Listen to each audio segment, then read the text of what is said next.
Where you look, where you touch, where you feel, yeah. Where you look, where you touch, where you feel, yeah. Yeah, yeah, yeah. Can we talk about me and you? Can we talk about the truth? I wanna know, no, I wanna know. Can we talk about me and you? Can we talk about me and you? Can we talk about the truth? I wanna know, no, I wanna know. Can we talk about me and you?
Can we talk about the truth?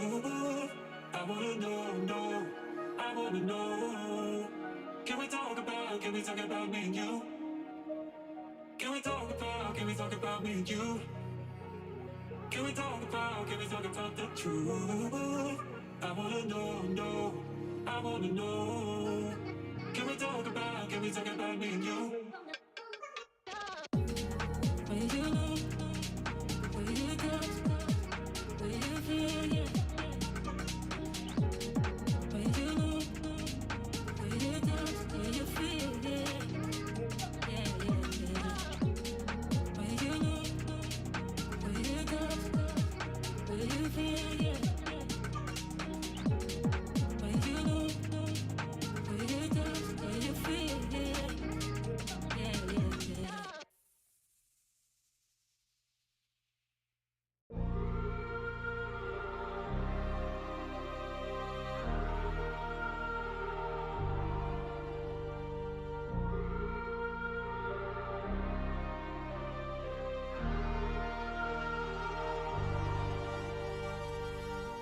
I wanna know your dark side. I wanna know your secrets. I wanna be your lifeline. So I wait for you, wait for me. Wait for you, wait for me. Tell me you're more than just a highlight. Pretty pictures on the outside. I hate to stare at you through these lights. So I wait for you, wait for me. Wait for you, wait for me. Click and scroll, I can't let you go. They say I'm addicted to you. Click and scroll, I can't let you go. They say I'm addicted to you. Oh,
I need a scarecrow after what you did, 'cause all of the birds know that I'm almost dead.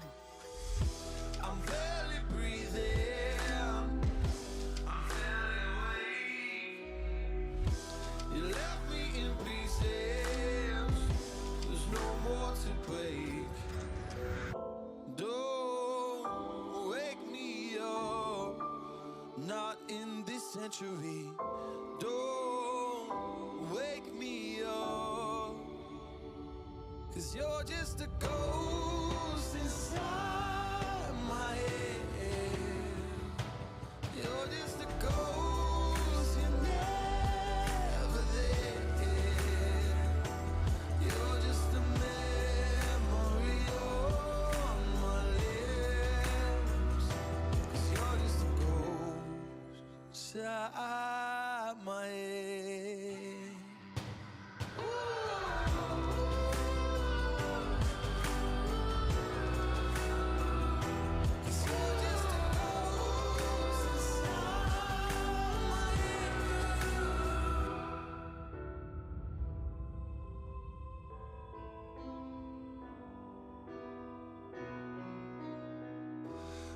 I need an angel after what you did, 'cause you were the devil, you messed with my head. You lied to my mother, you lied to my friends. You said that you'd be there, that this never ends. Don't wake me up, not in this century. Don't wake me up, 'cause you're just a ghost inside my head. You're just a ghost, you're never there. You're just a memory on my lips, 'cause you're just a ghost inside my head. You're just a ghost.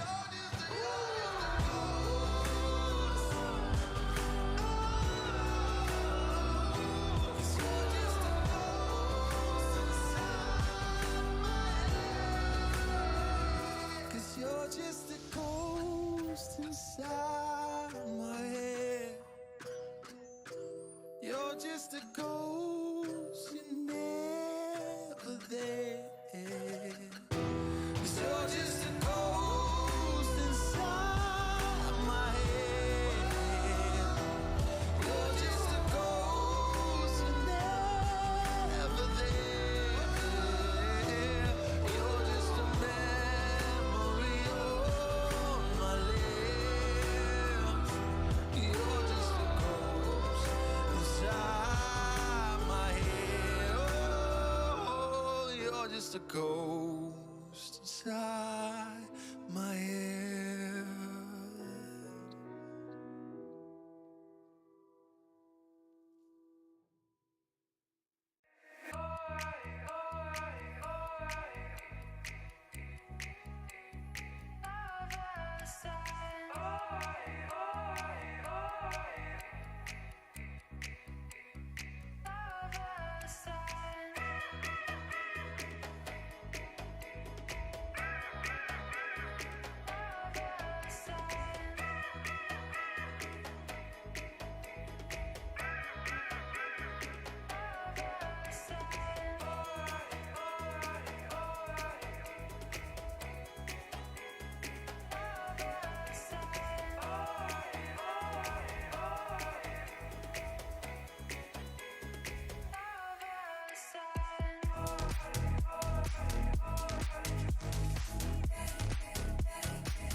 Welcome, everybody, to the NECC Valorant Emergent Division Finals. I am joined here by Neon Black. Say hello. Hi, how's everybody doing today? We have got quite the game coming up. I believe we've got a best of 5 on our hands, Neon, which is going to be potentially a very long series, or potentially quite short, depending upon how these teams match up. Do you want to run us through what the two teams are that we've got here today?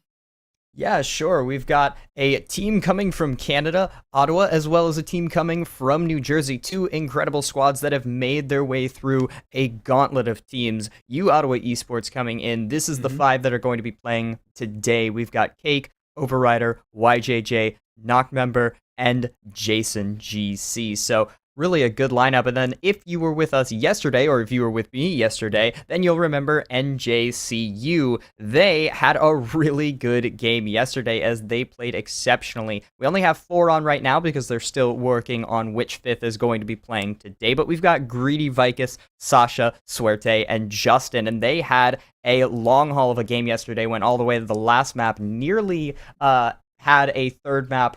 Well, it did. The third map didn't go to OT, but we almost had the first and the second map go to OT. So it was a long haul of a game, a battle of a series, and it ends up being a long time. And I'm actually just getting in that the 5th is going to be Seriously Serial, who was playing yesterday. We were just confirming that that was indeed going to be the last player on the roster for today. Because if you remember yesterday, we had a couple different players between map 1 and map 2 as we had some subs come in and out. So both of these teams have been through quite a gauntlet of series throughout the past week. So now coming into the finals, they've got a lot to prove against each other. And we're going to check out our maps in just a second. Oh, there we go, right there. Wow, look at that already. Obviously, being that best of, I believe it's a best of 5, so the veto actually is a little bit wrong there. As you can see, the 2 maps that were banned out were Breeze and Icebox, and then Ascent, Split, Bind, Haven, Fracture. So Bind and Haven, they do say ban there on the graphic, but I believe that is map 3, 4, and then Fracture will be that decider. It's a long way to go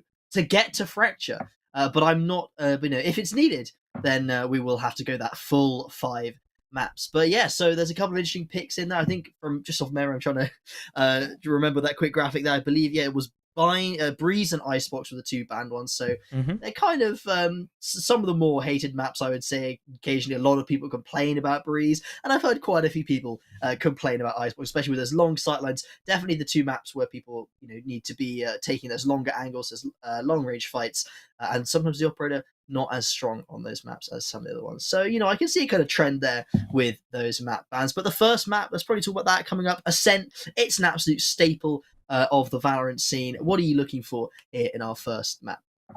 Well, I'm looking at a lot of things, specifically from NJCU. A lot of letters in that name. One, yeah. Greedy Vicus yesterday had an excellent game playing with the operator, and on Ascent, taking control of mid with that operator early on is incredibly powerful. But we're going to get straight into Ascent, I believe, in just a second, which will be great, and we'll be able to see the agents getting selected. But for sure, from NJCU, which is the team, of course, that I casted yesterday, so I am much more familiar with their playstyle. Greedy Vicus controlling those long sight lines. Suerte and Seriously Serial were both playing excellent yesterday, so I would really like to see them show up again today, and already we're starting to see what agents we're going to have on map 1. Yeah, well, if you're so confident in your Gothic Knights, I am going to stick with you Ottawa Esports Gold. So I'm going to be rooting for these lads over on the right there. And so not even just lads, but ladies and gentlemen in this game. Now, obviously, we're getting some lock-ins straight away. The opposites, both teams locking in those moments and both very, very strong staple agents, we would say. Really here on Ascent, and the KO as well. It's become so meta in that recent month. Flashes are incredibly strong, and the ability to gnaw, especially on a map like Ascent, where you can get really, really close on both sides. So on A, you can walk all the way up long, you can throw in that dagger, 0 point, I think it's called, or you could just use Select that KO your agent. Free sight. You can deny that killjoy utility. So it's very, very strong agent, especially here on Ascent. And then the classic, the Jets coming out, even with that slight dash nerf, still seeing a lot of people go towards that. I like to see Greedy on that, of course, as you were just talking about, so dominant with the operator yesterday. And in fact, they've both also gone for the Sober. So very standard comp set.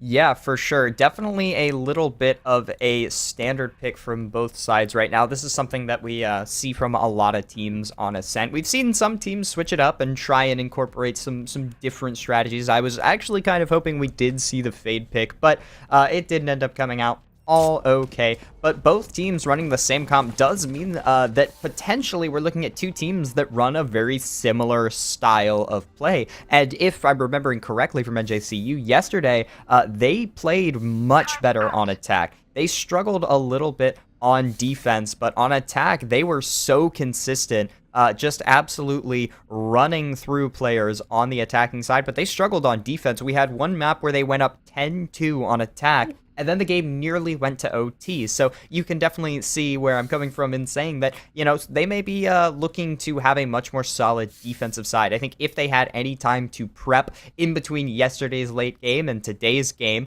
which is a bit earlier in the day than when you'd usually expect to start a game, I assume that they went over their defensive setups. But we're going to get straight into the game of our pistol round.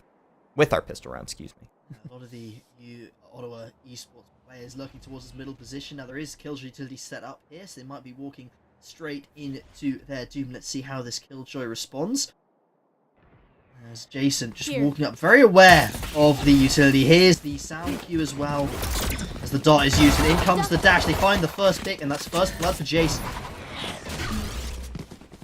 Early start here in the round on the B bomb site, taking a lot of space and just being able to walk straight into sight. Gothic Knights will give up a lot of space here as they just let them walk in, and they're going to play to try and retake here in a 4v5, which will be a little awkward as they don't have the man count, but it does mean that they're starting right from square one, right back in it, and they have plenty of time to make this work, and they still maintain as much manpower as possible. You know, if Sova had fought that from CT, maybe they would have been struggling a little bit more in potentially a 3v5 or 3v4 situation, but here, starting to get the pop. That's a huge tag, though. That could be huge spam material. Greedy Vikings, though, pushes through. Justin going to find the first one onto Jason. Swerte finds one. Serial with another. Greedy, the perfect retake so far. It's just YJJ, and he's going to get cleaned up in the backplay. I did not expect that retake to go so smoothly. Yeah, after that opening pick by Jason, then they absolutely, completely failed to get any other picks as that retake came on in. Greedy started it off with 2 kills, and the rest of the team following up. So a really strong start from NJCU. You know, they lose that bomb site. They do allow Ottawa to get that spike plant down, but it doesn't matter. They're still able to pull off a lovely comeback, keep 4 players alive. That's a comfortable amount of shields kept, and their credits will thank them for it. And as you can see already here in the second round, we're going to have Greedy already going in for that scoped weapon, bringing out the Marshal, and it looks like he's going to have contact pretty early on as all 5 players for Ottawa standing towards this A-long area. Yeah, they're going to go for that Gamble Eco stack on the A-long position, and that's going to give a lot of information as well with that 0 point. Smoke's going to come out. Marshall holding a great one-way angle here. Greedy Vikings finds the first one onto Jason, and this is just a killing floor as long as Greedy plays this right. They've got the one-way smoke. The players are just going to line up. Cake, though, does find a great refrag onto Sirius and Serial. That is big. Doesn't look like they're going to be able to hit the weapon, but yeah, huge nade to push them off the angle.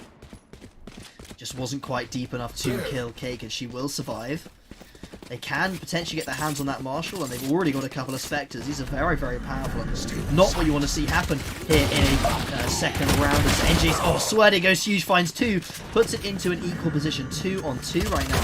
Both players have got their hands on some weapons, but Justin has found Cake through the door, and there's just one left alive. Sasha will finish them off, and NJCU pull off yet another. I mean, it wasn't quite a retake because the spike didn't go down, but another nice comeback there in the second round. Yeah, definitely not the cleanest eco that we'd like to see from the Gothic Knights early on, but it's also not the worst in the world. They get the round. They're going to move forward with that, huge benefit. But at the end of the day, I think I would have liked to see a much cleaner, bonus round, especially when we looked at the weapons that they had available to them with the Marshal on A-long. Like, they had the setup for that exact attack, so to lose that many weapons so early on is really difficult to see. Yeah, it was a bit of an overextension, I would say, from the KO going towards that long position, getting picked off by that classic, which meant that the Marshal wasn't able to work it as easily, and losing 3 guns in the second round is really not very nice, as you lose so much in the way of credits, and you can't really afford to strong focus round. Jason going to be spraying here, but they just can't quite find Greedy. They do, as Cake finally finds the head. But Serial and Suerte still set up in position outside this A-long area. Although, University of Ottawa, they are starting to rotate on off. At least the Killjoy going towards that middle position. The rest of the players are making a lot of noise while doing this. But will the opposition rotate? Yeah, it looks like they're starting to direct themselves a little bit back towards mid. They find the first pick, and especially on attack, they really just need to convert this into a position where they could just trade their way to victory. They really don't have to play this too special. They don't need to split up. They don't need to have really explosive utility usage here. They just need to trade effectively and not get picked off one by one, which sounds a lot easier than it is. Seriously, Serial will make it difficult. Suerte as well with the Deagle. Overrider did find the trade onto Serial, but now potentially a weapon pickup and also a 3v3 with that huge pick from Suerte. The spike will go down as a 3v3 retake will start from the heaven position. Justin will get tagged there, but able to escape with their life and rip out the recon dot. That's not going to detect anyone, of course, as two of these players are playing in the under position. Overrider is over towards long, will get smoked off, and we'll have to take a fight through this smoke as Justin has opened up. Bomb site found two, and Swede has found Overrider towards that long position. Swede will also get the defuse, and yet again we see a really wonderful retake coming out from NJCU, and that's putting themselves up 3-0 in a round that really shouldn't have gone their way, as you were saying. As long as University of Ottawa, as long as they'd taken those trades, they already had that initial pick, they were in a very favourable position to pick up that round, but the afterplant didn't look very nice at all. No, yeah, and I mean, they had a huge weapon advantage as well. I mean, Ottawa Gold, they came into that with full rifles, while NJCU, they had shotguns, SMGs, and a couple of Eagles. So, the fact that UO wasn't able to convert that into a round win is really difficult. But, I mean, you got to commend the huge crossfire from Serial and Suerte that got them back to the 3v3, and then just a really efficient retake, which is what we've seen. These are scrappy rounds coming out from the Gothic Knights, but in those scrappy situations, just like we saw yesterday, they tend to convert more often than not. And Greedy Vicus, oh wow, that's a completely huge opening blind pick. No, didn't see him at all, just completely through the smoke, and also and look at that, he Jason did down the to HP. 5. That is beautiful from the operator player there. And one thing to keep in mind is that this is Ottawa's map pick. I mean, I know they've got about 3 of them, but Greedy with another, that's their second kill of the round, a third. How are they getting all of these kills? As it's just one left alive. Cake has found one, but will she find the remaining for the operator on the angle? 50 HP, and NJCU will pick up a 4th. Well, I said it during the pre-game. Watch out for Greedy Vicus on that op. Yeah. This team, they don't rely on the operator plays like some teams, that we've seen previously. They rely really heavily on the op to hold down specific sight lines. Like, all right, the op has to hold tiles, or the op has to hold mid, or it has to hold A main. They don't rely on that nearly as much as other teams do. They tend to play much more consistently on the bomb sites and holding down mid the traditional way, but Greedy Vicus is just that X factor. When they can go off and make big plays, it is massive, but already a huge fast B main execute that I don't think will be contested at all here. No one in position, and with that KO already deployed, there's not really much of a chance here of that plant, and the spike does go down. In this 4-0 situation, we have seen NJCU pull off some great retakes before, but all 5 players alive here for Ottawa, and 1 player is quite low. Can NJCU still pull this off? Greedy coming through from the B main area with the KO2 back up. All of these players are stuck in the middle of sight, that they've got no room to move. If the utility comes in correctly from NJCU, there you go. There's the opening though for University of Ottawa. Jason, he's pushed out and he's almost found 3, finds 2, and Noctember will find a 3rd. It's 2-on-3 right now. Justin's got to do a huge amount of work for his team to do. There you go, there's one. Seriously Serial the second, and there's one more player hiding in the back of sight. Will find one, has to kill Justin, and he does! YJJ does find the 2nd kill, and will secure University of Ottawa their 1st round here on Ascent, and a well-needed one. They had 5 players on that site, and if they hadn't won that, I'd have been very, very worried for the rest of this map for this team. That was a huge play from Jason to come up in the tiles position, to find Sasha, push him off the angle, and then to not only be able to push out and get another kill, but to delay the inevitable, and also to basically say, look, nobody's pushing stairs, focus up on lane, and they were able to, despite losing a few of those gunfights, they were able to focus up and find quite a few kills in that lane position, and that really hurt the defensive retake. But now, still plenty of money on the side of the Gothic Knights. NJCU gonna be nice and spread out, not over pressuring anywhere here. No panic yet. Big Nano Swarm could do a lot, but it is shot just in time. And I believe that this B execute will try and go out just as quickly. Let's see if the Gothic Knights adjust a little bit. Suerte with the spam will find YJJ, and already it looks like they want to be playing this a little bit more aggressive than previously. They don't want to give up the site nearly as early. They like to fight this out a little bit more. Suerte, huge blind, makes it 3 on the round. Massive kills from Suerte, but from behind, Jason able to find a 2K, traded back by Justin, and now a 3v1 clutch situation for Noctember. Has to find big kills here. Not able to find Justin early. Let's get the headshot at 16 HP. This is going to be a close round. Oh, the flash coming on out. Noctember will just about avoid that, but Greedy, again, with that operator, really, really dominant in these rounds, and will secure a 5th for NJCU. Already on 8 kills. The same with Suede, actually. This Omen player been doing very, very well playing around these smokes, using their blind as well as the strength of just the, sort of sitting on the side of these smokes and swinging through on just the right timing. So good to see from Suede there. And yeah, you know, the defensive side already looking very, very strong. 5 rounds to 1 is starting to get a little bit worrying. Obviously, you do favour the defence here. I think you have to favour the defence here on Ascent. But University of Ottawa, this being their map pick, I'm expecting them to come out with not too bad, not too shabby of a half here. But right now, being 4 rounds down and losing so many of these afterplants, it's a little bit worrying here for what is their map pick. Yeah, for sure. You could always have to be worried when you take a huge round deficit on your map pick, but hopefully that's not getting to them too hard right now. Right now it's about mental reset and just figuring out the strats, right? This isn't the time for big overhauls in your planning. It's just, hey, what are we doing that's not working? And full reset, let's get back in it. But NJCU, I mean, I talked about it, they really struggled on defense yesterday. To see them come out here and take a 5-1 lead very early on and just really put the pressure on their defensive side, that is a great thing that I'm seeing from them. And honestly, I look at that and say they really could convert this into a lot of map wins, because they play exceptional on attack. So to see them really adjust how they were playing yesterday to play just way better on defense, I love seeing that. I love seeing that adaptation, that the changes that they bring to the table to really edit how they were playing. I feel like I just said the word change in 5 different ways. I'm a living thesaurus. But yeah, no, a lot of good stuff I've seen from them so far.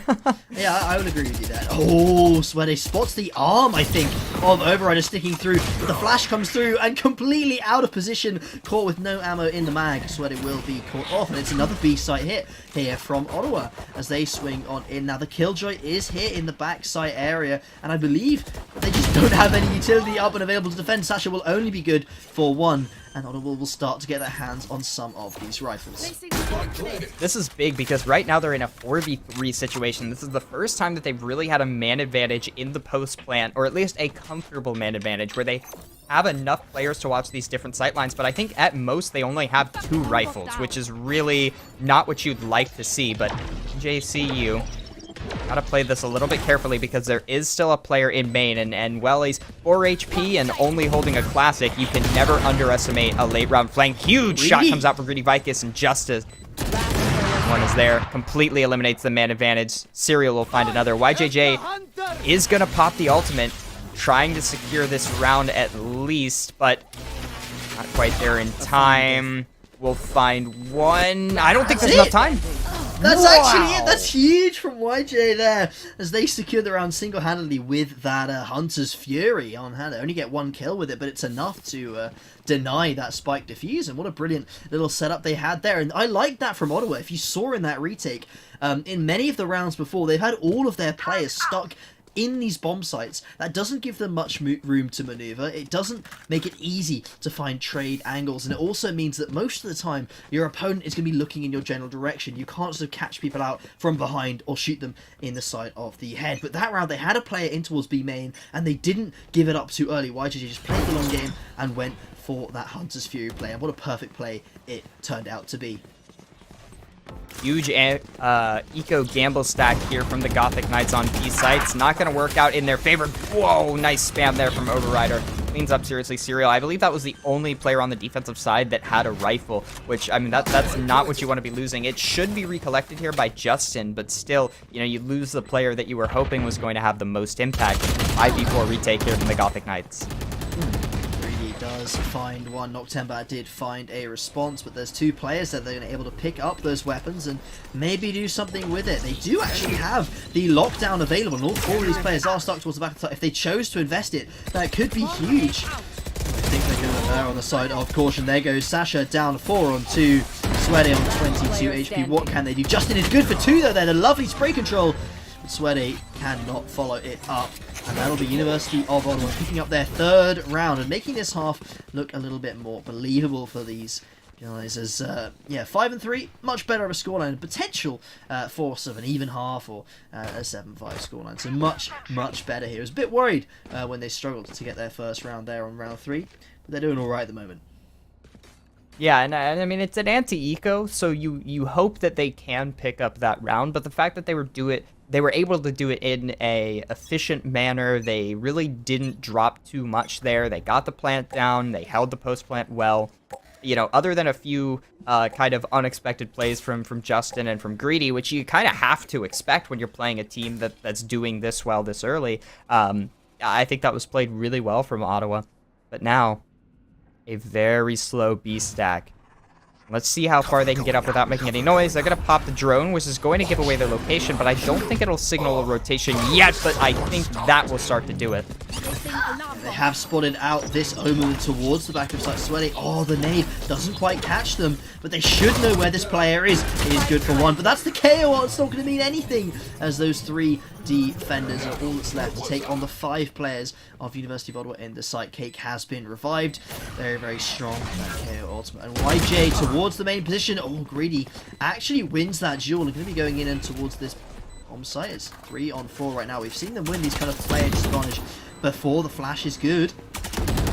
Drone to go on overhead. They've got to start finding some kills. The time is running down.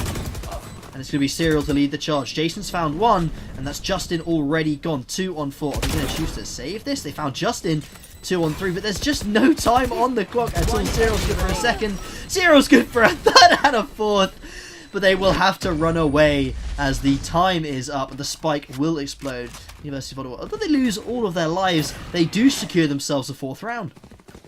Yeah, and I'm really not sure how big of a win that is for Gothic Knights in terms of economy damage, right? Because I mean, Ottawa's going to be able to buy into this, I believe. They might have a couple players on a light. Yeah, which, I mean, that's good. I mean, you know, you're really looking at potentially putting the other team in such a disadvantage that you might be able to win this round with 2 rifles, 2 bulldogs, and an SMG because of the fact that the other team's on a light buy. But Jason has knives. They're able to buy in their team. So, I mean, I'm looking at it and say, yeah, that 4K, it's great for the economy, but at the same time, you know, Ottawa Gold, they're going to be in this round fully.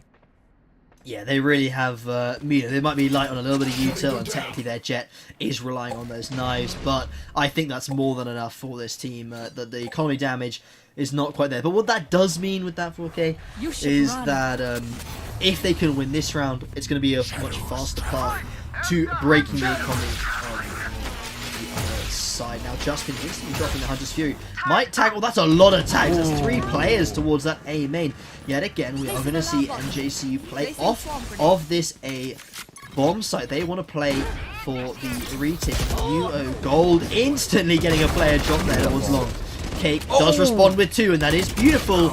Justin with 1, Sweaty with a 2nd, and it's 4 on 2. 1 player is still down. Justin follows up. It's 1 player left. It's Cake. They're trapped out by the lockdown. Yeah, so they denied that flank really well, but that... Oh, no, if this lineup hits, I don't think it'll have time. It's too late. Oh, no. That's so unfortunate for UO Gold, but at the same time, that was a really nice-looking retake from NJCU, other than how the flank panned out. Greedy Vicus and Serial, they were able to get 1 with a beautiful flash and updraft. I mean, that was nearly textbook. That's how you want to see it run in dry run, so to see that, you know, on live server, beautiful, love to see it. But let's step back a little bit and look at it overall. The flank didn't go too well, but NJCU reacts accordingly. They put the pressure from heaven immediately as the flank is coming in. It's just the timings are so good from NJCU. It's what I love to see, right? If someone's pushing from the flank, there is instantly going to be pressure on the backside. And seeing that kind of really good timing line up between players shows that not only are they communicating well, but they have a lot of time together played, not only in the server, but dry running, scrims, and tournament experience. And it really does show in how they play. Because, I mean, Ottawa Gold, it's not like they're, particularly losing a lot of gunfights or struggling to use utility properly. They're doing a lot of the things right. It's just a matter of NJCU. It seems like they've been doing all the right things for a lot longer, and therefore it's a lot more polished.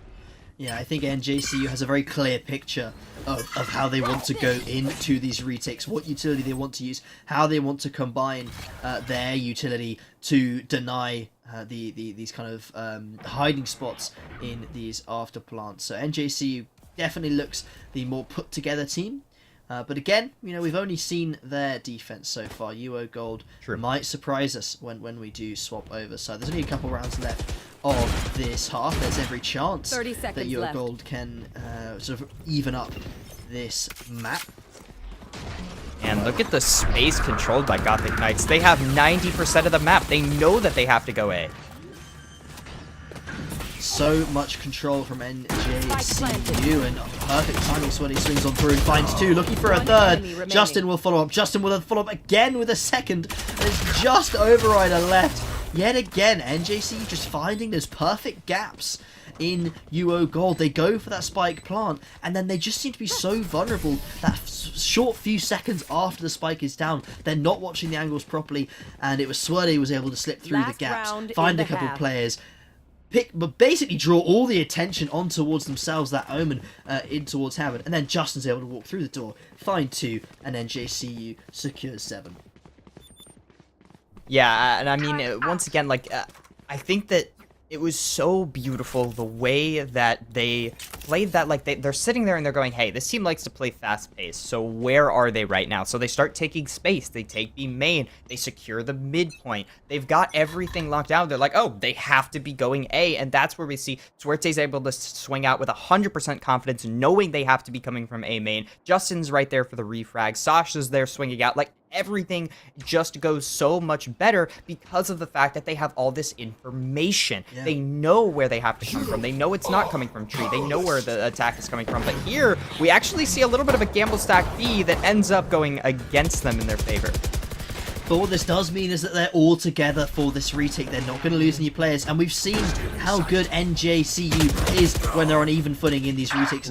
Override, a bit of an overextension there. Serial will drop them. Sweaty finds Jason, who just picks off their teammate, and it's a 4-on-3. This retake looking like so many of the other retakes that we've seen here on Ascent. So favourable for NJCU. Blind as well. Justin will find the kill onto YJ. Noctember does have the utility down, but both this Killjoy and the KO are set up towards long.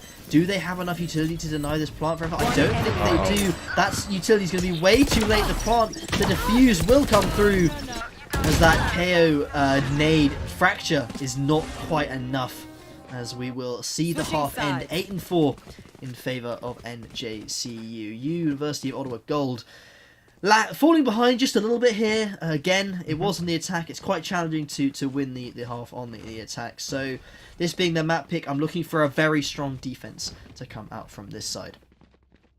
Yeah, for sure. But and I mean, I think that round really does accentuate what I meant by one team is doing the right thing, the other team is also doing the right thing, but one team has been doing the right thing for a lot longer, and the other team, it seems like, is struggling to put it all together. Like UO Gold, they had the plan there, right? Yeah. They go into site on their eco, they clear out tree, they take tree control and get the trade on the player tree, get the plant down, and then we're gonna play lineups because we're on an eco round. And for the most part, they did that correctly. But NJCU's ready because they have more people in tree ready for that. They trade up to therefore have more of a man advantage, and then they're able to retake effectively because of their man advantage, and they are so quick with their retakes that the lineups just can't help. really, really well played, beautifully executed. It's a great showing of both utility and also of understanding of what's going on during every asset of the game. They have a very good knowledge of how things are going. But here we see NJCU just quietly waiting A main, just hanging out, waiting for something to happen. They know exactly where these players are. They've got 3 players stacked towards A, 1 player flexing off that middle area. It does look like Ottawa knows. They should know that, especially with that knife being destroyed as well. There's enough players here that JCU's waited so long. In comes the take. They get blinded, they get flashed, and it's UO Gold this time. They're coming out on top. 3 kills to 1. Overrider will find 1 before being dropped by Swede, and Swede completely left alone. Noctember will knock them down. And UO Gold secure the pistol round here on their defense. Pretty vital round for them there. If they hadn't managed to pick that one up, they were looking at a huge round deficit. But they pick it up, and hopefully they should have a cleaner round 2 than what we saw in the first half, because it was pretty scary how many of those sort of Marshals and Spectres fell into UO Gold's hands when NJCU was on the Spectres. But here in the second half, we'll see if they can play it a little bit cleaner. 4 Spectres and a Sheriff, and plenty of opportunity to secure 6. Already, mid control being gained. They like taking this mid control, which is very different from how they played this map yesterday, but I think they've read that UO Gold prefers to lean away from this. Serial finds the first, but immediately traded by Overrider. Greedy Vikas trying to get shots onto the Sova CT, does a lot of damage, but not enough to finish the kill. Shock Dart goes out, swings with the Spectre, not a whole lot of shots landing, but a good headshot. There's a lot of damage being dealt, just not a lot of kills being secured, and just like that, all that damage will combine in one. Overrider and Noctember get 3 by themselves, and I believe Jason was the one there with the 4th, and you can see just consistently doing damage during an eco round is great, because once they swing in, they've got pistols and very low HP. What do they need to do? I mean, really the only way that you can succeed on an eco round is to overwhelm people with firepower and basically say there's more of us and there's more HP points on our side going against less of you. You may have the better guns, but we have more guns. And when you're consistently doing damage. What also helps is those classic right clicks. The RNG on those, if they all land, you can get some very, very nice pickups. Now, one thing I will just quickly mention there, we saw that I believe Jason has already brought out the operator here for UO Gold. So that's a huge investment, especially for round number 3. You know, you're usually playing a bonus here, but they've decided to opt in to that operator, and it might be the one to get first contact here towards A long. Yeah, I don't think they're expecting this at all. Seriously, Cyril expects, you know, an SMG, maybe a Marshall or a Deagle holding that, and then just gets cut down in one shot. Now what's the plan? Well, with 2 players over towards the B site and this KO playing so safe in towards middle, it looks like UO Gold is not going to gamble anything just yet. All the players for NJCU are leaning towards a position. A couple of players coming up that cat, and slowly we do start to see the UO Gold pull their Killjoy over towards A. Now, Jason cannot get dropped here. The economic damage that would happen if this operator falls into the wrong hands would be terrible. He whiffs a shot, and Cake unable to find those players coming up cat, and NJCU do have the site. That's a big kill from October, though. That now means that there's another rifle in the hands of UO Gold. So they've secured a little bit of firepower advantage here. And with this man advantage, they could convert this into a great retake. They deal with the turret. They've got to deal with this person behind Generator, but Justin's right there in support, and that's the op dead. The SMG's not going to find much. Justin finds the second. October's able to find 1, but Justin will make it a 4K in spectacular fashion. Justin is playing out of his mind today. 20-7 right now. This is a player that's had a few huge rounds, but also just been very, very consistent.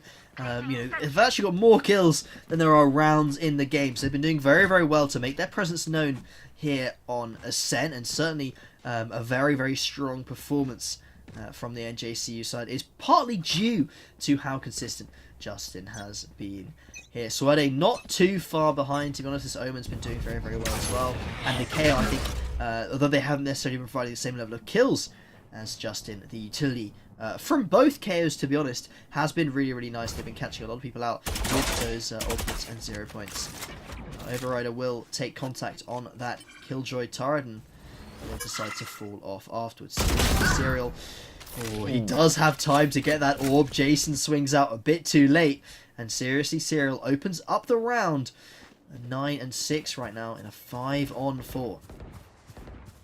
Yeah, man advantage secured. And for the most part, the Gothic Knights, they've played pretty well in these situations where they have man advantage, right? They tend to convert these into effective trades. They're also going to pop that KO ult just to really shut down any possible utility that could make that man advantage weaker. Swing out with the SMG. Cake will be there as well. Sasha will drop. That's your KJ down. That's unfortunate, but Justin's able to find a trade on the YJJ, so they maintain the man advantage for now, which is good. You hate to see kills go one way without a trade back, but the Gothic Knights maintain that 4v3 man advantage, so this retake will have to come from some effective team coordination here from the last 3 players on UO Gold. He finds another shot. I think that was also through a smoke. Justin dropped as well, Swerde, and it's just Noctember here in a 1-on-2. Greedy is sitting towards the left-hand side of the main, and Noctember would have to kill them quickly to make sure they're in with a chance at defusing the spike in time. That will not happen. Greedy picks up yet another kill, putting themselves to 15. And NJCU break the double digits, 10-6 right now. And after the first couple of rounds, they had a little bit of a stumble, but round 3 and 4 they managed to secure in good fashion. And holding on to this operator as well for Greedy is looking good. One of the things that maybe UO Gold would probably maybe want to look in for future maps not to do is probably buying that operator 3rd round. I would say it's a mistake. It's too much of an investment into a round which you're already at a weaponry disadvantage, so perhaps not the play for the future. Forced onto these sheriffs, they are going to be pushing out the middle and seeing if they can get as much damage onto NJCU as possible. YJ walking up very, very close. Sasha's here to deny it, finds 2, but Overrider will finally shut them down. Yeah, so that's a big pick to find. You lose 2 players for it, and you've lost that man advantage, but now you've secured yourself a rifle, right? And during an eco like this, the best thing you want to do is secure yourself a chance to win the round, right? Obviously, you want to try and do economy damage. You want to try and, deny the plant as much as you can. You want to try and do all the right things, but at the end of the day, getting a rifle into the hands of someone who knows how to use it is really important because you're giving a player a chance to make a play, and that's what Cake has right now, a chance to make a play. Greedy Vicus, though, finds Noctember. Early op pick coming out, and I mean, they've just been so successful on the op that they have to respect it. Suerte is able to find Overrider, and just like that, Suerte in the back lines is able to get the flank and find both of the remaining defenders trying to retake. And NJCU, they push it to 11-6, 2 rounds away from a map 1 victory, and Ottawa Gold, they are really struggling to maintain good space on defense. Well, I liked what I saw from NJCU that round. They charged up in towards A after seeing that contact from middle, but they actually, rather than challenging that cap position, Suerte knew their teammates could get in towards that bomb site, close the door, and then they could play the lurk role, coming up cat quite late and securing the kills on the players with those picked up weapons. So a nice decision there from Suerte to hang back and go for the late flank. NJCU yet again lean towards his A site. Now, Jason does have this operator again. Didn't work out so well last time. I think they only got 1 pick with that weapon. But if they can find a few more on these A site entries, perhaps that site might be able to be held. You should run. All right. Attacking KJ ult goes out. I think they're just going to wait for this to secure some space, because then they know that Jason's isolated in this position if he's still on site. So, they have good information here. Knife's going to come in. That'll deny a dash ability. Flash will come in as well. They know that he's back there. Look at that perfect utility clear. They know that he has to be there. Now Suerte's going to be up in heaven. Throws out the blind. They can just spam this. So tight. I mean, if Suerte had been able to make it through that, that would have been magical. The KO ultimate and the lockdown combined coming into this retake should be huge. Serial can be running back off the site. Cake has found 1. It's 3-on-4 for the retake. And these players, there's 1 lockdown. There are actually all 3 of these players for the attack is stuck towards long. 1 player is coming up cap. There's a player, Noctember, in position. And they're just going to let the defuse happen. Yeah, that's unfortunate. I really don't think they expected the stick to come out so early, but I mean, when Ottawa Gold's got that much of a space advantage on a site, you have to go for it, right? You can't not take the advantage that's handed to you. Now, we are going to see a timeout called by Ottawa after winning that round, which is a little interesting. But I think this is one of those things where, all right, we have a little bit of momentum now back in our favor. Now we have to sit back and say, what are we going to do to actually bring this game back into the category of a winnable? Because right now you have a chance, but they need this to be a winnable game. Yeah, especially, I mean, it's not the end of the world, of course. Being a best of 5, you have the opportunity to potentially lose. This is obviously Ottawa's map pick. If they lose this, they can also lose the next map, which is NJCU. They've picked up Split. And then they'll have Bind, which is their own pick. So Ottawa has potentially another chance to kind of get back in the sort of series, even if they lose their first map pick. There's opportunities down the road where they might be able to pull off a comeback or surprise by taking one of NJCU's map. But it certainly wouldn't be a strong start for them to lose their own map pick. And again, they can only really afford to make one more mistake in the next sort of 5 or 6 rounds, because again, as you said earlier, 2 rounds and NJCU picks up map 1. Not what you want to see at the start of your series. Definitely not. You never want to drop the first map in any, series style of match. Best of 3, best of 5, best of 7. Doesn't matter. You don't want to drop the first map. You lose a lot of momentum in that case scenario. And then, you have to battle back, right? Every map you get after that, or I shouldn't say every map. The next map you get after that, you're just evening the playing field. So you always want to take that first map. You always want to make the other team work to take the advantage away from you. Just like you really want to win pistol round in terms of, map by map basis. You want to make the other team have to fight to take the advantage away from you. And NJCU, they've done an excellent job so far of making that. They've maintained round advantage pretty much throughout this entire game. Yeah, it's also one of the things where there's a little less stress, there's a little less pressure on you if you're up sort of 2-0 or even just 1-0 in a best of 5 series. There's so many more maps to come that you can feel a little less stressed about the series and how you need to perform. These KO knives coming in, preventing a lot of these pushes. Justin's managed to creep all the way up Cat here and might get into contact with Override, who's got the utility out. If Justin swings at the right time. Oh, Overrider's gun actually covered Justin on the bottom right hand side of their screen. That is very, very unfortunate. And NJCU making it onto this spike. Bomb site will get a plant down, and it's the time for Ottawa to show us if they've got what it takes in these retakes. 4-on-4, it's more favourable odds than they used to give NJCU. Can they pick up the round? Not much utility left on hand, but it's greedy in position. Takes one player off of Heaven. Cake really cannot afford to swing through the same position.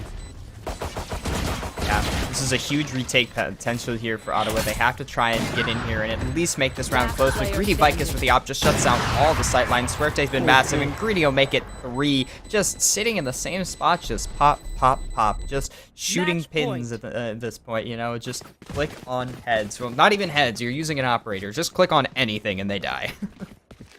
Very true. The players from Heaven coming out with very, very little utility, and then the Jet just able to sit behind that very spammable wall and take those fights for free. Not quite being traded by those players coming through from Cat. But NJCU currently sitting on match point with a very comfortable buy as well, and many more buys to come. They've got about 8k on a couple of those players. It should be absolutely no problem for this team to pick up the win. Next couple of rounds. Overrider swings out and gets 1, but Jason tries to greed for a little too much, and Suerte will punish it. Yeah, I really wish Ottawa wasn't giving away those man advantage situations as frequently. Get your 1 pick, get out, play the man advantage. But admittedly, Cake is able to find another pick. So now 4v3, stick together, play for the trades. What I'd like to see here is see either KJ or Soba rotate to one another and play kind of double up. Try and play for those trade situations. Especially when you know how much the Gothic Knights love to play together as a team. You just can't give them these situations where they're playing 3v1 on the bomb side. I mean, look at where Noctober is isolated. Now, Cake will be able to find Greedy Vicus. That's a huge pick to find. Sasha's on site alone, and Noctember able to find Sasha with a shotgun, and Overrider will clean it up with a clean headshot onto Justin. This is within the realm of doable, I'd say. I mean, Ottawa, they're down 4 rounds, but 4 rounds is not an impossible task. The question is, can you get 4 rounds in a row, no mistakes, make this work to bring it to overtime. And that's the thing, you're just bringing it to overtime. That's not securing the game. That's not tying it up so that you can then take the lead. That's just to get to overtime. Yeah, and unfortunately for them, they're going to be facing a bye from NJCU both this round and next round. Potentially in the last round. They've got to win 3 rifle rounds almost in a row to make their way to overtime. It's going to be a challenge, but it is technically, as you said, in the realm of possibility. NJCU, they're going to secure that ultimate orb towards that A-long position, and then they're going to fall off, play a little bit more safe. And there's been no sort of swings out by Ottawa, which is nice to see. You know, giving up, as you said, last round, those early man advantages, or giving up those early leads, is not really what you want to be doing. And Jason sitting on the angle here, ready, but misses the shot. That's the operator not working out, but they do find a follow-up pick onto Sasha on the reswing. That's a huge pick to find. I love the re-aggression. You know, you miss your first shot, but you know what? I'm going to peek the same angle, but I'm going to peek it a little bit tighter. Greedy Vicus, though, finds the pick mid. That's why JJ down. That's a huge person to lose. That's your mid control completely gone. Now you have to work to either regain that or to contain that. And that's difficult, especially when there are players B main. You can't play around the switch position. You can't force those players out of market position. Serial's going to find one. Greedy Vicus with another. Now it's a 2v4 on the bomb site. They've got to try and defend this last second. This is all or nothing here from Ottawa Gold. Huge flash comes in. Doesn't get Noctember. Noctember's able to find Serial, but the trade's right there from Suerte, and they're going to be able to pick up that down KO, which means it's all now on the singular KO of Cake, and Cake's only able to find one before being dropped. Jason finds the final kill, 13-8 on Ascent. Our first map will go to the Gothic Knights.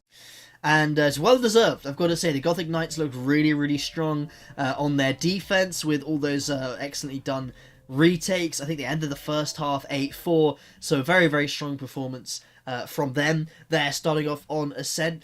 And although Ottawa did show some really good signs as well, their just afterplants weren't good enough when they were on the attack, and then their defense just crumbled a few too many times. And Ascent will be going the way of the Gothic Knights. So 1-0 up in the series with their map pick next to come, Neon. It's looking really good for them in this series already. Yeah, they look really good right now. They looked good on attack. They looked good on defense. They looked a whole lot more well-rounded compared to yesterday's performance. And that really does show a lot of good signs from them. But as we move on to map 2, this is their map pick. They'd like to continue to take this momentum in, bring it to 2-0, make it a comfortable lead. That's what we'd like to see from them. That's what I guarantee they're hoping for. But we'll be right back to it after a short break.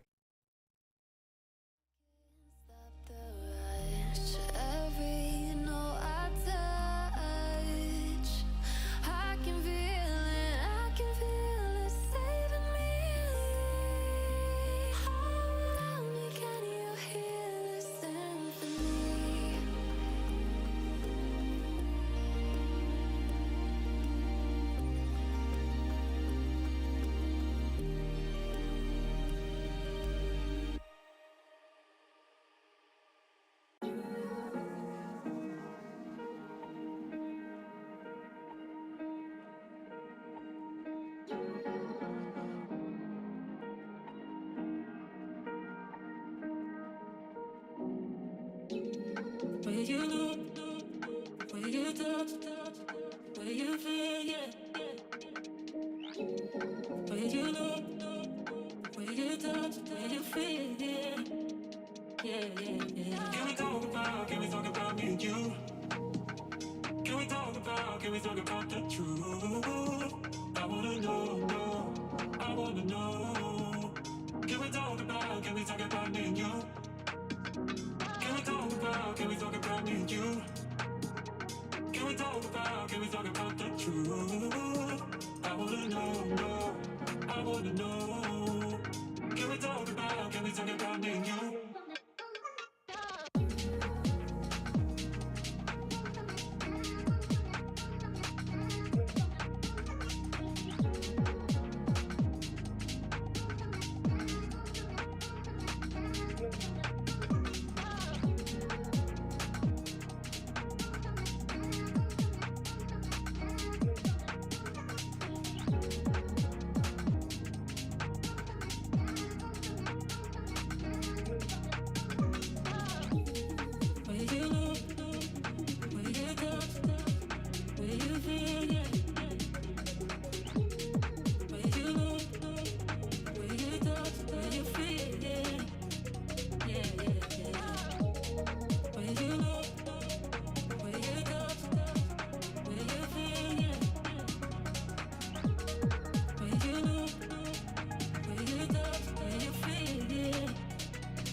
about me and you?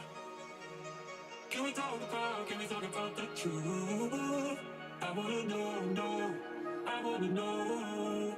Can we talk about me and you? Can we talk about me and you? Can we talk about the truth?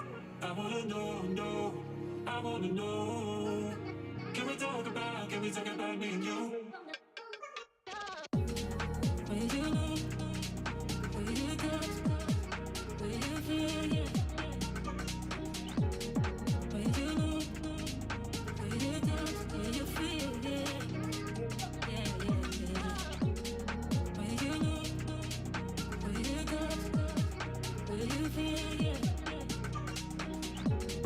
When you know, when you touch, when you feel, yeah.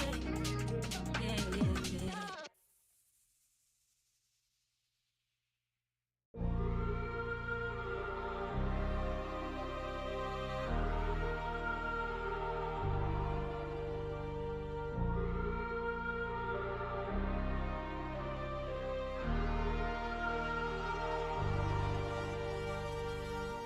I wanna know your dark side. I wanna know your secrets. I wanna be your lifeline. So I wait for you, wait for me. Wait for you, wait for me. Tell me you're more than just a highlight. Pretty pictures on the outside.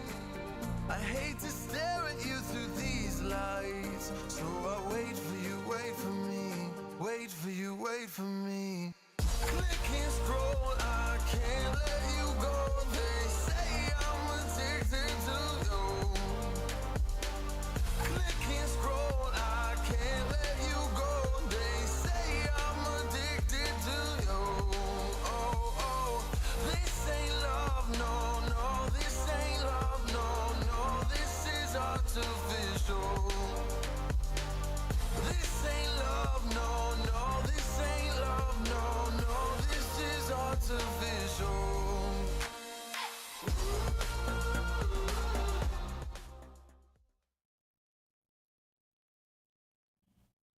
Welcome back, everyone, to Map 2 of the Emergent Division Finals. I am joined yet again by Neon. Hello, Neon. Welcome back to Map 2.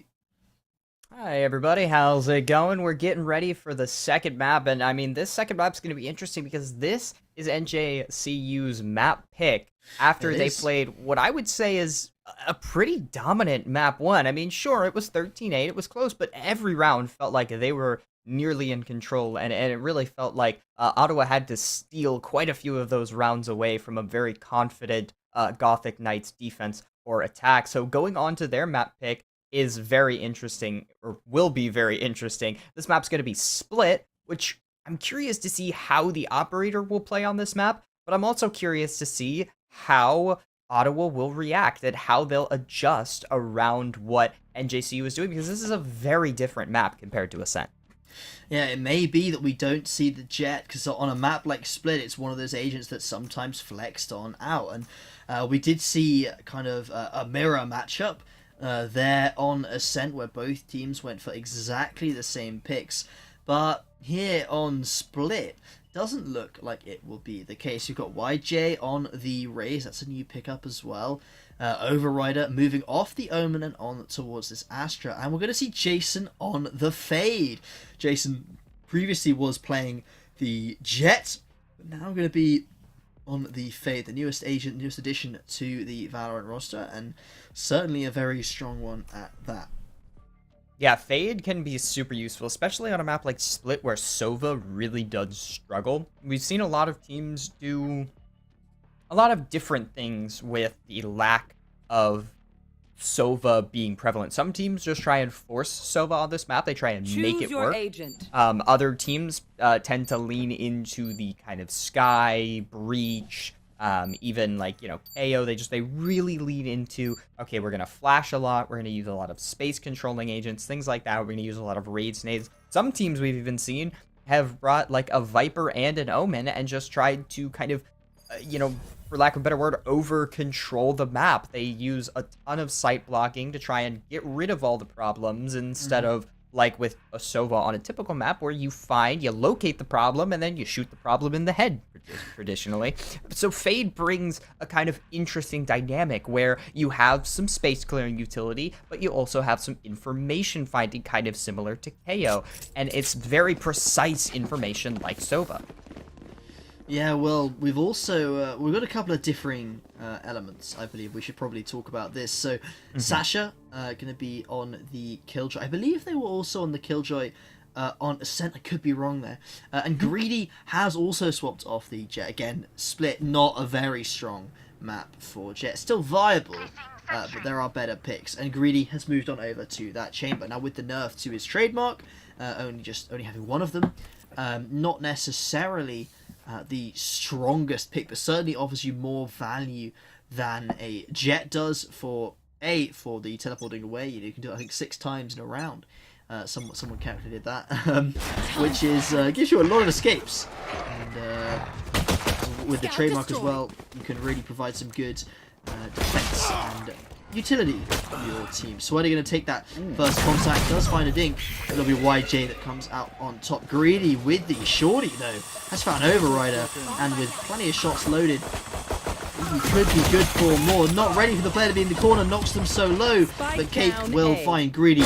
Seriously has found the trade, but it's YJ going to find Sasha in towards heaven. Looking for a second as well. The spam going out on both players so low, and YJJ able to find one. Jason follows him up and secures Serial, and that will be Ottawa picking up the first round of the game. Yeah, I mean, that was a gritty round there from Ottawa. You know, not the cleanest execute, but I mean, it just came down to, can we win these gunfights? And they weren't clean gunfights. They were messy ones, but they managed to, squeak it out and make that round work. I really did enjoy the style of defense with a much more kind of bait and switch, but it just didn't really work because Ottawa was not overcommitting to any one position. They were taking the fights as they were given to them. I like that style, and hopefully we'll see more of that from Ottawa on this map. I mean, this is a map where those gritty close-range gunfights, they happen a lot. Already getting a lot of contact towards the middle here, and Fade, as you can see, leaves those trails behind the players that she does spot. Jason going to be forced off by the paint shells there. Will still probably be able to see those trails and knows the players have backed off towards this B-Heaven area. Serial with just 50 HP is going to try and run away, but the Astra pulls them both in and they're completely executed.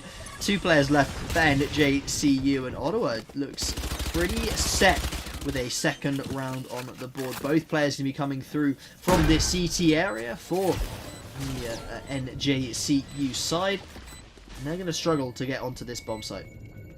Yeah, this is one of those situations where they really hope that they could get some explosive things going in mid, really try and, surprise them, but at the end of the day, I mean, you're kind of expecting aggression from somewhere on a bonus round like that. You're expecting one of two things. You're expecting aggression, or you're expecting kind of ratty plays where you've got someone sitting in a kind of awkward spot, kind of, I don't want to say baiting, because it's not baiting when you're on an eco. You're trying to secure a kill so that you can steal a gun, or so that you can make it a little bit easier for the rest of your team. And it's not like you're baiting another player. You're sitting in a corner waiting for someone to fall into the trap that is a classic right click or shotgun, shorty, But either way, that style is kind of expected. So a great reaction from Ottawa there mid.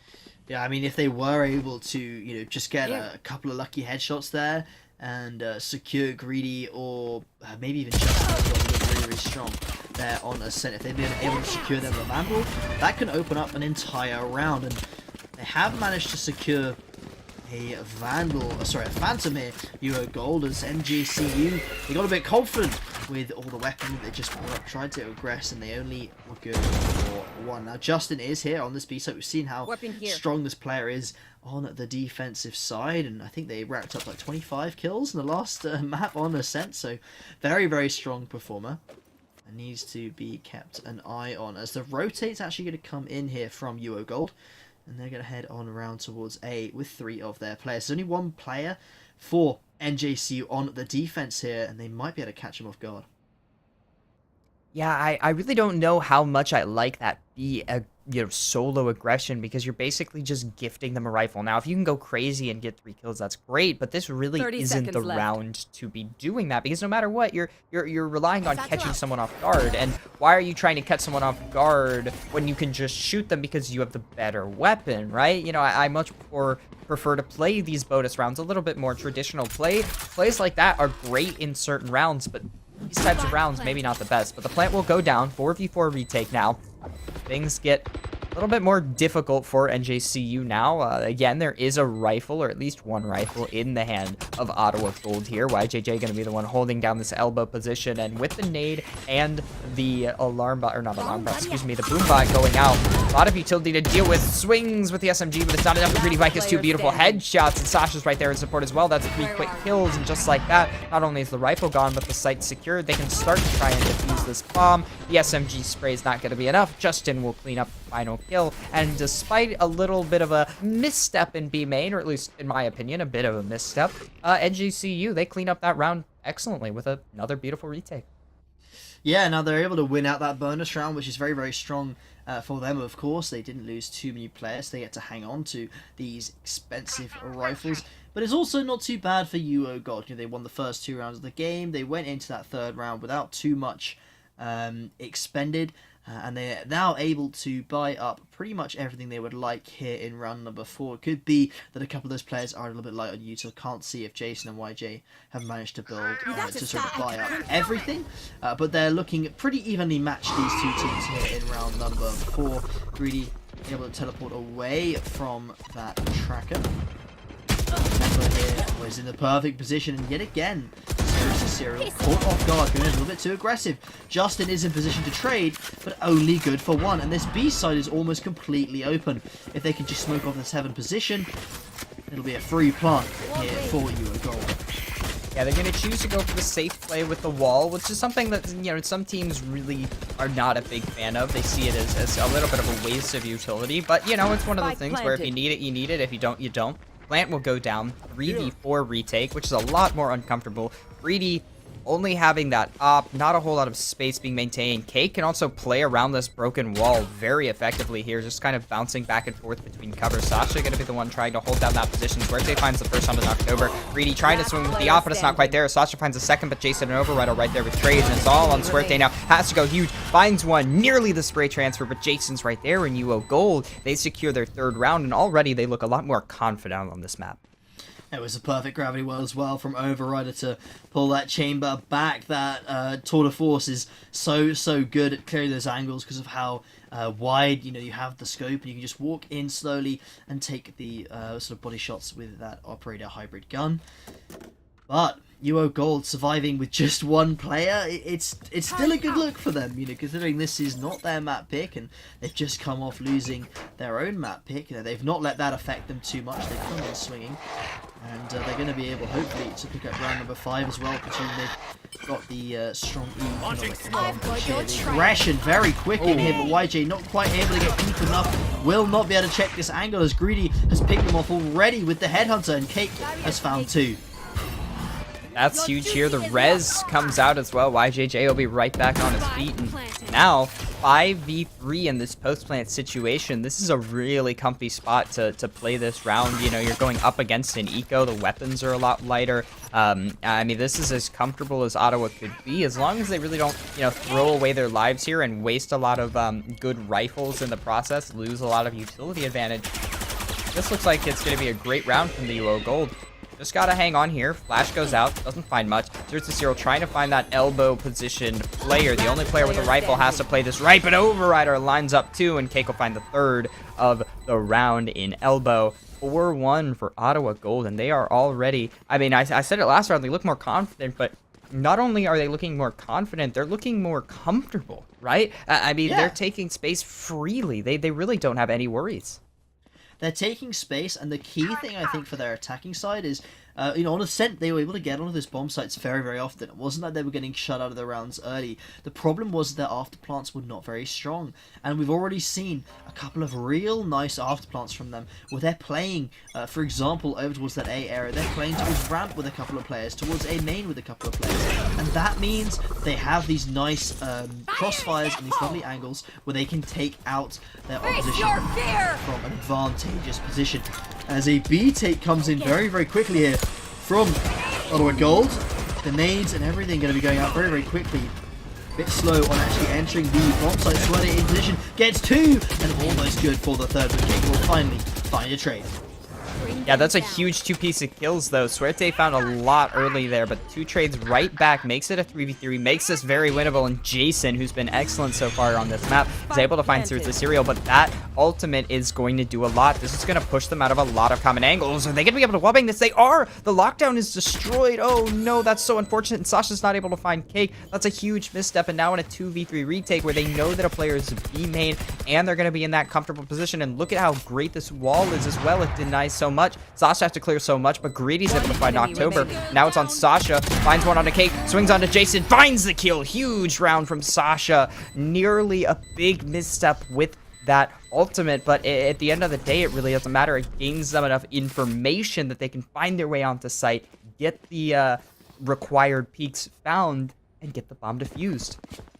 Yeah, a little bit of, I think, a mistake there in some of those crossfires, not quite set up in the right position. So Sasha was able to take them all down one by one, winning all of those gunfights just with their aim, and very, very strong performance from those 2 players in Sasha and Greedy on that retake. And we saw some nice retakes from them before, so it really shouldn't be a surprise for us. But Euro Gold still leading this map here on the attack. It not being their map pick, it's a good indicator for the rest of the half. All 5 players stacked up outside A. There's only 1 player for NJCU in this position. Cancel that. Greedy has committed the teleport over towards A.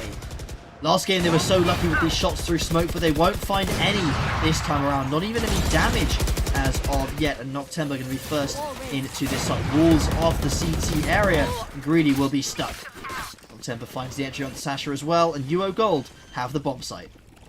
Suerte seems to be somewhat knowledgeable of this player lurking mid, and that ultimate will confirm that there is indeed a lurk. YJJ will clean that up. Only the shotgun to work with, so honestly YJJ can just kind of relax in this rope position and be a constant threat in the back of the mine, but overcommits. Suerte gets taken out, but a huge flurry of trades is taken. October find 2, but immediately the trades back and forth, and now it's just Jason in a 1v1 versus Justin.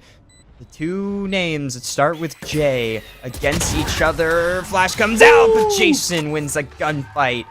Beautifully played. Just a nice turn and back. Yeah. Ooh. Really nice reactions from Jason there to turn in time and only get flashed a very, very small amount and able to take that fight with Justin. And yeah, Euro Gold relying on this fade a little bit here, and actually Cake as well on the Sky. They've managed to secure themselves 5 rounds already. Very, very strong performance from them, even though the buy here not going to be crazy. Of course, they've just come off a loss, and then they've won the round just then, but they didn't survive with more than 1 player, so they've just got a bit of a ramshackle buy to handle this round. But hey, Greedy with the Headhunter going to be trying to do as much damage as possible, but Cake with the Guardian will shut them down.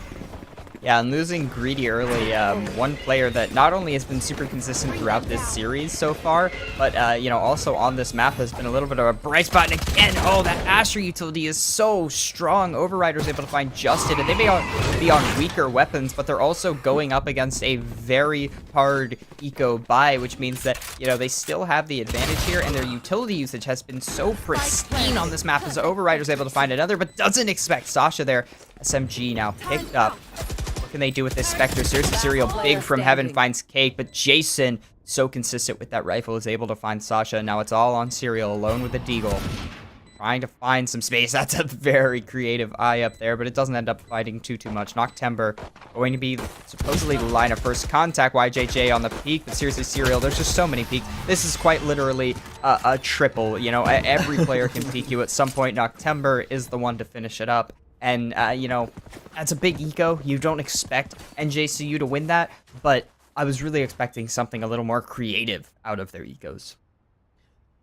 Yeah, it was a good attempt, but Eurogold keep up their momentum, and they've pushed themselves up to 6, already showing a very different side to this team than what we saw over on Ascent. And I think these teams, maybe they got the map picks the wrong way around. Eurogold doing a lot better here on Split than we saw really on Ascent, and so both teams have sort of picked the wrong map here. You were saying that yesterday.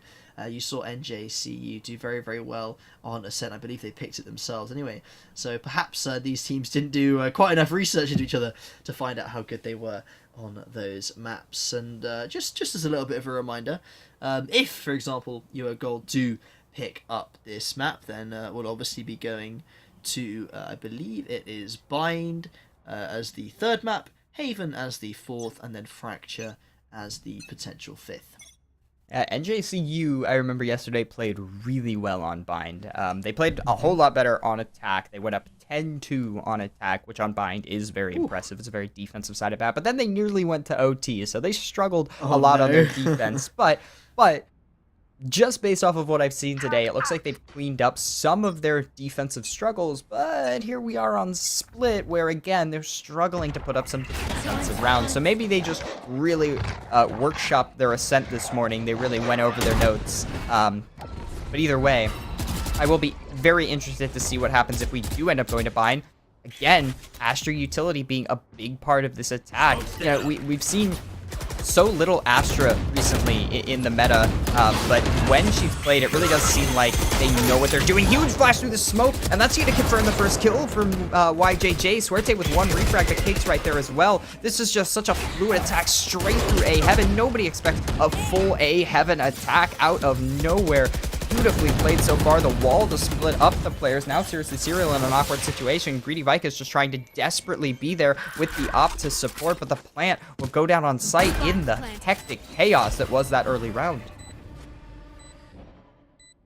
And now we see yet another retake from NJCU. They're a player down. We've seen this kind of situation before. I've got your trail. Will be scouting out. Won't find much. They do deny that entire Sky ultimate there. Those cabbages been knocked right out of the sky, and Cyril be trying to go into it as possible. But does get the pick on Dejation. That's huge. Greedy now remaining with Justin in a 2-on-2. These are the two players that you want in this kind of situation. Noctember's found 1 half HP, but Greedy needs to find this kill quickly and get the defuse out. Is there time? I don't know. I think he should have it here. Got it halfway. 0.51 seconds. Greedy just able to pick up round number 3 there for NJCU. And Eurogold, wow, they're going to be a little bit upset at that one. Noctember could have just waited a little bit longer before walking out wide there, and they would have had the round in the bag. Quite literally half a second. Yeah. Yeah, but man, that was a really impressive Heaven take that I don't think I've ever seen a full Heaven rush, at least not in that manner. Usually, okay, you have a mid lurk with it, or some people go main. No, they put all 5 players Heaven. Very impressive. But meanwhile, looking at the buy quickly, there is an op on defense, and then I believe 4 Spectres. Yeah, that's a buy you don't see too often. Yeah, there's a lot of faith in Greedy there, who obviously was able to save it from the last round. The rest of the team unable to buy much more than this, but it's Greedy on this B side, able to get the first kill, able to get the 3rd as well, and a 4th, a 3rd for himself, make that a 4th for himself, and Greedy in the right place at the right time pulls off a lovely quadra, and Eurogold's lead starting to slip away. Yeah, I mean, that's one of those situations where you're like, yeah, well, that's why Greedy Vikas has an operator and everybody else has Spectres, because Greedy Vikas on the op is explosive. And we actually saw a very similar style of attack from Eurogold there. It just, instead of the A Heaven take, which is a little bit more unorthodox, they go for the more traditional B Heaven rush. Which did not work out nearly as well, because Greedy Vikas, trying to play in that B main situation for that B main aggression, is just ready for it and just pop, pop, pop, pop, 4 people dead. Easy dub. And Eurogold now on a really harsh eco. Yeah, it's not looking too hot for UO Gold right now. YJJ very aggressive though, and somehow able to knock down Swirty with just the shorty. Couple of more follow-ups. Justin's found 2 already. That Vandal coming in very, very clutch, and YJJ now with his teammate Jason in a 2-on-3. I'm not sure if NJCU, the Gothic Vikings, I don't think they know that Jason is actually round this corner and has come up here from ropes. Oh, but the turret will spot him, and Greedy Vicus has turned around. That's so unfortunate. The spike not in their hands. Not great weapons. A Bulldog, which, speaking of which, I feel like this entire game has been a game of ecos, right? I mean, we've seen so many Spectres and Bulldogs. It's kind of ridiculous how much these two teams have had to save throughout because of, you know, how much they want to try and force. You know, one team is trying to force their way back in. One team is trying to force the issue and maintain their advantage. So, you know, I understand why both teams have felt the need to constantly go with the best weapons that they have available to them. But Sasha will clean it up. Now 5-6. UO Gold, they did eco, so they should have a full buy here. But meanwhile, on the flip side, I don't actually know if the Gothic Knights will have a full buy even after that round. Now, they might be able to buy up Suerte, but there's going to be at least one Bulldog in play. Well, they might. I mean, Justin does actually have enough to give Sasha a gun here, and it is actually the last round of the half, so it would make sense for them to drop that Bulldog, and, you know, maybe Justin could very kindly pay for the Phantom or the Vandal for Sasha, but they're not going to do it. And they do actually have 4 ultimates available though, so I am not worried about the utility level here for either. 4 available for NGCU, 3 for UO Gold. Greedy wants to swing out there, but it is flashed off the angle. The Astra Wall, the Cosmic Divide, will be huge. Actually, as YJJ finds Greedy through the Cosmic Divide, then they're going to come on out, deny the plant. Once the utility's been burnt, they're going to go back in and try to get it. Oh, it's a lovely Brimstone Orbital Strike, and it's going to do so much damage. Overrider dropped, and YJJ taken very, very low. Yeah, just like that, you got a player on 10 HP. Suerte's going to clean up YJJ almost instantly. And now, with the combination of that Defender KJ ult and the beautiful uses of both a Brimstone, a Chamber, and a Raze ult, they're going to have full control of the spike. And now it's a game of how can we try and reclaim this site? I mean, this really looks like it's going to have to be a 6-6 half, despite the fact that, you know, Ottawa looked dang near dominant at the beginning of this half. They looked really, really hot at the beginning of this half, but that steam has sort of run out a bit now. 30 seconds left. NJCU starting to re-establish their position as the top dogs. Swerde has found a pick, and it's just Jason in a 1v4. Now, it is the fade, and potentially, you know, that there's an opportunity to pick up a couple here, but Sasha will deny it, and the half is even 6-6 as NJCU are about to swap over to the attacking side. Well, now we get to see if the reason why NJCU picked this map is because they are just really good at attacking on it, which, and by the way, I mean, quite a few of the teams, even at the prominent Tier 1 metas, the few teams that do really like to come to Split, a lot of them do it because they're really good at attacking on Split. Split is, at the end of the day, still a pretty defender-sided map.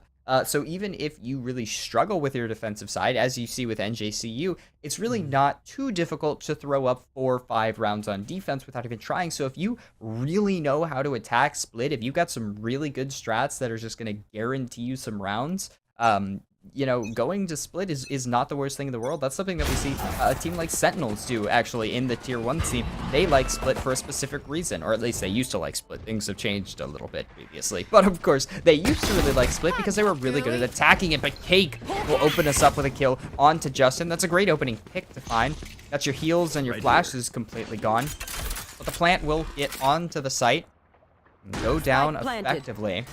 So it's going to be on Ottawa Gold to try and retake all this space. Overrider shut down almost straight away, and the retake for Ottawa Gold already starting to struggle. Jason is good for 1 though, and that's probably enough here. It's the 3v2. Ottawa shouldn't be taking these dangerous fights out in the open, and the 3v2 has been turned into a 1v2 as YJJ, the last player alive for Ottawa, will be dropped as Greedy secures yet another quadra kill. And NJCU secure the pistol run here in the second half.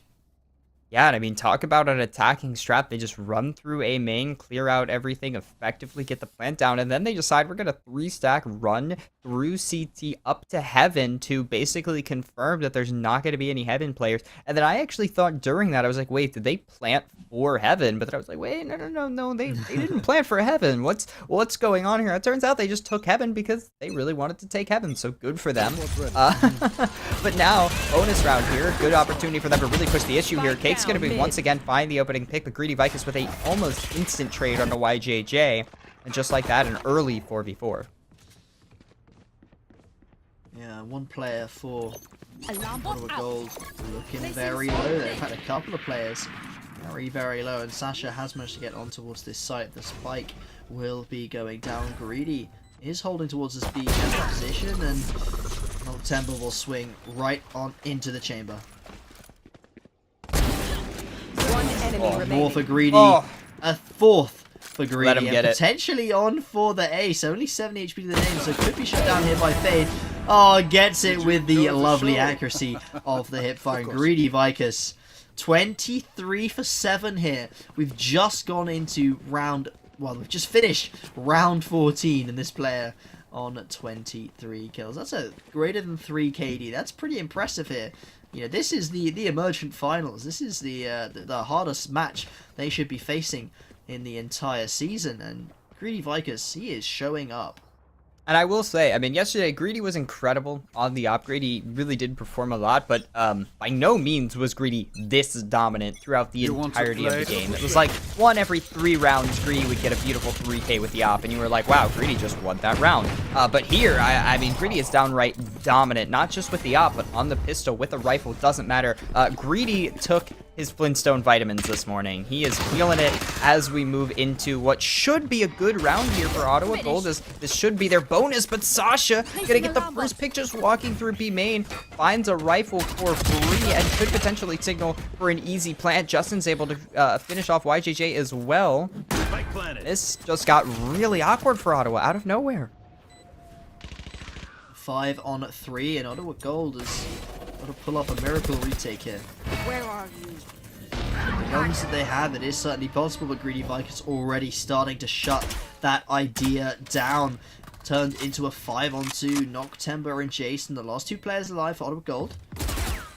Jason swings off, spots 1 in Swade, but Greedy Vicus is already set up behind with the tour de force. Will shut them down, and Sasha secures the final kill. I'm not sure how Sasha was able to get all the way onto that B site and kill Overrunner from behind, but that was the opening that NJCU needed into the round, and they have now, I think, had 7 in a row there. That is a spectacular scoreline for them. They went from down 6-2 to up 9-6. A very strong performance from the Goth Knights here. And I mean, and I'm really starting to think like that was a bonus round that went flawless in favor of the team that started with SMGs and Deagles. Now, I do think that they might have had 1 rifle, and obviously they had Greedy's ultimate, so they had the operator, but Greedy did not find the opening pick. Greedy was actually more influential during the post plant. So the fact that they were able to get on site, get the opening pick, secure heaven control, get the plant down, all with SMGs and pistols against a full rifle buy was incredible. Very impressive. I love seeing this. Now, Sasha already kind of poking, prodding that B main entrance yet again. The B heaven position is what's getting pressured the most. But again, with these pistols, Ottawa Gold just, they can't press these issues. YJ caught off in that off angle there, not able to make anything happen with it. It's too far to fight with the classic there. And yet again, Ottawa Gold in a 5-on-3 with, well, even less chance this time as they just have pistols to their name. Spike planted. Yeah, if they couldn't do it with rifles against pistols and SMGs, I really don't see how they win this the other way around. Justin on the lurk finds Kate still rotating. Greedy with the op cleans up Jason. This is a story you've all heard before. NJCU, they are so disciplined in these executes. They are efficient with their takes, and they're just really solid once they get a rhythm going. And here we're seeing it. You said 7 in a row. I think they want to make it 8 in a row. Potentially, yes, it will be a flawless round yet again. And look at the scoreboard, right? other than Greedy Vicus going 26 and 7, that scoreboard is even. They are all showing up to this game. It's literally just Greedy Vicus coming up huge to make the round gap so huge. But I mean, you were talking a little bit about how, why would you pick Split? Well, maybe you've got a really, really strong attacking half, and I think that is the case. I think they're on 4 in a row so far, putting up some big numbers already here on the attacking side with no sign of slowing down. So NJCU certainly got this map on lock right now. They've made it to double digits, making it 10 and 6 right now.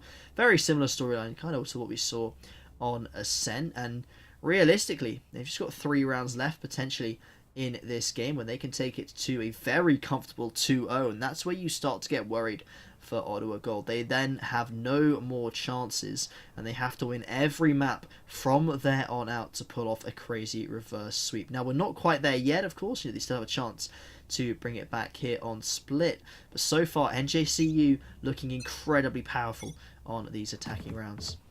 Yeah, they just look so dominant. And again, you said it perfectly before. They were down 6-2, and all it took was a little bit of a switch up, and boom, 8 straight rounds on the board in what feels like an instant, complete dominance. It's almost like I can't even remember what Ottawa was doing when they won those 6 rounds, because I'm looking at it, I'm looking at the scoreboard, I'm looking at the rounds, I'm like, I don't remember any of that. I've only seen NJCU go absolutely insane, because that's what it feels like they're doing. They have complete control over this map. They are so efficient. It's wonderful to watch. It's like a machine. The clogs turning in perfect order, and right at the helm, directing it all. Greedy Vicus with that off. It is so hard to get anything past that dominant performer on the operator.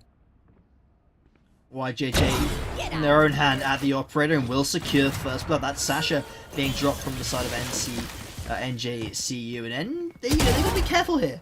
The Gothic Knights, as if they give up too much to your gold like Justin just did there, their momentum might come to a screeching halt. 10 and 6 right now. They're on like 9 in a row, or 8 in a row at least. And well, they've just lost the 2 first picks of the round, and suddenly in a situation where it's going to be difficult to break on into these sites. You've got the Fade and the Sky over here towards A. Greedy Vicus is trying to look for an opening. He needs to find something to convince me that UO Gold is in with a chance of losing 30 this round. seconds left. The smoke goes up from the Astra, but they're running straight on through. Cake will be able to pull this, flash on through, and try and see if they can secure some kind of a pick. The spike will go down, but the retake is being set up by UO Gold. They're not overextending. They're just waiting to root up and go into the fight together, but that's a bit of an overextension from Cake. Greedy Vicus will secure a kill, putting it to 4-on-3.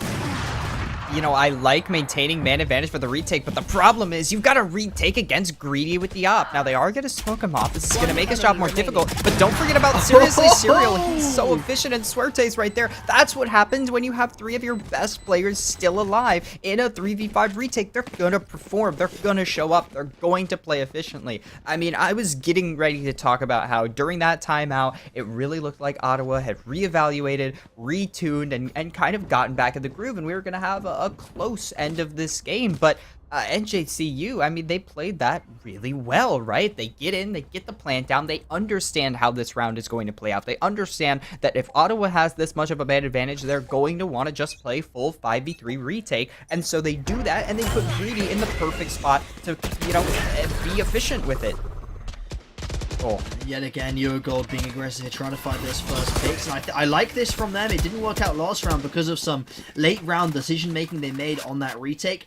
But here, if they can pull it through properly and not walk out straight into this operator like they just did, then they might be in with a chance at the round, as they've shut down and lost any chance here of keeping themselves alive here in round number 18, as realistically they are not going to be able to pick this one up, and they should look to save these weapons and see if they can maybe pull off a miraculous comeback here in this sort of second half area, where they'll be down 12 and 6. Not the scoreline you want to be seeing when you're already down 1-0 in the series.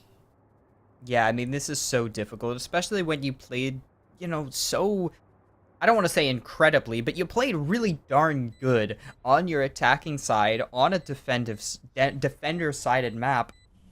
you expect to be able to pull out some rounds on defense to really, you know, pad that lead that you would work so hard for. But I mean, yeah, we said it a little bit here and there, and you know, the point gets brought back up. NJCU, it looks like they really are just comfortable attacking on this map. They understand how it plays.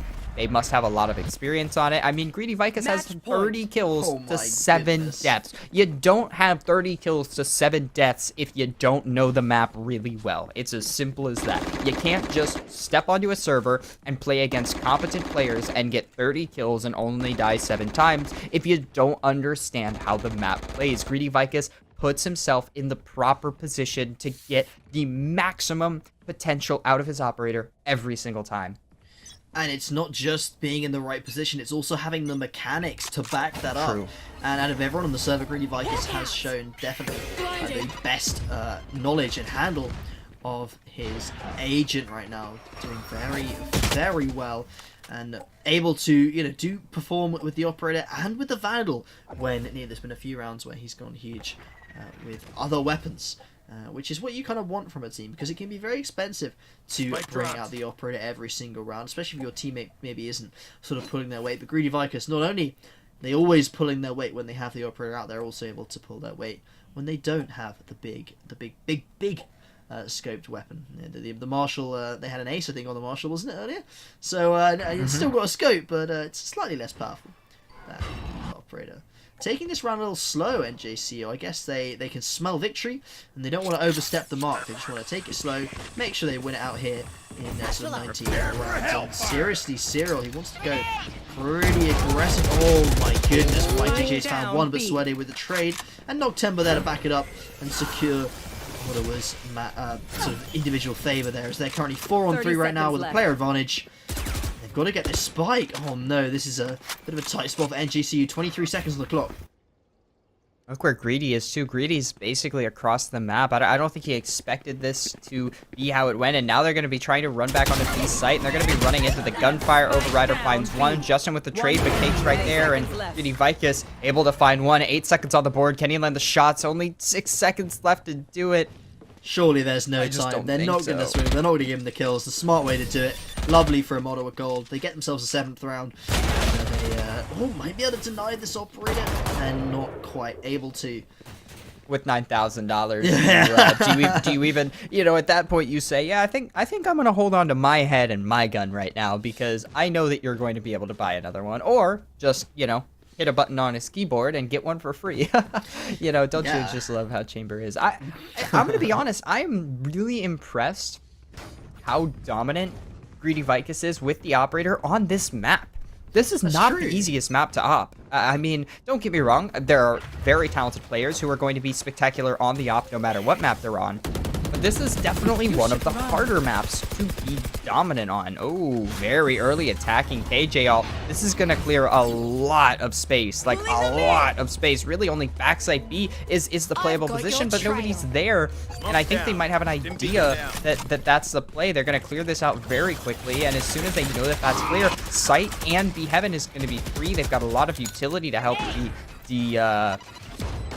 well, I'm not even sure what the word I'm looking for is. They've got everything clear. It's free. They've walked straight in. Yep. But we've seen some pretty crazy retakes before. This time it's on UO Gold to show us what they're made of. Jason with the opener, and Greedy Vicus is down. That's a very bad sign here for NJC, who've relied on this player so much.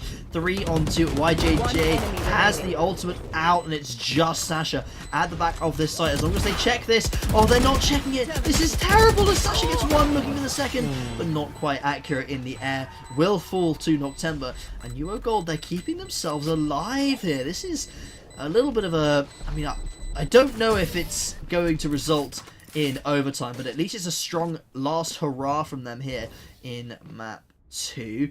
Not going down without a fight. They're now in a very similar situation to where they were there on Ascent. 12 and 8. They need 4 in a row to make it to OT, and then they would need to win a couple more in a row to actually win the map. But realistically, NJCU looking like they should pick up map 2 pretty confidently here. They haven't even reached the bottom of their bankroll right now.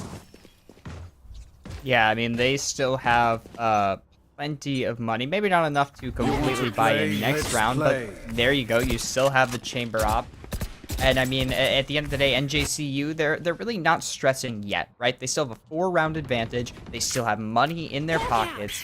Right now, they can just, you know, play nice and comfortable and calm and just, you know, wait for things to come to them. NJCU Justin will be the first one to find the pick as YJJ drops. Cake getting pressured by some flashes and now down a teammate in that vent position. You get a little uncomfortable there. Greedy Vicus is able to find, was that?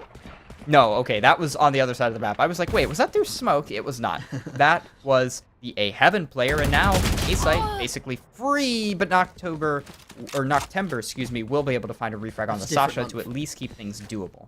Very different month, Noctober compared to Noctember. Sorry about that. Noctember, of course. I'm so sorry. That's complete opposite end of the year, mate. My apologies. Justin will be getting the spike on down. And this does look like it's the best shot that NJCU's got closing out the game in the last couple of rounds. Oh, it's a lovely orbital strike there. There's 3 players trapped on the other side of that. Actually, that's denied a lot of time. The Astral Divide coming in as well from God. They're investing so much in this round. They have to. You know, if they lose it, it's the end of the game. Greedy Vicus. He's on the other side of the Astral Divide, and he is shut down. Swade has found a response, but Overrider's got them as well. It's a 2-on-2. UO Gold have to win this retake, or they're out of this map, potentially facing down a 3-0 series. YJJ going to be going on in with this operator, but so blind. Can they find a single player? They cannot.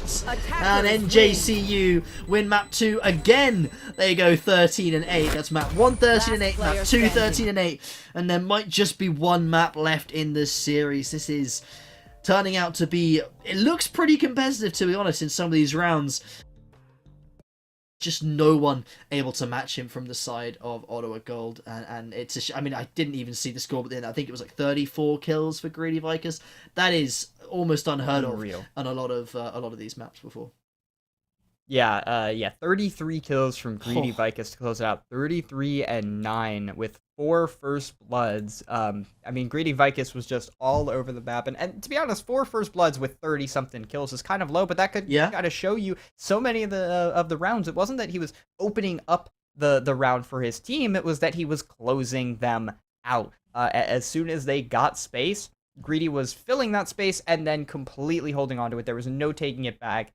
Really well played on that operator during the entirety of that map. And now we go on to what should be a little bit more of a comfortable map for Ottawa Gold, but Bind is a very good map for Gothic Knights. They played really well on it yesterday, and I mean, so they're well versed in this map. They just played it. They know how it plays. It could be very interesting. Yeah, I'm worried. I'm worried for Ottawa Gold here. Although this is their map pick, you were talking about it earlier, how strong Gothic Knights did look over on Bind. So I'm worrying that this series might result in a 3-0 for the Gothic Knights. I mean, although the rounds have looked quite close in terms of the actual difference, 13-8, it's not a million miles away. The dominance has really been showing from the Gothic Knights, and the rounds don't quite tell the full story. But it remains to be seen if this series will be closed out in just 3 maps. It might take a bit longer. We might see Ottawa Gold come back and steal a map from under the Gothic Knights' nose. But we'll be back in a short while with map number 3. See you in a bit.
When you dream, do you see beautiful rays of light shimmering, guiding you through the night? I know it feels like the night's getting longer and light is harder to find. I promise I'll always be there, I'll remind you when you close your eyes. If they said for me tomorrow, even if I leave right now, you'll find comfort there in knowing whenever in doubt, you can find me when the lights turn out. When the lights turn out.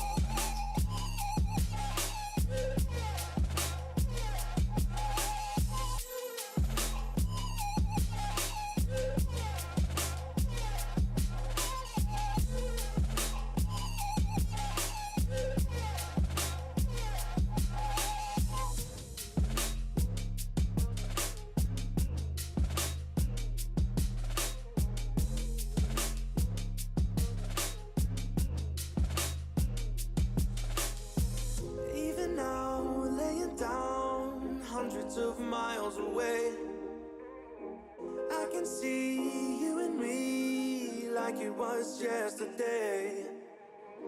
I know it's not the same, but I'm still behind you every step of the way. Look in yourself and I'll be there, I can guide you. All the love is the same. If they said for me tomorrow, even if I leave right now, you'll find comfort there in knowing whenever in doubt, you can find me when the lights turn out. When the lights turn out, you can find me when the lights turn out. When the lights turn out, you can find me when the lights turn out.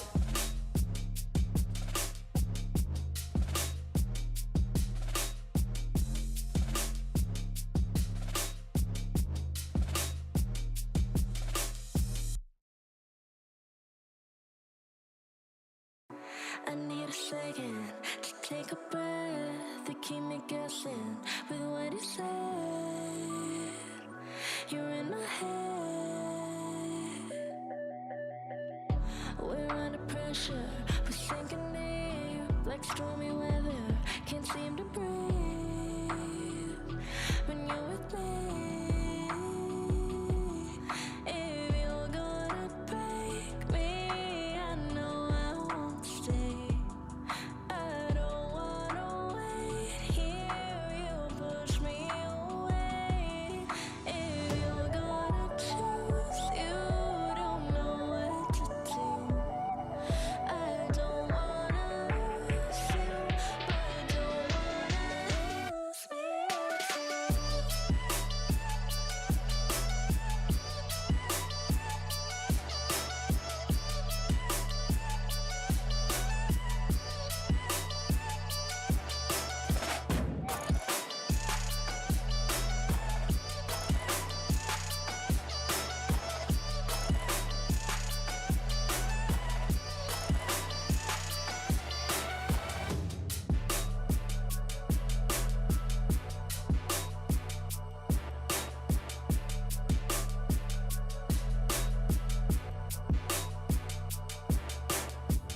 So complicated, don't mess it up. Feeling frustrated, it ain't enough to fix a love.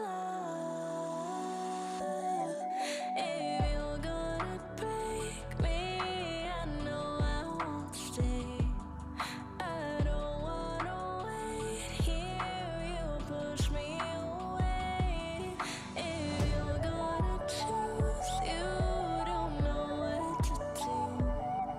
I don't wanna lose you, but don't wanna lose me too.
rejection.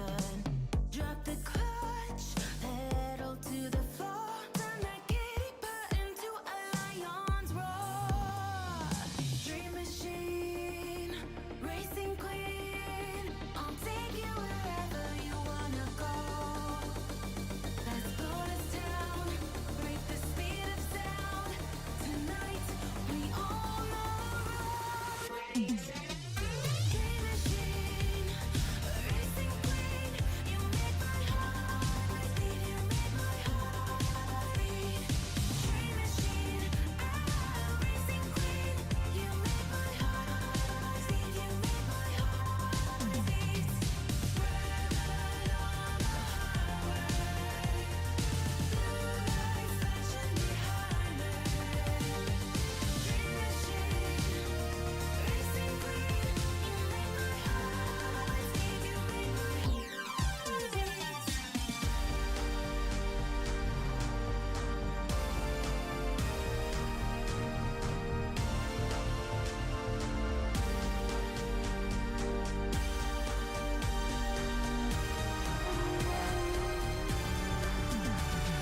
Dream machine, racing queen. You make my heart beat. You make my heart beat. Dream machine, racing queen.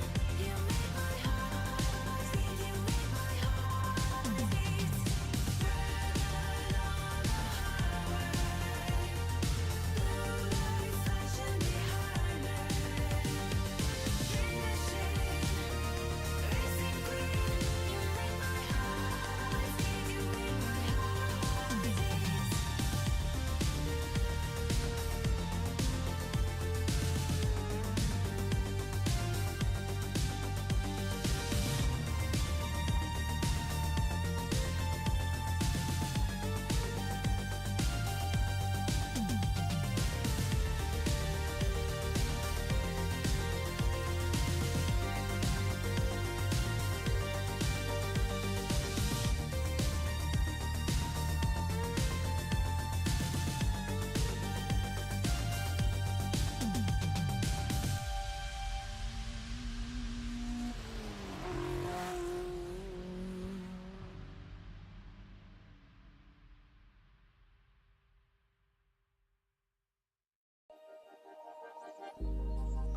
Started as a whisper, message from a new world I'd never known.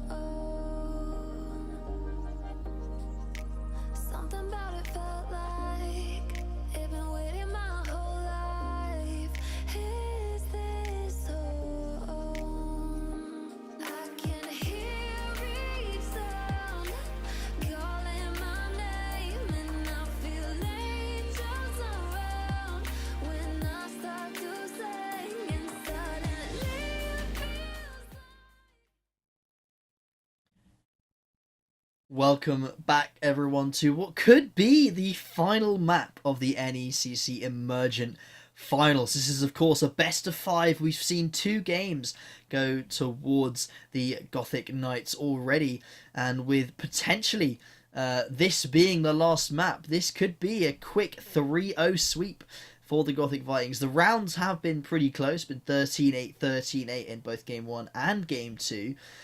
But it's looked pretty dominant, as I think we had 33 kills from one of the players in the previous game. So it's one-sided in some places and even in some others. So Neon, introduce me. What is happening here on the third map? Where are we going for map number 3? So we're going to Bind, and Bind is Ottawa's map pick, but just yesterday we watched here on NECC, we watched NJCU play very well on Bind. They at least had a really good attacking half. I've said it quite a few times now for those who've been watching the entirety of the stream, but for those who are joining us, they went 10-2 on attack yesterday on Bind, but then the game nearly went to overtime and it ended 13-10 in their favor, but still, the fact that it got that close is a little worrying. But the point is, they played good on Bind, and because of the fact that it's now fresh in their minds, they're all warmed up, this could be a really dominant performance from NJCU. But of course, Ottawa picked this map, so It could be really close. It could be Ottawa wipes. It could be NJCU wipes. We really don't know. We have some experience from one team. Personally, I don't have as much experience with Ottawa, so I really can't tell you how they play on this map, honestly. But, again, they picked this map. They want to be here. It could be really close. It could go either way. It's completely up in the air. This is going to be really interesting, but what I'm more interested in is Greedy Vicus going to be able to continue the streak of excellent play, right? Because seriously, Serial's been great, Suerte's been great, Justin's been exceptional, Sasha is no longer with us, we're actually subbing in Swahili, so a little bit of a roster change coming in, which is why we had a little bit longer of a break in between maps, so that will be a little interesting, but either way, all 4 of those players have been exceptional, but is Greedy Vicus going to be as unbelievable as he's been the past few maps? Well, he has got the chamber, so, it did a strong performance on the Jet in map 1, but looked unrivaled on the chamber in map number 2. And now map number 3, Greedy is back on the chamber, so a very strong agent for this player, and potentially we could see another dominant performance from them. Jason is still going to be staying on that fade, but a few swap-ups from the side of Ottawa Gold, with Cake, I think, moving off the Sky on towards the Sage. Although YJ is sticking to that raise. Very, very strong pick. I like the raise here on Bind, especially with the teleporters and stuff. The paint shells gives you a lot of area denial. But the real story is going to be about Greedy Vicus and Justin as well. These are the 2 players that have really shined for NJCU. Sweatis had some really good moments as well. So if those 3 players are still on point, we may have just a 3-game series to decide the emergent champion. Oh, very early utility usage. Look at all that damage, and YJJ is actually going to clean up Swahili super early on. That's a huge pick. And, the damage is not permanent for the rest of the players, but just the fact that they have a huge pick coming basically for free that early on, great usage of the Fade and Raise utility going into round 1. Orb is going to be taken by Justin. That's not going to really affect anything for a couple of rounds, of course, while they have to get the rest of those points. The flash is ready. Greedy whiffs the shot. Sweaty and Serial, though, able to follow up, find those 2 kills onto those A-site defenders. It's a 3-on-3 right now, and 2 of the players for NJCU taken very, very low. The heal orb has been used on towards YJ. Sweaty, sorry, onto Serial, and Sweaty, as well as the Sky and the Rays, going to be walking out through this Shower's position. They've gone quiet for a little bit, and now they're making their noise again to re-execute on towards this bomb site. The smokes are down, but they should be able to get some kind of a plant, but Sweaty's gone way too wide, and the spike is down in the open. YJJ dinked through the wall, but still the 60 HP, right click works out. Serial in the 1v1. Are they going to expect Noctember to be this close? They will. And Serial with a 4K in round 1 of map 3. Certainly a strong start for NJCU, and Serial showing up well. Yeah, I mean, that was a case of, I really liked how, who was it? Suerte decided, hey, I'm here in A short, but my teammates died. I got the refrag. Let's regroup. Let's heal up. And let's explode out through Garage. They did that really well. They did it with good utility. The trades were there. And then it really just came down to seriously Serial winning a close 1v2 where, the positions of those last 2 players were known. They secure that round with, again, just a really nice 4K, great shots being hit. And now this is the chance for NJCU to put already a sizable lead very early on. They can make it 2-0 with this bonus round. It's coming out to clear those angles, starting to put pressure on the B site. It's going to signal a very heavy rotation, but again, the weapon advantage is going to be massive here. Shotgun's going to go on in, not able to find YJG. Could have walked through, try and find a right click, but no one's really close enough. Serial proceeding onwards with even more kills, able to find 2, not quite finding the 3rd as Jason's right click will be too strong. But NJCU still managed to clean up and keep 4 players alive. Serial getting a bit greedy there, looking for a bit too much. But NJCU will keep up their winning ways. Yeah, seriously, Serial feeling really confident at 6-1. Almost forced up that rifle in round 3. Maybe saying, let's forget about a bonus. Let's go straight to the gun rounds. But you know, your team is all on Spectres. Let's relax a little bit. Sells that rifle. I'm interested to see, are they going to force up a Spectre to try and be even with the team, buy a Deagle, or go full save with the classic full armor? Either way, looks like it's going to be pretty much a full save. Oh, but they do have their ultimate available. That could be the play, is pop the ult, run in, or throw a Spectre over here to seriously Serial, and then let Greedy Vicus just run in with the Deagle. That's also very applicable. Yeah, the Headhunter is very, very threatening. So, yeah, there you go. Already done a lot of damage towards Cake there. Anything else, but NJCU already at a player advantage. Jason and the Brimstone towards the back of this bomb site. They try and lay down some spray through those smokes, but unable to find. I think Greedy Vikings actually crossed to the other side. And I don't think they're expecting it as he finds one, finds two. Jason swinging in towards Lamps, won't find anything. Serial cleans up yet again with a follow-up and gets 2 more kills. Serial with the 4K in the first round and then a double in the second and the third. Doing beautiful work right now. Maybe NJCU's just got 3 super talented players, because it's been a different player stepping up in almost every single game. In that first game, we saw Justin go absolutely huge on the Sova. It was a little bit quieter in game 2, but Greedy Ficus absolutely dominated the entire server for the entirety of Split. And then here in Bind, already Serial off to a wonderful 8-1 start. Yeah, for those of you who weren't here for either game or game 2, I thought I'd go over. Justin went 25-10 in the first game. Suerte was 20-13, and Greedy Vicus was 21-10. And then in the second game, Greedy Vicus went 33-9, with Suerte being the second frag at 15-16. It is going to go down, and NJC yet again at a huge player advantage. They're up 2 against Ottawa Gold right now, and Override is just hiding towards this Lamps position with the shorty in hand. No one has checked him yet. Does get taken down by their opposite number in Suerte. And YJ has a Judge and a Dream. We've seen some good judge plays from YJJ, especially on the Split early in those attacking rounds, pulling out the Judge and just blast packing into sight. But it looks like NJC, they're a little ready for that. They prepped the utility, and Greedy Vicus already with the op on round 4. Already. Yeah, making it a quick 4-0 on attack. And this is what NJCU looks like on their attacking side. They are just so dominant.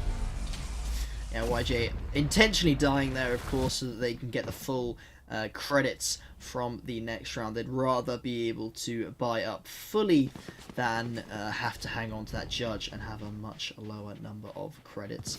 So they've got the Vandal out, and they've got the full shields as well. But NJCU 4-0 already. None of these rounds have been particularly close after that initial pistol. So Ottawa Gold need to step it up. Again, this is kind of do or die map for them. They've already lost 2.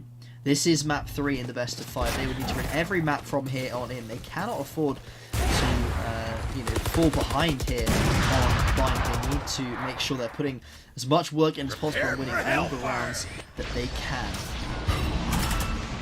Already early A presence, but look at that Showers control. They're really hanging on to Showers back there. But the problem is, you know, NJCU, they're reactive. You know, they don't necessarily walk into situations that they don't like. Their utility usage has been exquisite. So what do? They lock these players in Showers and just go through short, but Overrider does get 1. Not quite traded back. Overrider with 2, not able to make it 3 as Justin finds a 2K on the round, and now a 3v3. Not quite a retake. Plant's not down. Site has not been fully taken, but this goes so far, and Greedy Vicus will open up the 3v3, making it a 3v2 by finding the upshot onto Jason. Octember trying to find space here in the U-Haul, but that's a beautiful nade. Does a lot of damage and forces Noctember off that angle. Jersey Serial is able to capitalize off of that. Whiffs a few shots, but at the end of the day, it doesn't matter. Noctember dropped, and now it's all on YJJ. And just look at how efficient they are. They clear angles so effectively. They use their utility to clear things out. I love the way that NJCU's been playing it today. YJ in the 1v3, it's a little bit too much to ask. The Gothic Knights will pick up their 5th round in a row. Ottawa Gold yet to get a single round on the board and really struggling to make much of this in game number 3. And you said that NJCU looked very, very strong yesterday here on Bayern. You said, I think it was, they went 10-2 in their attacking half, didn't they? 10-2 on attack. Yeah, and it looks like they'd like to repeat that number. Yeah, it certainly does, and even potentially even more dominant. And I've got to say, maybe yesterday, the game became very, very close in the latter half. But Ottawa Gold has been beaten down on the last 2 games already. The 13-8 scoreline not as close as they'd like. They're already facing potentially knocking, well, second place potentially in the entire tournament if they aren't able to win this map 3. And Overrider shot there. Overrider follows it up again with a second lovely shot. If you can chain maybe another 1 or another 2 of these together, could be the start of a round for Ottawa Gold. Yeah, I mean, a great opening from NJCU. Suerte getting the double kill B short and then able to find the opener over on the other side. I believe is seriously Serial. But then Overrider says, you know what, your utility usage, yeah, it's pretty good, but I like to hit headshots. But the problem is Greedy Vicus doesn't need to hit headshots. Bodies are all that Greedy Vicus needs to see, and just, yeah, right down. He's going to finish it. 2K on the round for Greedy Vicus, as well as a 2K for Suerte. And this is just what it looks like. NJCU, they really don't mind taking these gunfights where they prefer to have them. They get right into the best positions possible, line them up, shut them down, and we saw great utility usage again to take that A bomb site in what was, you know, a 5v3. They didn't stumble, right? In a 5v3 situation, they didn't overstay their welcome. They didn't try and walk into site with no utility. They put down the proper smokes. They used the right darts. They cleared things out properly. They did everything by the books. There was no silly business.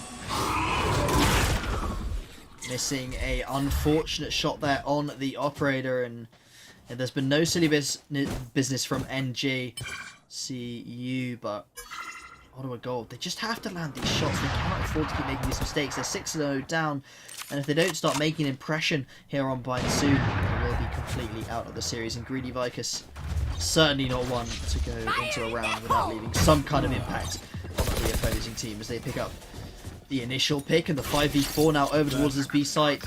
It's going to be a tough retake from Ottawa Gold. Yeah, this is going to be so difficult indeed, 4v5, and I really just, I hate to see Ottawa Gold play so reactive, right? They've been so reactive, although that's a great ult from Overrider. Going to clean up 1. That does even up the man count here, but now what can they do off of that? Are they going to choose to pop another ult? Yes, they are. Defender KJ ult comes out. They also potentially have an ult from Fade. Cake's able to find Service to Serial while he's trying to retreat. That's how you got to use that ult. Try and find the players as they run away. Greedy Vicus, that's going to be the off the board. That's difficult. Wall goes down, immediately dealt with. Justin hits 1, not able to hit the second. Overrider with the trade. They're not denying it. He gets 1. Oh, so close. But it's half. All they need to do is stick it a little bit more, but Swahili Swings doesn't get the shot. They clean it up, and the half was just enough. Just barely able to get those last 2 kills and get the spike defused. They had plenty of time, but the kills were so close to being in favor of NJCU. But finally, Ottawa's put a round on the board. MVP from Cake there, getting the wall down, and then also I believe it was Cake that got it halfway up as well. So beautiful stuff from them to well, almost win their team the round, pretty much. They need the teammates as well to keep their opposition distracted and provide as much covering fire as possible. But NJCU, their streak is broken. 6-1 the current scoreline. And to be honest, it looks very, very likely that 10-2 score that you predicted could happen as Greedy Vicus finds an opener. But YJ does hit a shot this time onto Suerte, and NJCU haven't got the man advantage that they're so used to having. Yeah, NJCU, they do lose that man advantage with that op shot, but I also haven't given it away. 4v4 now, and on attack, that's not the worst thing in the world. There's still plenty of space to work with. They basically know if they're walking onto B site that they're going to have the man advantage on this bomb site. The question is, are they going to be able to root out these players? They pop the Sky ult, try and clear out some space. Nade goes out to keep them out of that doorway so they can hop out of the window. Overrider in a very ideal position, but Greedy Vicus knows that, shuts him down with the op, and IJJ not in the optimal position to, you know, retake with that operator. It's not an easy gun to get aggressive with. Greedy Vicus shows VJJ exactly how to use that weapon, but that's a big fade ult. It is going to shut down Greedy Vicus, at least sound-wise, and give away the location. Jason's going to be able to get very close to the bomb, start to get in, and because of the fact they can't hear, he's able to get that one kill, but Swahili is right there for the trade. The calls were good enough, and NJCU go up 7-1.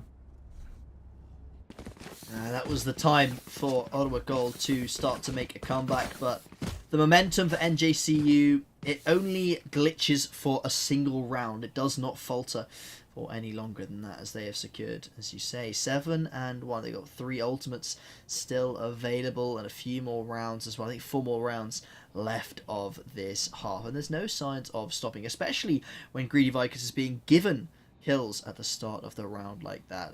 There's not Ottawa Gold is so rarely able to even up that player advantage or even get a pick of their own that they just really cannot risk walking out into these positions, you know, whether it be outside B hookah or whether it be in B long or A short. They should not be walking out into these positions when Greedy Vicus has the operator in hand. It is far too dangerous, as it's so rare that they're able to win that duel. Yeah, and I think it goes to show that Greedy Vicus really does show us how that operator is supposed to be played. You put yourself in the optimal position and you hold, right? Whereas YJJ gets a little bit more aggressive, a little bit more mobile. Greedy just sits back, relaxes, finds that spot where the op is going to be the most useful and waits for the kills to come to him. They do 10-4 already in this game. You know, we're barely past the quarter way mark and already at such a high scoreline. But seriously, Serial, hey, has been consistent on those entries, making a ton of space, really pushing the bill. I've enjoyed watching these raised entries significantly. Greedy Vicus has been smoked off on B long, but that's not going to stop him from getting a little antsy over here, waiting for the kills to, yet again, just come to him. A bit more of a slower paced round here, as no picks straight off at the start, and I like this from Ottawa Gold. They're not giving anything up. They've got 3 players towards this B side. Unfortunately, doesn't look like it's quite the right place to gamble, although NJCU starting to move on over towards this B area. There's a couple of players set up in this hookah position, Cake and YJ, ready to repel any invaders. Unfortunately, this round, it looks like they just have the pistols, so this setup would be wonderful if they had the weaponry to back it up. It's just not going to be possible. Lovely. A quick wall from Cake there will deny any follow-up from the Sky utility, and Greedy Vicus towards long, completely smoked off. Yeah, but so far, decent here from Ottawa Gold. I mean, this has turned out to be a pretty solid eco. It's down to just 30 seconds. They have all 5 players left. Still alive. No, no, no. Start heading towards the site. No, they're going the wrong way. There they go. They start to turn around. But Cake, because of that ultimate, is in a terrible position. Seriously, Serial is able to find the first kill. Now, they're going to have to retake. YJJ does find one. Oh, right over 2 big deagle shots. Seriously, Zero finally with the trade, but a 2v2. 12 seconds left. They have to get the plant down, but they're so close. And oh, Greedy only has the deagle and the op. Oh, the plant does go down, though. Ooh. Not quite close enough. Noctember is able to find the right click. That nearly could have been huge from Seriously Serial, but the plant will get diffused, and it will be a 7-2 so far. This is already starting to look a little different from NJCU. Ottawa Gold were very worried there that NJC was running back all the way around towards that A site. But once they saw the utility investment come in, and with about 20 seconds left, they decided to stick to it. And although they only had pistols going into that round, they do finally come out with a win. And you know, that's their second one of the half. Now, hopefully here with the proper arsenal in place, they've got the operator back on YJ, they've got the rifles out for everybody else, full shields across the board. You want to play? Let's play. Some rounds here, you know, they've been struggling the rest of the half. But if there's any time to get around, it's now, as they're so far behind already. YJ a little bit unprepared there on the repeat, and there's a player already in position to knock them down. I mean, that's a great punish, though. They know the op's there. They know they can only take so many shots per second. Get up in there, get aggressive. Big ult comes out defensively to push them off of the plant. That's going to be another big piece of utility from the Fade. Overrider gets 2 kills, but Seriously Serial makes it 3 on the round, but Overrider has been showing up this game. I feel like we've said Overrider's name way more often this map than anything previously. I mean, Overrider really coming out of left field with a huge app. Another big piece of Fade utility, but it doesn't quite land. Suerte playing in an optimal position, able to find one, but it's blinded by the dog, and Jason will be able to clean up that final kill. And Ottawa Gold putting some rounds on the board finally with some confidence. It's very, very good to see with, a couple of rounds left of the half. They've managed to secure themselves 3 of them, which is technically already better than NJCU's opponents did yesterday. So there is still plenty of hope, I think, left in the tank for Ottawa Gold. And NJCU, although they've got to come on in need at the moment, they've really got to make sure that their defense is rock solid, because if there's a few flaws or any kind of stumbling from them, a comeback could be very much in order. Now, I've got a timeout here coming out from the Gothic Knights, and I think it's a well-deserved one. They've had a couple of rounds, the last few, that have fallen out of their hands, and they've got to try and address that before they swap on over to the defense. Yeah, not to mention, a lot of teams, they say, oh, well, it's not a big deal until the game gets close, but why let them get close? Why let them close this to a 7-5? Take the timeout now, readdress while you have the time, and potentially make it something more like an 8-4 or a 9-3, which is way more dominant, switching onto the defensive side. And like I said, NJCU, they did struggle on defense yesterday. I'm hoping that experience has, definitely molded their minds and made them think, all right, we've got to readjust how we play on defense. But it's not something that, just goes away. You can't just erase the fact that, hey, on defense on Bind, we struggled a little bit. And this is, at the end of the day, Ottawa's pick. So we assume that they're going to be bringing something to the attacking side. But back into just this half, why not make it more dominant? Why not take the timeout, try and push things into your favor, make it 9-3, make it 8-4, force Ottawa Gold to really struggle on their attacking side. Why give them any room? A lot of players from NJ towards this A site. The flank is so quick, actually, for Ottawa Gold as well. They've got YJ right behind. Jason opens up the round with a kill onto Cyril, and NJ is getting flanked so quickly here. Are they going to be ready for this? Swahili will hear the boombot from behind and will try and take the fight. Jason is in a good position, but Greedy Vicus will be in the perfect spot to take them down. YJJ with the judge, able to kill Swahili, and now it's Greedy Vicus on point to shut down in a 1v3. Just 2 players left alive after he drops YJJ, and I have the spike. Have the spike. No teleport beacons up, so won't be able to get away. Oh! I lie. There was. I couldn't see it on the map. But yeah, no, he is able just to teleport out, and they technically don't know where he is. He is making quite a bit of noise. 30 seconds left. Walking forwards here. They will hear him, and I believe the Brimstone will have had a few footsteps there and will call for the rotate. I don't know if they're ready to signal it yet. They do start heading that direction. McGreedy Vicus is expecting the teleport, and not for them to just be ready in CT. Let's see if Greedy's ready for this. I just don't know. The plant won't be able to go down while Noctober's so close. Noctober, excuse me, the shot not there, and Noctober swings, finds Greedy Vicus, and just like that.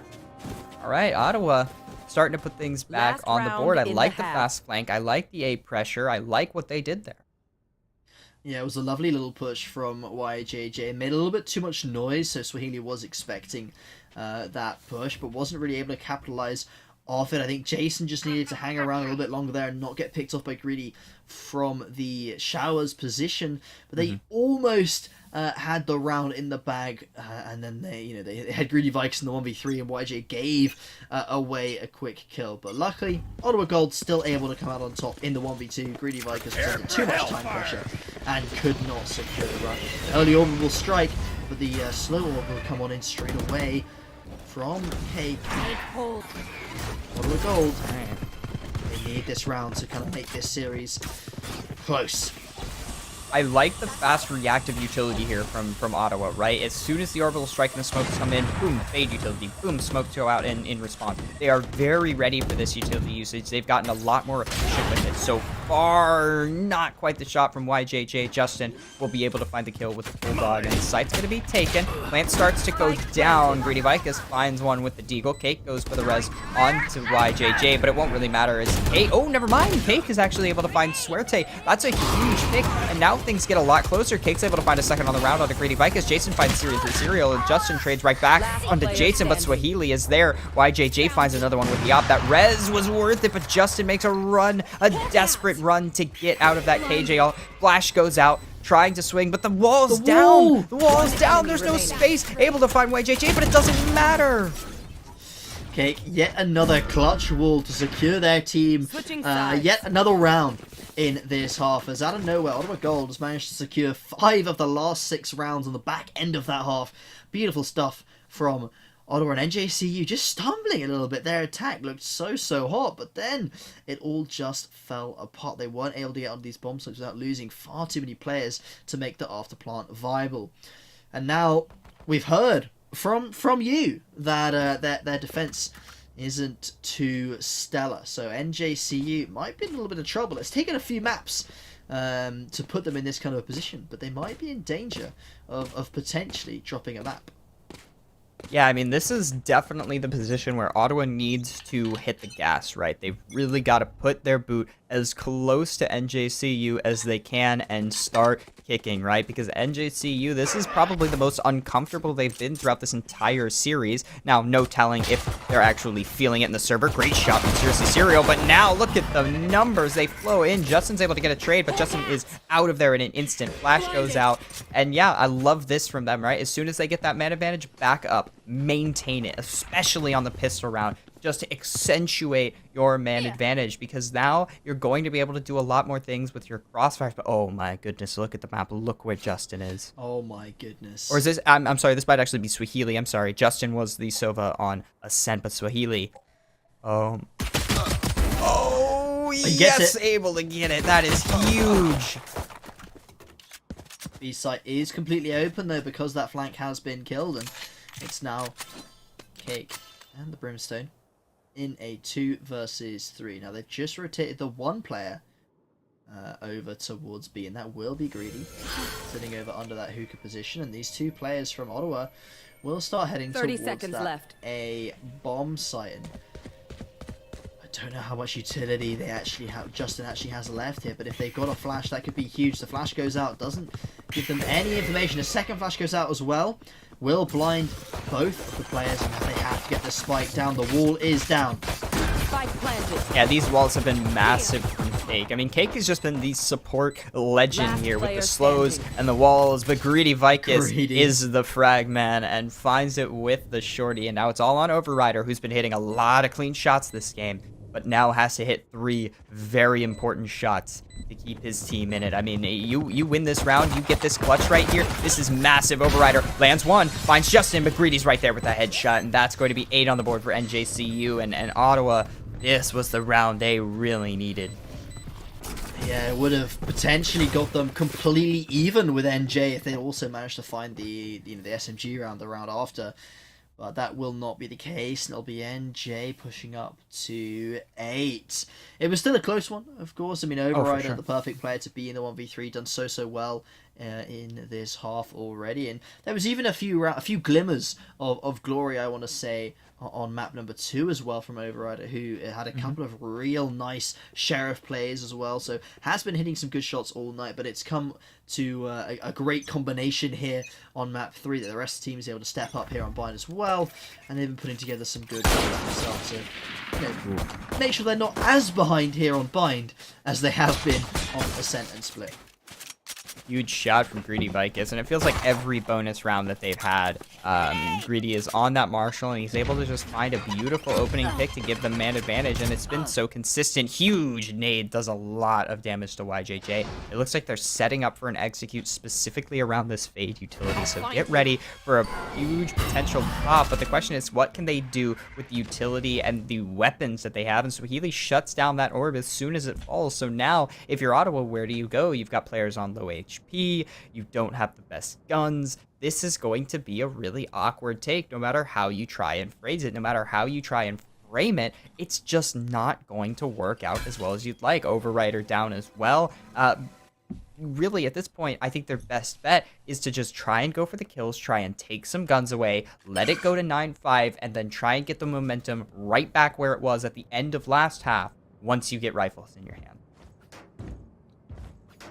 30 seconds left. Very slow, only 25 seconds left on the clock, and Ottawa Gold needs to make a move. It is their prerogative. They are on the attack and just burning down the time so much, and out they come from this long. Last player One standing. is dinked, Spike The rest of down his team B. will be following up, securing all of these kills. 10 seconds Huh? left. Am I crazy or is he in the teleporter right now? I think they just...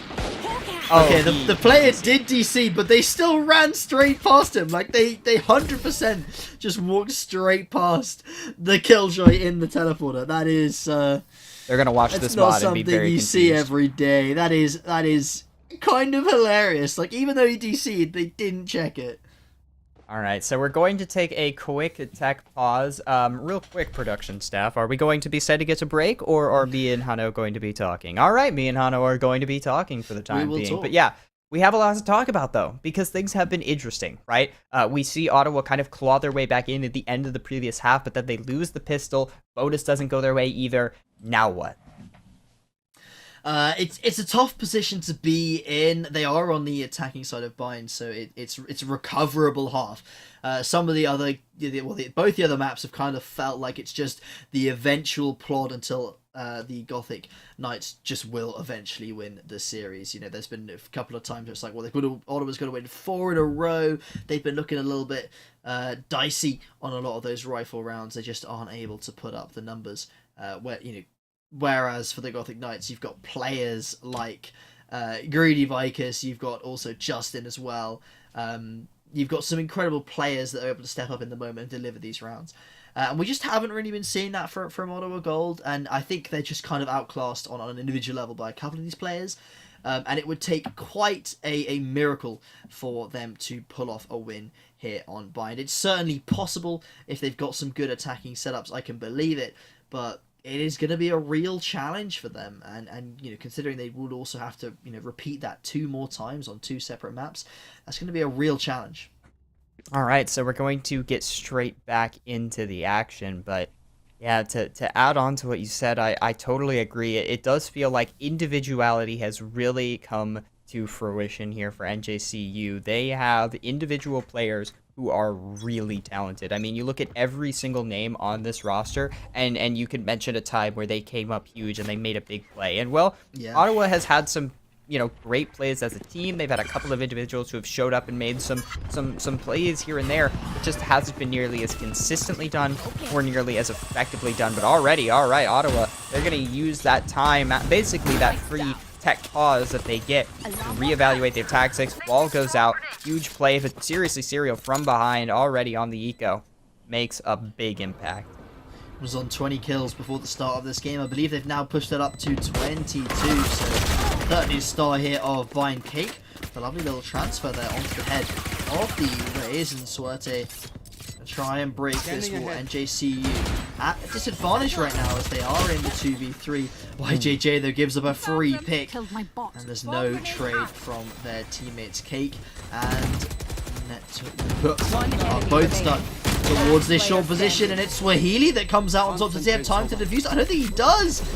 And Ottawa Gold has managed it yet again. They've run the timer down, and they're able to pick up a victory. Swahili will escape and secure that Vandal for the team, but Noctember and Cape towards that short, just about able to push the timer to its limit and secure a victory. Yeah, but I mean, this is the time where you look back and you're like, I don't know, that cost them a lot of money, and now look at it, they've got one player with full shield and the rest on half shield, and the player with full shield only has a Spectre, so things have already gotten really quite awkward on the side of Ottawa. Like, yes, they put a round on the board, yes, they've pushed the score to 6-9, nice, but things are still not looking great on the Ottawa side. Damn, right? They're trying here, but Greedy Vicus is gonna open us up with what would you expect other than an op kill? Greeds for a little bit too much there and will be dropped, and his player advantage that he managed to secure will be instantly removed by the revive from Cake coming out onto October. Spike planted. No shower pressure at all. They're going to completely dive straight in through short, which is going to mean that this flank, look at it. There are a total of 3 players on the flank, and Swahili coming from showers is just going to be peeking over that wall. And this really does devalue the amount of utility that this wall brings. Now it's less about how much it's protecting you and how much it's boxing you in. And seriously, Cyril's able to find 2. Suerte with the trade, make it 2, make it 3, and just like that, Suerte. What a hectic gunfight and a beautiful transfer from Suerte. I just, yeah, it's what you were saying earlier, isn't it? Every single player on the NJC roster, bar Swahili, because of course they have only been on for map number 3. Every single player has had a huge moment. In the game 1, it was Justin and Swerde going huge to secure Ascent. Game 2, it was all on Greedy Vikers, dropping, I think, more than almost their entire team combined. And now here in Game 3, Seriously Serial able to provide some huge openers, some big double kills, 24 to their name right now. And Swerde and Greedy Vikers also not having too bad of a game either. Greedy Vikers on 18, Swerde 14 for 9. NJCU just not lacking the talent at all. And unfortunately for Ottawa Gold, it's looking like this could be a 3-map series. NJCU has yet again pushed themselves up to the double digits, and there's quite the gap between them and Ottawa. Would be a huge task to close it, and also for Ottawa to pick up a lead. It is possible. Not if they give Greedy Vikers more of these openers. Yet again, they are not learning. The operator cannot be swung. Greedy Vikers will hit the initial shot. Yeah, they've challenged this off a lot, and Greedy Vicus immediately over on the B site now as well. So, you know, you translate that pressure from A short all the way to B, and look exactly where the attack's coming from. It's coming from B. There goes the dart.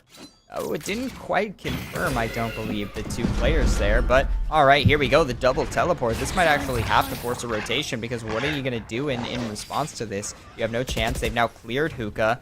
Seriously Serial can just run straight through. Jason's at a good spot, but look at that. Both those kills that you could have potentially gotten are gone. Swerte holding it down on A is able to find YJJ. Cake's trying to get the plant down, but Swerte is just chilling on site. Great right click from Overrider.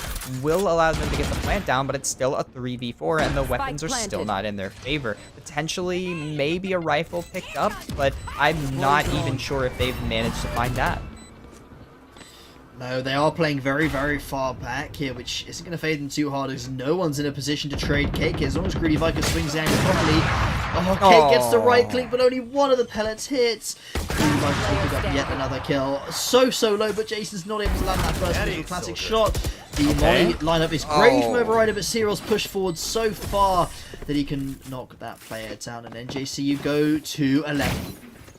Yeah, I think in that situation, you gotta know that the Boombot's gonna have a player right behind it, right? There's no way you play in that situation and say, oh yeah, no, I'm not gonna get pushed. I have a Molly lineup and I have my ultimate. There's no way they just let me sit back here. It's unfortunate.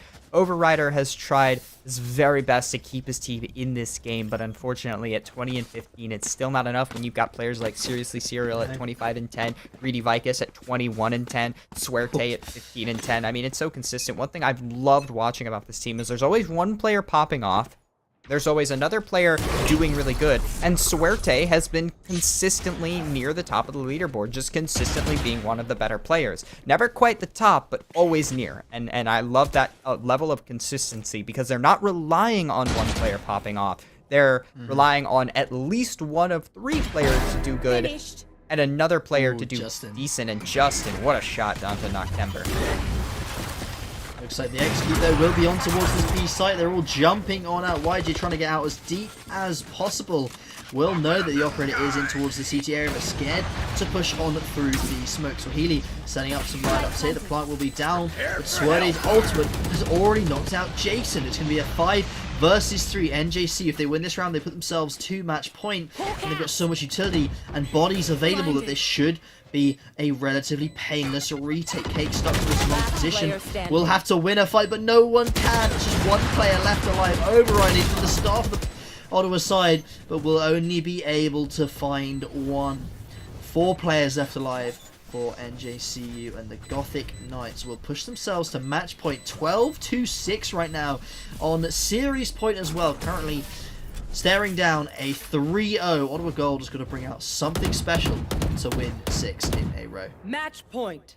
Yeah, I mean, I have to admit, I would find it really entertaining if Ottawa Gold was able to put up 2 more rounds so that every single map would be a 13-8 Yes. finish. That would be very, very comforting to my OCD brain. But at the end of the day, putting up 2 rounds and making it 13-8 does not change the outcome. A 3-0 victory for NJCU looks like it's right there on the horizon, and You know, Ottawa Gold, they're going to do everything to try and stave off that outcome. But, I mean, NJCU, they've just been performing so well. Every map of this series has looked a little bit more one-sided than the scoreline might say, but 12-6 right now. It's a decent attempt from what I've got to say. You know, they do not need to go out of this final ashamed at all. They've put up a really good fight. They've been playing against some really strong players, and they've had some great moments themselves. YJ actually able to knock out Greedy Vigus and Ottawa Gold. There's a little bit of a last hurrah going on here as they 5-on-3. They're able to knock out Greedy Vigus and another player from NJCU. Now Serial has managed to claw one back. It's still potentially possible they can win out on this after plant retake. 3v4 right now. The nade goes in. Not going to find anyone, but forces a couple of players out of position. The timer is ticking. They've got to find a lot of players very quickly here. They found one. It's 3-on-3. Even footing. Sweaty will drop in towards CT, but Justin's found another. Justin's found a third. It's just one player left here in towards the CT area, but the timer is so low, and both the nanoswarms will get popped. Beautiful play from Noctember here on the Justin. Killjoy. And NJCU, although they get all the kills, Justin with 3, it's not enough. And Ottawa Gold will stay alive for but 1 round longer, despite losing all their players and having a very, well, it's another ramshackle bye for Ottawa Gold. Yeah, this is definitely not the most scary bye to go up against, but it's something. There is at least a rifle, a guardian, and hey, Spectres can do work. We've seen YJJ perform on him, but I mean, man, it is really tough when you have 4 players who haven't been able to break double digits, whereas on the flip side, NJCU has 4 players with double-digit kills. It really does kind of show out that, you know, it's a matter of kills, but it's also a matter of utility usage, right? NJCU, they've been set up to get all these kills, right? It's been excellent utility, excellent planning, and then on top of that, it's been really good mechanics. Rare miss from Greedy there, and out comes Ottawa Gold. They're charging onto this bomb site. They're all being spotted up. Hunter's Fury drops straight away from Swahili. Greedy Vickers finds one player trying to push on into CT. Now, Ottawa Gold falls off towards his long position. You've got 4 players alive, and 3 of them are trapped in towards Garden. This is probably not the place, but Serial's not ready. He's not ready for overrun to be pushed all the way down. And another great round from Ottawa Gold. It's actually 3-on-3 that they've managed to even it up. Wally comes on in. Hey, is sitting on this bomb site. Are they going to be aware that this player is still here? They're so convinced there's so much going on towards long. They might not check it. Cake drops 1. That's Greedy Vickers down. The operator out of their hands. Cake not able to find any more with the Guardian. It's a 2-on-2. The Molly is on top of the spike. They're not going to be able to defuse it. There's more nano swarms as well. UO Gold playing this after plant perfectly. Yeah, I mean, this is the utility uses that we should have been seeing from Ottawa Gold the very first map. And we saw a little bit of it with the KO and the KJ, but it just was never efficient enough. It just was never put together in time before NJCU had run away with the game. And now NJCU, they're going to call a timeout. And by the way, it's 12-8. You know what that means. We're very close you to said it as a bit of a 13-8. meme, didn't you? But I did. It's so true. Like 13-8 first map, 13-8 second map, and now it might just be the case again. Please, NJCU, I don't usually cheer for teams ever. I'm a caster. I have to stay unbiased. It does not matter how much I like a team. I am not supposed to cheer, but I really want NJCU to win this round. Not because I want them to win this series, but because of the fact that would be really satisfying. In fact, to be fair, if Ottawa Gold had won this map and they had won it 12-8 or 13-8, I would have been just as enthralled. Yeah. Like it would have been amazing just as much. But of course, they didn't. So, you know, NJCU, they've got my vote. Unfortunately for Ottawa Gold, they keep losing so many of these players in these rounds. Their economy isn't maybe as hot as they would like. They've still got quite a few rifles in hand, so I like to think they've still got a very good chance at this round. But it's clearly they're clearly NJCU here is allowing them rounds just so they can secure 13-8, right? Like that's Wait. Hold on. What is this buy? from NJCU. Oh, well, they didn't have anything, of course. They've lost 2 rounds in a row. Yeah, that's true. They weren't able to save much. but off the they last have an round, so op. they've got an operator. Yeah, And a they've got an rifle. They've got an operator and greedy. Right here. And to be honest, that's all they need. You've got a point. One player going aggressive towards this A short position. They're going to get a lot of information of where these players aren't. And they should have heard that turret, but they're going the complete other direction. There's going to be no one on this A site if Ottawa Gold decides to walk out through showers. Slow takes so far. Look how both teams have almost completely avoided each other. This is Wow. almost magical. I don't think I've ever seen quite a perfect yin-yang moment in Valorant. And it's funny because both teams are still like tiptoeing around each other. And over here, I love Ottawa Gold is like dumping utility to make this plant, not knowing that the entire enemy team is nowhere to be seen. This is quite funny. But now we're going to Big see flank. a 5-man flank yet again. Jason in position. Overrider here for the trade. These kills will need to go very heavily in Ottawa Gold's favour, and they seriously do not. Both players dropped, only getting 1 kill for both of their lives. The timer's getting very, very low. NJC is really wasting a lot of their precious spike countdown time here. 2 players coming in from the timer's getting so low. I guess just trying to get as many guns out of the hands of Ottawa Gold as they can. Just 1 player left. Greedy Vikings to save that operator. Very worthwhile doing. 1 player will die to the spike. It's an expensive round for Ottawa Gold. To be fair, they only keep 2 players alive. But NJC, they spent so long checking out the back of that B site and investigating that sort of hookah position that there just wasn't enough time to get back towards A and perform a decent retake.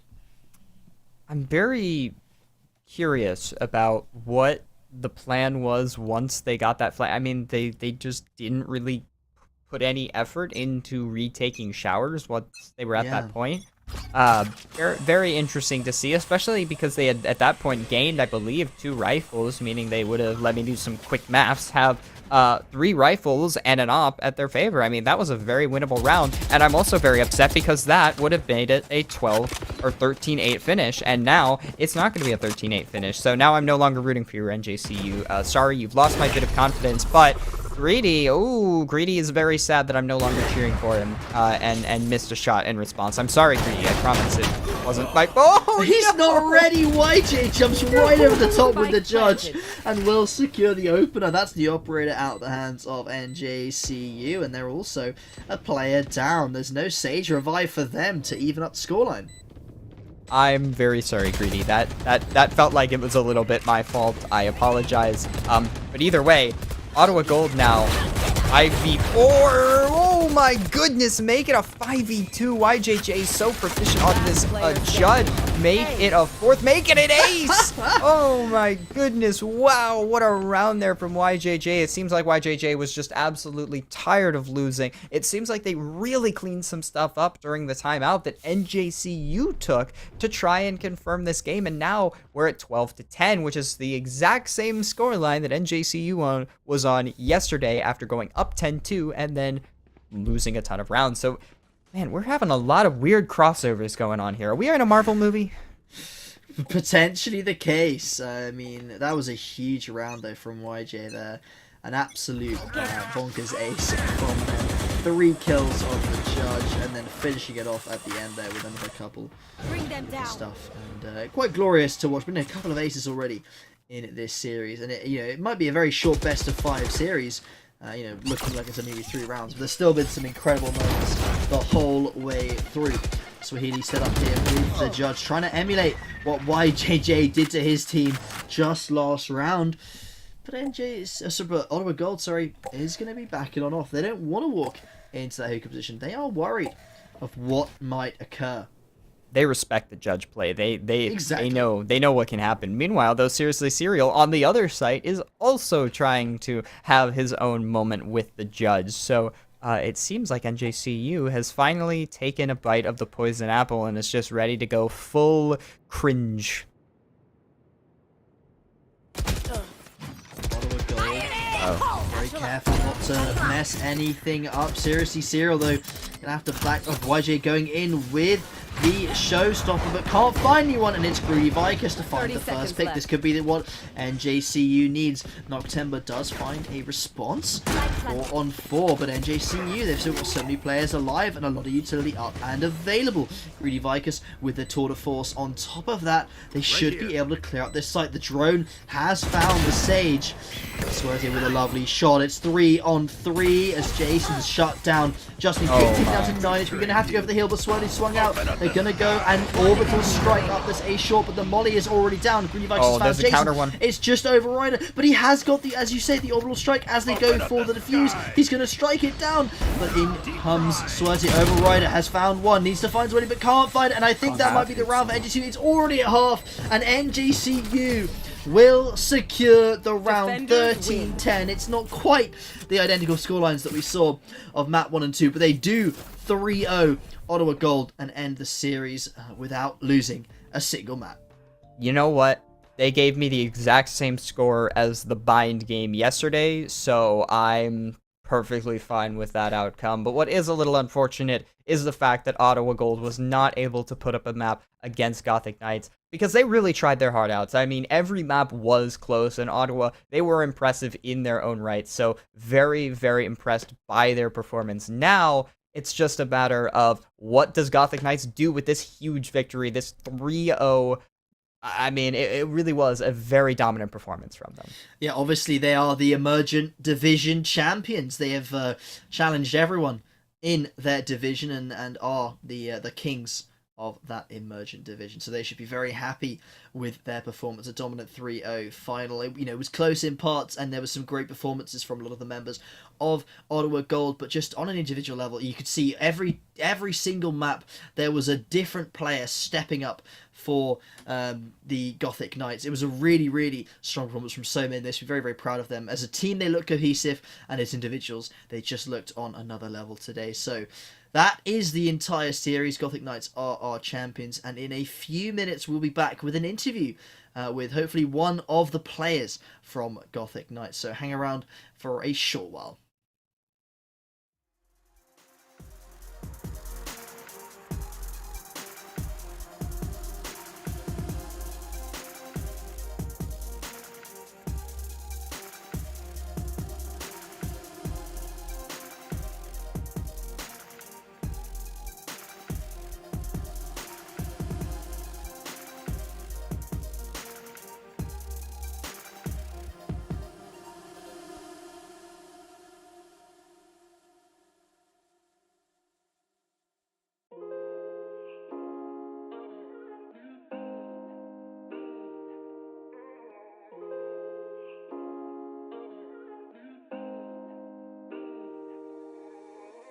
When you dream, do you see beautiful rays of light shimmering, guiding you through the night?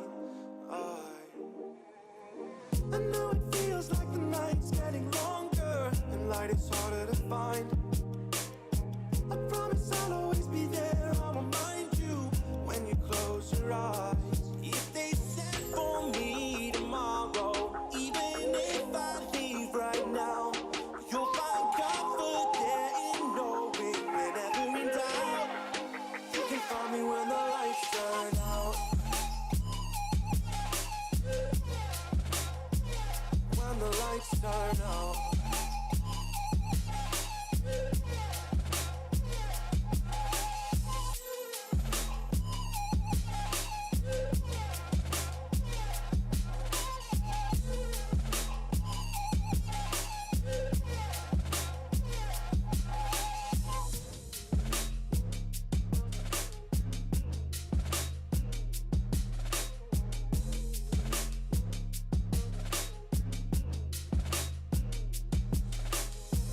Even now, laying down hundreds of miles away, I can see you and me like it was yesterday.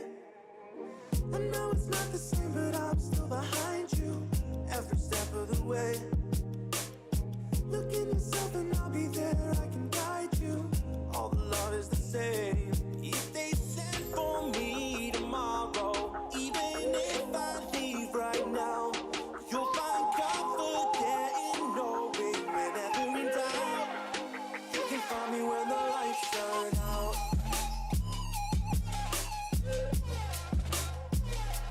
the lights turn out. You can find me when the lights turn out. When the lights turn out. You can find me when the lights turn out.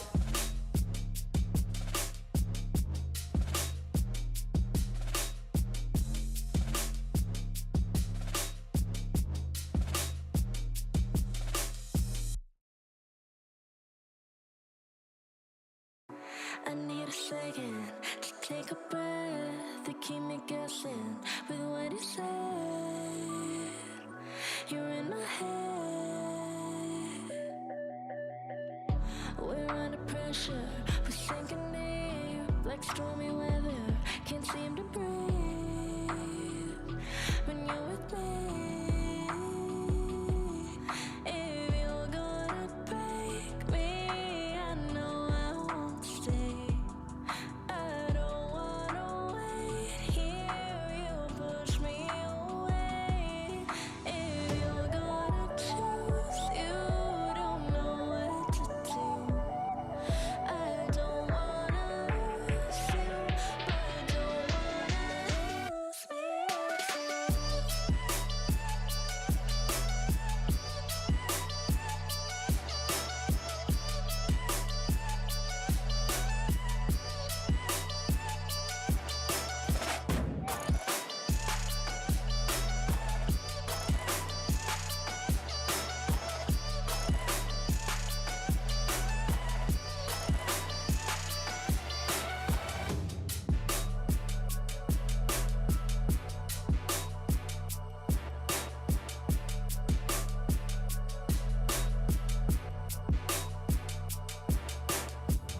So complicated, don't mess it up. Feeling frustrated, it ain't enough.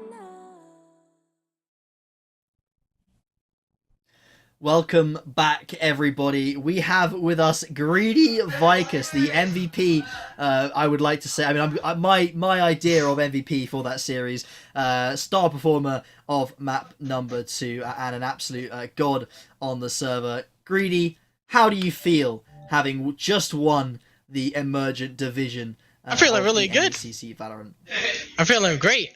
My team's right here. They're sitting with me. We're all in the same room as always. You know, we were hyped when we won. We had our coaches watching and stuff like that, and yeah, both teams are really good. Me and the op was kind of just plowing through them sometimes, but yeah, it was a good game. Yeah, are you always with your team? Were there some fist bumps going around as well? Oh. Was it a big celebration? Yeah, we actually play at the college here, and we have all the PCs set up. We play right next to each other, so it's like That's sick. the feeling of being there together. It's nice actually winning something like the team. Yeah, must be a lot of fun. Neil, have you got a question for our star player here? Well, I will say, on map 1, it was Justin who was showing up and performing, and then on map 2, you just absolutely went off with the operator. Then map 3, it really felt like seriously Serial showed up. Suerte was always right there near the top of the leaderboard. Is it always like that, or is it always kind of bouncing between who's the best player? How do things usually go with your team in these leagues? It's usually all of us have our shining moments in each match we play. Like you said, like it was kind of like Justin and then me and then Seth and Sai. So my team is just really good, and yeah, we just pick who's gonna go on top. You know what I mean? I like that. That sounds amazing. Yeah, and one thing I do want to quickly ask, like, what were your expectations going in to this series? I mean, have you played Ottawa Gold before? Did you think it was going to be a tight series, or were you expecting such a dominant 3A performance? So before this, we had nothing on them, so we didn't know anything. We were going in completely blind. We tried to check out some of their stuff, from the matches before, but about that, we kind of just went in completely blind. We kind of expected we were just told to do what we know. Well, you certainly did very, very well. 13-8 the first map, 13-8 the second. A little bit tighter on the third, but still a very, very strong performance from your team and from you individually as well, especially that map 2. That was such an impressive performance from you. Congratulations on winning this split, the Emergent Division. I hope you're very, very happy with the result. And, you know, I mean, you couldn't have had a more dominant final, really. You know, you could have played some more maps, but 3-0, you've got to love performing that strong. So thank you for coming on for this interview, and thank you for playing throughout the whole split. We hope you've had a wonderful time. And Neon, unless you've got any further questions, I think we should be saying goodbye to Greedy. Thank you for having me. Thank you for having me, and good luck to all the teams that are playing next. Oh, sorry. Oh, I was gonna say I have one more question. I have one more. Okay, one more. Okay, What's cool. next? What's next for New Jersey City University? Where are you guys going next? What's the next plan for y'all? How do you want to go forward, moving forward with your team? Where are you going here? Last semester, we kind of played D2, and this year we dropped D3, so we're planning to shoot for D1 next semester and dominate there. I think that's very possible with the caliber of your team. But yeah, anything you wanted to say, Greedy, before we wave goodbye to you? Just GG's, and good luck to all the other teams playing, if there's any. Yeah, there are a few more games on today. So thank you so much for joining us, Greedy. And from all of us here, thank you so much for joining us for these Emergent Finals.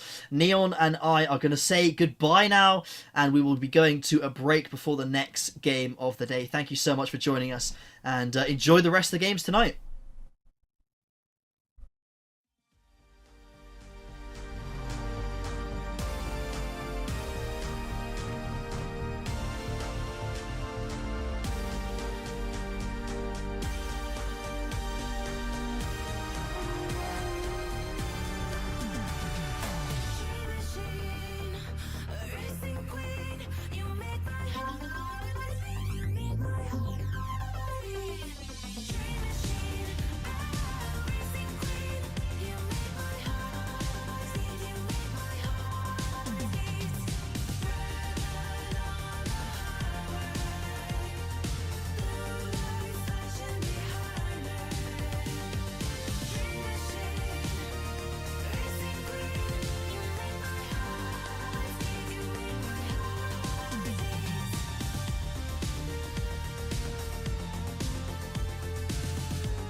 Where you look, where you touch, where you feel, yeah.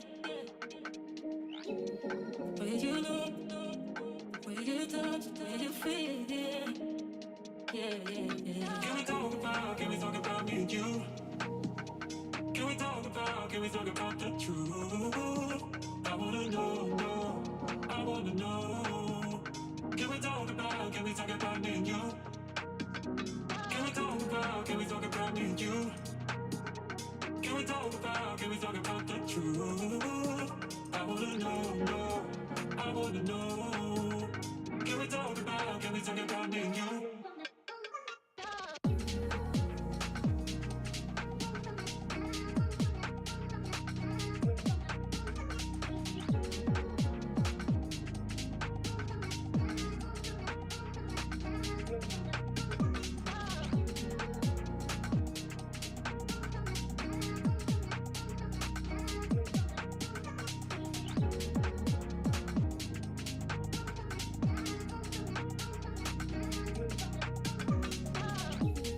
Where you look, where you touch, where you feel, yeah. Where you look, where you touch, where you feel, yeah. Where you look, where you touch, where you feel, yeah. Where you look, where you touch, where you feel, yeah. Can we talk about me and you? Can we talk about the truth? I wanna know, I wanna know. Can we talk about me and you? Can we talk about me and you? Can we talk about the truth? I wanna know, I wanna know. Can we talk about me and you? Where you look, where you touch, where you feel, yeah. Where you look, where you touch, where you feel, yeah. Where you look, where you touch, where you feel, yeah. Where you look, where you touch, where you feel, yeah.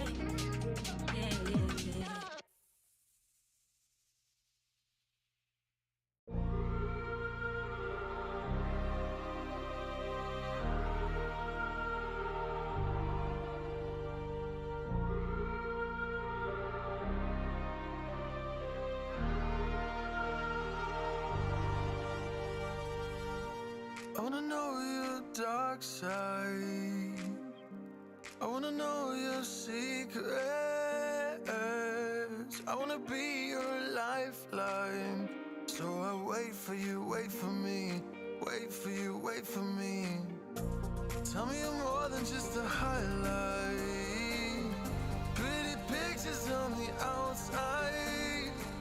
I hate to stare at you through these lights. So I wait for you, wait for me.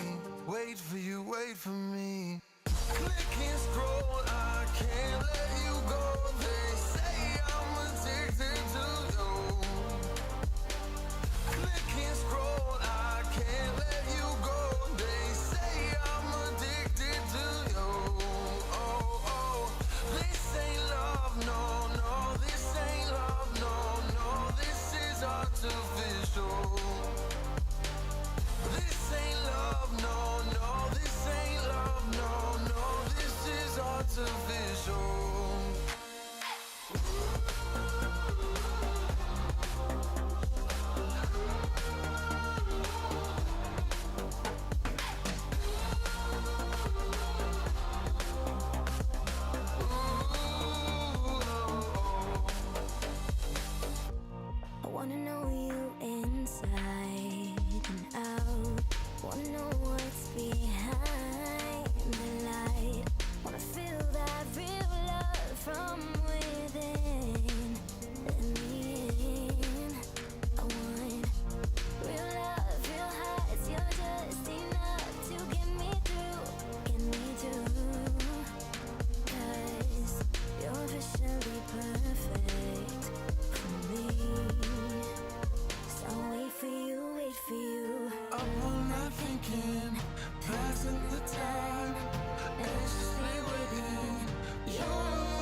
need a scarecrow after what you did, 'cause all of the birds know that I'm almost dead. I'm barely breathing, I'm barely awake. You left me in pieces, there's no more to break. Don't wake me up, not in this century. Don't wake me up, 'cause you're just a ghost inside my head. You're just a ghost, you're never there. You're just a memory on my lips, 'cause you're just a ghost inside my head.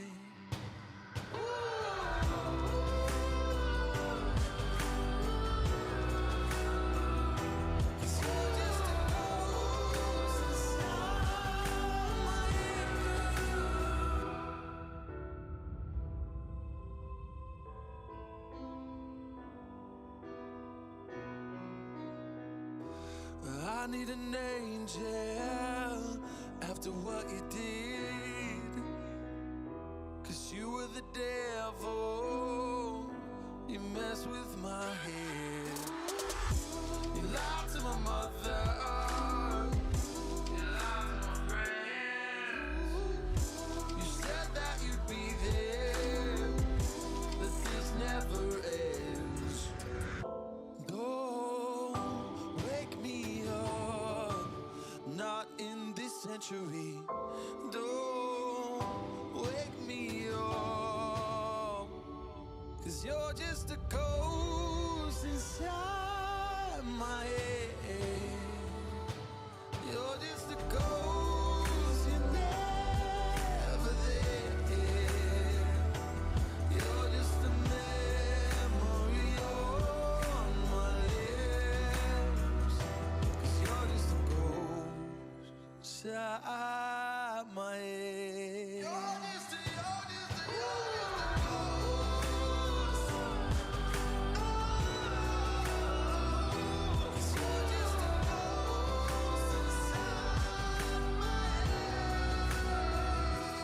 you're just a ghost inside my head. You're just The Titans have clashed, and now we're down to 2. This is the NECC. We're in our national stage, and now it's the Valorant Finals. We've reached the penultimate point, and we've got Hawaii Black versus Northwood on the board. That is your number 1 team from the Champion Cyan division of Hawaii and Northwood, who went all the way through undefeated as well. But I think they managed to lose in the finals. I can't recollect that correctly myself, but I'm excited to be here. My name's Infernosis, and I'm joined by my great friend, Mick. Yeah, welcome everybody, and even then, I mean, I'm just excited as you are. Talking about these Titans, talking about what we have to provide here today, talking about these two teams overall. Obviously, it's been a very long road. By the time this season started, I was still in college, and now I'm graduated off and on. So, it's been a very, very long road, not only for, everybody involved, all the viewers involved, and even then more so the players and coaches that are here today. And, this is what all it's about. It comes down to this final straw. We are in the Champions Division. Everybody else being division champions, but you can't really be the champion unless you're in the Champions Division. So this is going to be the top dogs we're seeing today, and I'm excited to see it. Nationals must be working. If the top dogs of the top division make it to this point, something's got to be set in motion. But speaking of setting in motion, where's that motion going to take place? Let's go ahead and take a look over at our map bands to see what's on the chopping block. I know for a fact there's 2 at the very beginning, one that makes me sad and one that makes you sad. I am very upset that Northwood took out Fraction. I know you are upset that Hawaii take out Breeze, but I guarantee you every single Hawaii fan is not upset whatsoever because they are, well, terrible at the map of Breeze. Consistently, it's their worst map, so they get out of that ban phase very happy. But then we're heading over to Ascent, Icebox, then Haven, Bind, and Split. Very solid map lineup, very easy order to go through, and I don't see any complications for either team here. I don't either. I mean, quite honestly, this is the most kind of static map lineup we could see overall. It's really going to sit there and start to showcase the likes of each one of these squads and what they can do just to the maximum potential, knowing that it's not going to be any crazy plays. It's not talking about painting a picture. It's not talking about maneuvering around the map and constantly trying to alleviate attention and really put your opponent on guard. It just comes down to straight up gunfights, winning, trading, and succeeding. And honestly, that's all it comes down to. I mean, you see a lot of other divisions, you see these players trying to get crazy, trying to use these little curveballs to be thrown into it, which, I mean, these guys here in the Champions Division, they're straight shooters, and their map picks show that specifically. Yeah, we're going to have to see how this one goes down. I mentioned the Titans clashing off, and that's what it's going to be. Let's go ahead and take a look at the Titans of the side of Hawaii. It's Tested, Cold, Kumbabi, Prefix, and Mikey. They're actually a fairly older roster, upperclassmen-wise. They got 3 upperclassmen out of the 5. You mentioned before you graduated, and unfortunately, I think we're going to have to say goodbye to a couple of the Hawaii players as well when they graduate, or if they have already graduated, considering the time of the year that we're in. Nationals allows them to stay for just a little bit longer to compete here for the NECC, but Hawaii has an amazing roster. They have a really solid shot here of taking this one, but they're facing off against another insanely difficult team of Northwood. Dallas, take us through these players. That's going to be Tyler, Rip, Benji, Ali, Forbosa, and Dip. And I mean, as you can tell, all these players on the opposite side of the spectrum, nothing but freshmen across the board, except for Tyler being that one sophomore. But it quite honestly doesn't matter. Nothing but underclassmen. A very, very young, fruitful roster. And this is exciting to look at, knowing they made themselves come this far, being in this division, and still just being just at the very, very start of their collegiate career. They have a very, very long road ahead of them, and honestly, they are more than excited just to make it to the stage they're in right now. They've reached the precipice of where it is to be in collegiate Valorant, and now, with a completely underclassmen roster, there's so much more they can climb upwards, and so much more they can innovate the game as a whole here for Val for collegiate. I'm really excited to see how this one goes down. Can Hawaii go out with a triumphant ha-ha?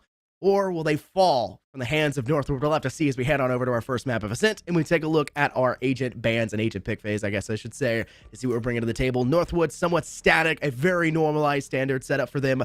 Burbs on that Jet. Would not be shocked to see Dip pick up that Sova, despite the nerf. Sova still extremely strong on this map. We got Benji over on that KJ. We got the Omen and Ollie, and Tyler is hanging out there with the KO. And once again, just as I mentioned earlier, straight shooters here, not really twisting things up when it comes down to the agent composition, trying to play it straightforward and make sure that you get your point across. Running the initiators, either whether it be double initiators, so that's Sova and the KO, because it's typically what you see, and there you go, on both sides it's already being eyed. We could be seeing also a mirror matchup, just right off the get-go to get us started here today, as we know that the Jet is going to be the only duelist being brought in. KJ being that substitution. Sometimes we see a chamber being brought out to hold down the middle of the map, have that easy rotation capabilities, but as it stands right now, nobody wants that. They feel like they should travel as a group, they should stay together, and if anybody's going to lurk, they're going to pay the price if they really fall short. Really aggressive teams, Dallas, like to actually bring out the Reyna as well. One of the great teams that does that or has done that before is actually Houston. They really like to rock it with at least 2 out of their, what seems like 13 rosters that they have to their board. But Hawaii is a team that can be aggressive, but also really likes to take things slow. Tested is one of the best Sovas in the collegiate scene, and unfortunately, as their senior, may not be in the collegiate scene for much longer. They'll move on to bigger and better places. Comey is phenomenal when they play the Omen previously, but also on KO can really hold their own, as Cold can supplement that Omen role on this map, because their main role of typically hanging out on that Viper is kind of being supplemented because you don't need those walls on this map of Ascent. And then, of course, cannot discount Mikey and Prefix. Prefix is an amazing gunner on that duelist. And Mikey, you'll see getting frags, even though they're on the KJ. It's quite interesting to see the way that they like to play it. But the problem is, you're playing on the attack first. And for a fairly defensive-oriented lineup that this agent selection is, that could create a lot of complications going forward when you need to push onto these sites. And you mentioned aggression, talking about these 2 squads and just generally the entire competition as a whole, knowing that it's a mirror matchup, that the aggression warrants itself on the defense and the attacking side. Sometimes you're okay with giving up the site, you take your KJ to take the hits there, get all that damage off the board, and you make the exchange for the retake, make sure to use that double initiator once again to the fullest extent. Problem is, the double initiators are going to do too much with Dip already locked in on site towards Boathouse, getting swung on almost immediately. He's got the frenzy in hand. It's not good for any. Prefix just find one of their own, but Comey and Tested fall into the hands of Benji. Gonna have to swing again. Finding a third, make it a 4th. Good night here to the side now of Hawaii as they're being cut down by one man. Mikey left all by their lonesome, and Furbsa finds that final triumphant blow, and Northwood put a cap on Hawaii very early here for round 1. Rip Benji saying more. Rip UHM as it stands for this first round. I mean, a great start for him. Showed to get a 4K. Not only that, though, but you got to consider the impact of that. Now sitting at 4 out of 7 ticks for that ultimate going forward. When you're trying to hold down a sight, say when it comes around to that round 3, this guy somehow manages to get 3 more in this round, can create an absolute stall, completely slow down the momentum of UHM getting onto a site with those rifles with some kind of advantage in hand, and possibly get a detain anywhere in there just to throw a little bit of a nano swarm over the top and get a kill there. Whatever the means may be, whatever the circumstances may line up for, he's got to find something here, and this was a little bit short.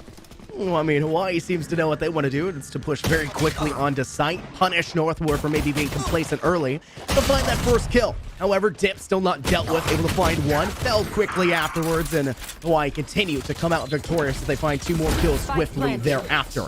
Now down to the 2v3. Tyler managing to find a quick use of the fragment to find one. Tries to spray down Mikey while being attempted very close as well. He step now off this walkway. Prefix finds the kill. Now just one. Ferbza left standing. Pressured now by Comey from Stairwell. And Prefix has the angle. Goes to the shot, but they dash into the headshot. And the Ghost comes out instead. And now there's only 2 for Hawaii. They can play the waiting game. Time is on their side, but so is the aim. Mikey, clinical, finding the final blood, and Hawaii take round 2. And also looking at the round as a whole, I mean, UHM come out on top. Not only when it comes around to obviously winning that round in itself, but I mean, looking at the economy, seeing how much they didn't really invest there, but still came out with. No, that only a couple players took the hit there. We saw the Spectres come out. We saw a couple Ghosts, the Sheriff there, and the Sheriff kill right off the get-go onto Benji. That was really just an exclamation point. Sadly enough, and oddly enough, it was at the start of his sentence rather than the end, but going ahead and creating the impact so early, creating that twist up, getting that free gun to work with for the rest of your squad. They made sure to manipulate that, make the most off of it, capitalize of it, and make sure they can find themselves around. And not only that, but get themselves a buy in this one as well. So UHM, they have themselves a great start. Sure, Northwood has 1 round, but they got to fight for another, and this will be the time to do it. But a rough situation to be in with Northwood losing that last round. Even though they got that first pistol, the buy was not victorious for them. And now troubled as Hawaii dash themselves onto site. Mikey follows behind Prefix, and they'll find the kill over towards Tree. Spike being planted below Catwalk there for Mikey. Now you'll have to see Northwood try to counteract that. They'll send the nano swarm over the top. It does not detonate or anything of the sort. And so Northwood still have plenty of opportunity to drop down. Prefix's head is spotted. Dip looking for the opportunity to take it off their shoulders, but Cole does it from below instead. That Vandal they forced here in this round, now paying off and paying dividends. They'll look for one more, trying to find maybe an opportunity towards Tree as 2 players are in that direction. Comey gets a great flank onto Ollie, but Ferbza still there and even has a rifle in hand. They found 2. Now left in the 1v3. Odds definitely not on their side. Tested priming the bow, looking to send out the recon bolt, and the second it goes out, pulls away Ferbza's eyes, and Cole dashes on in themselves and gets the final blood. Yep, ripping 2 rifles out in the meantime is going to be pretty good here for the likes of Northwood, but it's not going to be enough. They have themselves the buy now. They don't have too much more to follow up with it. When you look on the opposite side of the field, you have nothing but cash to play with if you're UHM, and they're looking good. We sat there and mentioned how they stumble. They had a little bit of a wrong foot to be starting on, but going forward, it's been just smooth, calm strides for them as it seems thus far, but it's still early in the game, so we can't really get too far up ahead of ourselves. One thing, though, that UHM has that's something that you can't really sleep on, or something that you can't really buy in the game is going to be these ultimates. We have to keep our eyes on those because I want to see what everybody has one at their disposal, how they're going to be used. A lot of teams use them pretty conservatively. They don't like to really get too aggressive and throw those out preemptively. Some of them don't like to use them at all, because we do see a lot of Brandons with those Empresses that don't like to pop them because of that rate of fire. Kind of throws them off. They don't really like the way the gun feels at that point. But even then, with the lockdown and the Blade Storm available for UHM, they have themselves a pretty good eco as well to work with if they get around to get in there. What's done a great job in this round, Dallas, of actually cutting down the momentum of Hawaii as they've been sprinting in for the second and third round. The rounds that we see Hawaii win was them quickly engaging onto site. North would do a great job, set up the one-way there on top of A. They managed to deny the push. They then set themselves up to defend with a KO, send out the knight, get the information, and still readily equipped their torch tree to send it out if necessary. But Hawaii have gone for their own strategy. Lockdown now placed. The baby cage looking to detain, but the looks of things, Benji still has a great angle to peek out from should they feel it necessary. They'll send the nano swarm as well to give themselves a little bit more space. Turret goes off. That's what Benji was waiting for, but a dark cover obfuscates their view. Now they're not able to find anything, and a player even got detained in the process. Northwood not well equipped for this one, and Hawaii have managed to set themselves up quite nicely now for the post plant. Time constraint forced. the threat of fate needs to be cut by Northwood, and Hawaii have set themselves up quite nicely. Komi's going to swing over towards Market, readily aware that most of the players for Northwood looking to push out a defender's squad. They are terribly positioned for this, but they've got the ultimate to work with, putting all of them in the right place at the right time. But Prefix still comes out on top, finding 2, make it 3, and Komi cuts down another 2 as Hawaii come out of that round with a complete and utter domination against Northwood.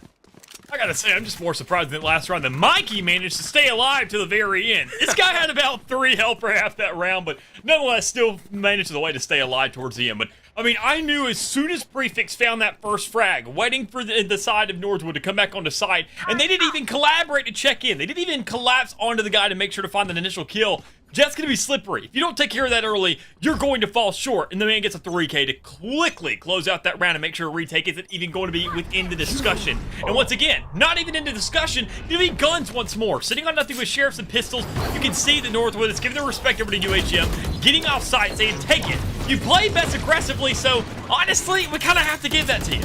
We know you're ecoing. You didn't put the dark cover out. We can just push right past and take advantage of that momentum we can gain for ourselves. A striding horse cannot be crippled unless you go for the leg, and Northwood are failing to slow down Hawaii. Forced to pull out the Blade Storm. Furza does find one, but turns at the wrong time, and Komi cannot miss that opportunity. Firmza surviving for just a moment longer, but they'll manage to dash on out, take out Komi as they try to run towards Winery. Firmza still not dealt with, finding 3, make it 4. It's a 1v1, now down to the last player of Cold. They look to the sky and cut them down. Hawaii managing to survive by the skin of their teeth, making it to 4-round wins. That's the problem with Jets. Once you get to this kind of league of the game, you're expecting what they can do, and you know they love staying in the air. If you just aim up, you know that they had the ultimate, you know they had the Blade Storm. They're going to go there eventually, so you're going to find your shot to get your kill if you're cold there. And not only that, get an ultimate of your own to work with in this round. Now sitting in a 4-1 lineup, UHM, they're finding themselves momentum. That's all it comes down to. They are looking good. Not only are they winning rifle rounds, they're winning ecos, and they're winning them almost by a majority. Besides that Blade Storm, we can go ahead and possibly get those stats to line up for us more as the longer the game goes on. But as it stands right now, not too much to work with. I mean, a little bit of respect from the side of Northwood, trying to get that little bit of a slowdown, trying to get them that stall, but this isn't slowing down UHM at all. Already on site, finding a first kill as well. Love the decision making there for Ollie, trying to trust Benji to deal with Prefix instead because they dashed over the top. Ollie realizing, I need to handle Mikey. That comes immediately afterwards, but fails. And the same thing can be said. Their KJ on site. Dip sends out a bolt. Manages to find one. The shock dart successful, but that's only 1 player out of the 4 now still remaining for Hawaii. They're still very well equipped for the rest of this round. Tyler with a wall bang up on Catwalk, managing to deal with 1. The Rafters play should manage to net them at least 1 more kill, but they need some assistance, and the assistance must come through Tree. And guess who's lying in wait? It's the Grim Reaper of Cold. They'll find Firmza, dealing with them quickly. But the second Cold steps back out, trying to retreat to a safer position. Tyler up on Rafters, deals with them quickly. Double drop down for both. They each find a kill. It leaves Tested left standing, and they do not have the Hunter Theory. They have to deal with this by their own. The double shock dart to Tyler, and now Dip has to go for the defuse. They need to find the kill, and Tested, master class that they are, knows they have this one in the bag, and Hawaii win off utility, the best way to win Valorant. I gotta say, meanwhile, while Tested isn't really looking like the most standout player right now, when you get around, that's all that matters. That 1 kill amounts to 1 round, and knowing that Soma Dart still got nerfed pretty recently, he's still proving a point that they can still be extremely viable using the correct situation. So, able to lock down that round, able to lock down at least some more of a momentum to work in their favor. And once again, locking down the economy of the side of Northwood, because I'm going to talk about it time and time again, because if these guys don't get guns in their hands, not only that, but keep them as well, they're going to have a very, very rough time. And honestly, I could see them only managing about 3 rounds if they don't at least get one within these next 3. Yeah, I mean, something has to give up, right, Dallas? Something has to give the side of Hawaii. I mean, Northwood has been finding success, but they're just not able to find the last point of success. And to be brutally honest with you, this Hunter's Fury seems like a wild toss-up. Yep. They send it out. Now they don't have it for a post plant. They don't have it to deny. They only tag 1 person with it, but honestly, it's not even a huge point of contention because they have the Blade Storm. They'll just go in, get a couple kills instantaneously, and Prefix will be none the wiser about that 30 HP off the top they're now missing. Hawaii are very, very solid in the way they like to push. Baiting now with the Owl Drone, and Komi swings for it. Masterclass this team is. And there has to be some kind of a trade-off. There has to be a tail when you have a reason for it like that. I understand the Hunter's Fury. I like to play towards window. I like the ultimate as a whole. You get the entire lineup of A main. It's a straight shot. You find some hits. You get some intel. You know if they're pushing A. You saw that UHM immediately after the Hunter's Fury was over with, they said, okay, they think it's clear. We're going to wrap back around. We're going to go to it, try to make a play there, get some utility out. Once that Owl drone came out, I could understand and figure out the warrant for using it there, but in the meantime, it was so preemptive. But even then, talking about preemptive, we're talking about pre-aggression. Already getting on site once more, UHM bouncing back as fast as they rotated, and now they're already in a 4v3, ready with site control. Prefix was at 70 HP at the start of the round because of the Hunter's Fury. Dashes through a Nano Swarm down to 25 and still wins that first fight on Stair. That's an even trade for them, equalizing it out, but they lose another thereafter. So now tied again at 3-on-3. Hawaii do have Plant down, and they have Comey actually lingering back towards B main. If they get cut down, Free Flash goes out, then Hawaii will be none the wiser about how to return this one, but Tessid still has a great clue where they are. Wallbangs Tyler. Has the sights on Firmza, but Firmza comes out the victor instead. And Mikey can't find the shot either. Firmza finally does the impossible for Northwood. They find themselves back to the 1v1 for what seems like the 18th time in this map, even though there's only been 7 rounds, and they actually win it for the first time here, now putting Northwood at 2 and stopping that egregious momentum of Hawaii. And I'm going to tell you, the only thing that's good for them is going to be that round count, getting that extra round, because when you look at the board, honestly, sometimes, as weird as it sounds, it is better for you to lose a round when you're in the lead by such a monumentous amount that you can give over that economy to completely swing in your favor. Look at UHM right now. They have so much to work with. They're not really feeling too bounced back from that. Still 2 ultimates to work with in the meantime. But Northwood, they won that round. Their loss streak was out the window now. It is not a factor anymore. They have to completely get back to square one if they want to have that momentum running, get that money up into their hands, because as you can tell, they're running Classics, Guardians. They're looking for another Thrifty because only one player survived that last round, and they have to rely purely on that Jet now to step up, find all the kills so they can pick up and get a little bit more scratchy and thrifty with it. Notice the kind of pacing Hawaii are employing, much different than that aggressiveness we noticed earlier and talked about. It's already queued up their dash. They're ready to step out of there with that tailwind, but that's not where we're pushing from. They took control of mid, they took control of bottom, they took control of market, and now they're taking control of B side. One player back to the trapped in the back of side, and it's Rip Benji. Rip seemingly maybe meaning too much to their name, but that will be a man advantage now garnered for Hawaii. 4v5 still very doable for Northwood, but they really need to think about how they want to approach this one. They're not as well equipped as they could be. A Spectre in hand here for Tyler. They know they've suppressed one, and Arms does a great job of just ego swinging that and taking Cold out immediately thereafter. You're still down now to an equalized man count. Firms are ready to swing at a moment's notice on Walkway. Comey has popped the no command, now goes down. Managed to find Tessid another kill, but it removes any possibility of anything further, and wow, there goes Northwood. A 2K immediately gained, and the 3K for Dip thereafter as they managed to finish off the null command as they took him out earlier. And Northwood, what a round. Huge execution there. I mean, a huge bounce back for him. A massive round at that. I mean, a great, spectacular round if you're on the side of Northwood, knowing that you just switched this entire game off that alone.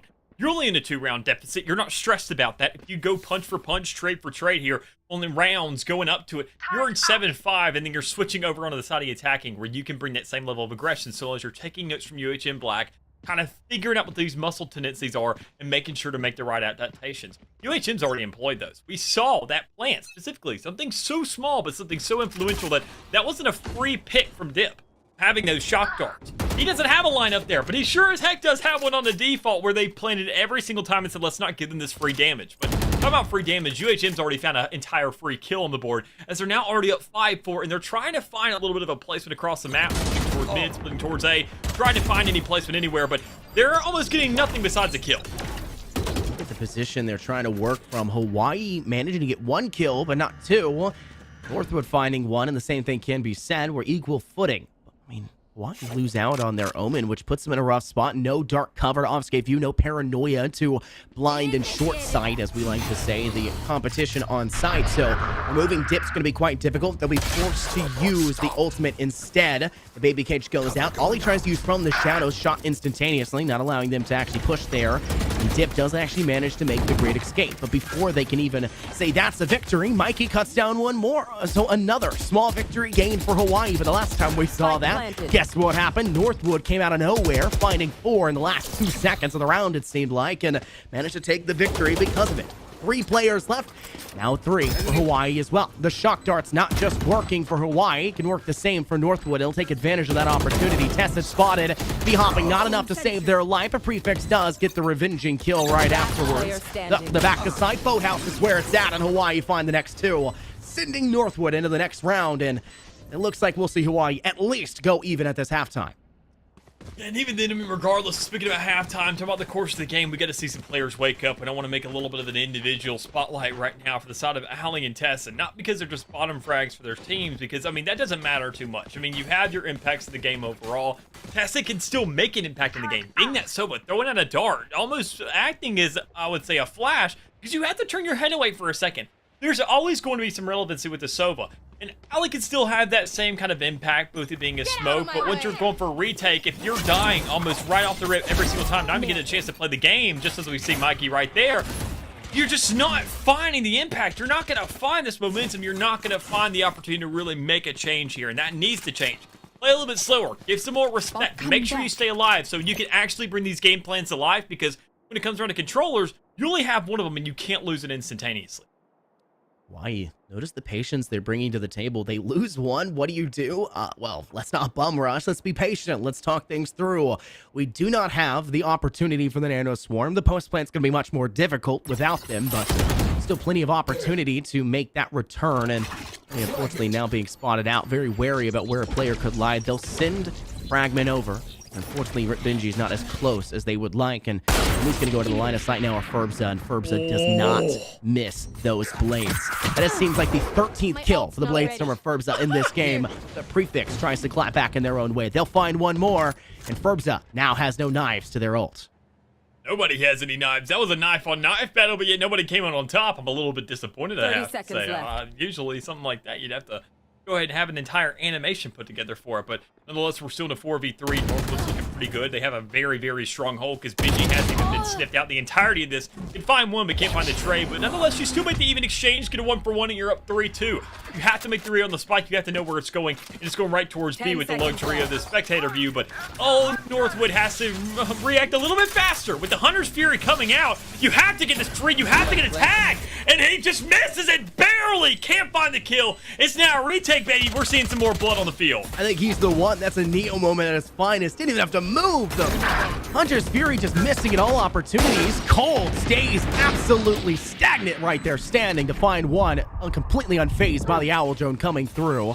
And equalizes thing to a 2-on-2, and Testic gets another shock dart kill. Firmza, no blades to save you this time, bud. And now it's just Dip left standing. No utility. Recon bolt will be ready here just now, but they do not have the opportunity nor the time to send it, and Cold finds the final blood. What a monstrous round for Hawaii. It looked like Northwood were going to have that one, but the Hunter's Fury mere nanometers off, and Hawaii get through that round.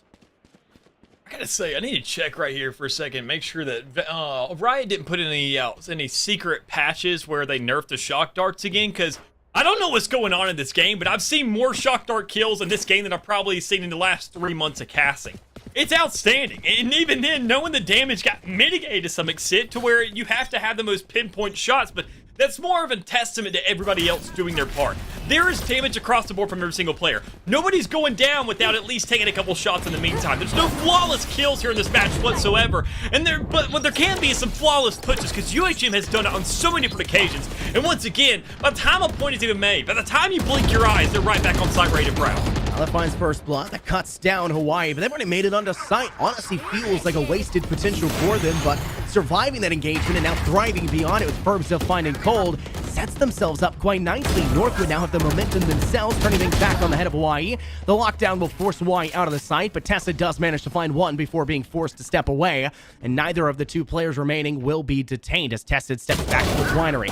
Managed to find one. What a shot there! Takes out Furbza, and now you've got yourself an easier position to fight back from, but Comey, 28 HP. The same thing can be said for Tested. They are very much so in a rough spot, and they did not get that spike down. Forced back by Northwood in the momentum, the force, essentially the entire aggressiveness of Hawaii has been crippled. Not just in this round, but the rounds prior as Northwood have been finding what's working. 30 seconds. Been trying to change things up on its head. Aljo sent out at tags, and now the Hunter's Fury can go, but misses the first, sends over towards Tree. Looking for another one towards Gardens, but does not tag, and instead, Comey loses their life to death on the Raptors, and you'll make that another one. They dropped the Vandal and picked up the Operator to get that last kill as well there, Dallas. Last round before That was the a switch. very, very desperate move, I want to say, purely by the side of Tested there. I mean, knowing that, sure, you're in a 2v3, you have to find some kind of an angle, you have to find a way onto the side, and knowing that you're not going to have too much money going in here. They're trying to fight for that plant money. That's exactly what they wanted. They didn't care if they won or lost the round. They knew they were probably going to lose that, looking at both of them being one-tap. But, I mean, knowing that over the course of the game, you still have to read the bigger picture. And it's now the last round of the half, so you're not really too concerned or beat up about it, so you can still use whatever need be. But honestly, I think you would save something like that. Such an ace up your sleeve for making sure you can guarantee that final round. Get there. And honestly, talking about nailing the coffin, Ferbs almost had one in his hands as he could have taken that shot and nailed it, but just barely whiffing, allowing them to breathe a little bit longer. If you're Hawaii, the number one thing you need to do is get that Operator out of Northwood's hands. You found the intel early, you've peeked towards B, Firms have missed the shot, and you've gone out unscathed. That's your opportunity now to relocate towards the A site quickly. But they're also trying to be patient at the same time, so they're going quite slow through that mid-courtyard and also trying to leave Cold over towards the actual market side, maybe trying to catch a rotate off guard. But there goes the null command coming out for Hawaii. They'll manage to swing quite aggressively through Tree. They've also suppressed Ollie down below, but Ollie just finds one, make it two, looking for three. Stolen by Tyler, fourth, no, not gonna happen. The duo of Ollie and Tyler comes out with so much success that Hawaii are left to wonder, where do we go from here? Cold is doomed to the 1v4. Yeah, UHG went the very, very one-dimensional approach, especially considering all they had lined up for him. And we're going to see Cold try to bring this together, can at least get one on the board. And trying to scratch for a couple more, but when you have the double swing come out, there's only so much you can do. A 7-5 half, but to go back and look at this round a little bit more so, honestly, as you mentioned the Operator, that makes a call to let you know where it is, but more importantly, where you can and can't go. This opens up the map for yourself. If honestly, UHM found somewhat of a crazy angle. You saw Cold set up right there towards the middle of the map, trying to play towards Market, playing a very, very different angle from the rest of the team, almost lurking, trying to be that Marv like Optic. But, I mean, if you hit those shots like that, you could have won that 1v5 every day of the week. But, I mean, knowing that there's a lot more on pressure here, a lot more to trade off, I could have seen them swinging in towards Tree, going back towards Spawn, going for something crazy, coming around from the flank, making sure to get more intel, because you've already gotten that check mark done. You know where the Operator is, you know where the Jet is, and an Operator can't rotate very quickly. You push onto A as fast as possible. That's what they went for. But was there any kind of alternative avenue? No, it was a full push from one spot. It was overwhelming, and they lined up for Ollie. So maybe a little bit of a change will be seen this time for them on the defense, but we're not seeing anything yet because Benji, once again, going off finding that first frag. I mean, you looked at Hawaii be very cheeky, playing within the dark cover and trying to catch Northwood unawares, but two players finding kills, and now Hawaii left to wonder, where do we go from here? Herbs up, 1 HP, back of Winery. Tyler going to hold out towards Ultra Orb and maybe try to wait things out. You do have the possibility of Kome swinging, but you've got a double angle here. The crossfire set up for Northwood. It would be a very rough idea for Hawaii to swing that, and Kome would be doomed to fall quickly thereafter. But the patience from Northwood, I'm really liking here, Dallas. They get two early picks, but they don't just bum rush in like Hawaii did it. Instead, play the waiting game and talk things through. But ultimately, the talking of things doesn't work out, and Ferbs up with 1 HP loses it quickly out. Already sitting in the 4v3, making Northwood kind of reconsider where they want to get on the site. And they had the numbers advantage, so they're not really too concerned. Problem is, they're going right into a KJ's Crass. They're going into Mikey's Crass. And that's a free kill already with the Nano Swarm with all the damage that was done to Dip earlier, making this exchange that much easier. But with the Nano Swarm being pushed up towards spawn, they don't try to push onto site. They don't try and make that execute really happen. They don't try to overwhelm their opponents. They're giving them one more chance. They're saying, we're going to go to the other side of the map. We want to guarantee this plant money more importantly. But if we end up losing this round, that could also be the one reason they could blame it on. Opportunity for Tyler, the initial swing, but nobody actually towards Garden, and Prefix is rotated up to Raptors. Loses the fight, though. Now at 33 HP. Spike planted. There's only two players in Hawaii to deal with this defensive approach. Raptors is known. They've suppressed Prefix quickly. No use to use that tailwind, but they move to a spot they didn't know. Prefix finds two. Now the 1v1. He sees the shoulder. Prefix now aware of where Tyler is, but the jump shots there with the classic. Tyler forced to relocate, but Tyler still gets the kill. Jump shot, right click, not nerfed enough, it seems, by Riot. And the hammer goes down as Hawaii lose that pistol round. And more importantly, Northwood get themselves one more onto the board, get themselves the first of the half, and this time around, considering they lost the first round in the last, or excuse me, they actually won it, but they kind of started to fall short after this. Yeah, it was a crazy thing. It almost felt like they lost most of the half purely off of losing that second round, and it would have been better if they just lost them both outright. But they have to make sure to step things up here. They can't let that happen again. And considering that the buys they have on the board, all these Spectres to work with, and no Sheriffs this time for the side of UHM for them to get that first free kill, they're in a much better situation, but their health isn't, as you can already see, that a little bit of a tag coming out, and KO not having too much to work with as Tyler's nesting at 65 and no heals are available for him. I mean, Prefix dedicates there with that Marshall. It's a very interesting decision to do so, but it works out. They get the early tag and drops a player down low. Northwood's armor by, maybe the only thing that saves their life here. Tyler probably forced now to be that entry, not going to worry about their jet to step on over and assist. Just use the rest of that life to the advantage you need to. Prefix just barely misses that shot opportunity as the dark cover blinds them or obfuscates that view just at the last moment. With Dip and Ollie ready to swing at a moment's notice. Hawaii now doomed to the back of site. Prefix tries to help Mikey, but Mikey, their life not long lasting as Dip gets the kill instead. And Prefix will get shock darts and sent straight to the afterlife by one more. So many shock darts. I don't know what's going on here.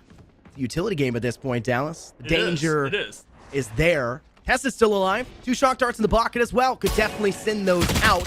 Lance not gone down as well. 30 seconds But left. Dip sends Tess it out instead. Now forced Spike to fight planted. this one with just the weapons up. And you lost the pistol round, Hawaii. The weapons aren't truly there. You do have the Marshall you picked up off Prefix. Back is spotted. Colt comes out with the shorty. Wow. Double guns down, Ollie. Comey has an angle now holding towards back box on Raptors. Benji's looking for the opportunity. Hitfire to get rid of the recon bolt. Hitfire cannot get rid of Ferbs, but Cold still alive, prowling around on site. The Grim Reaper fighting a third. way! He needs to find the fourth reload. 6 shots left. Has to get this one out. He's picked up a Spectre as well. Can't clutch it up. Dip's too much to overcome, and North would equalize at 7.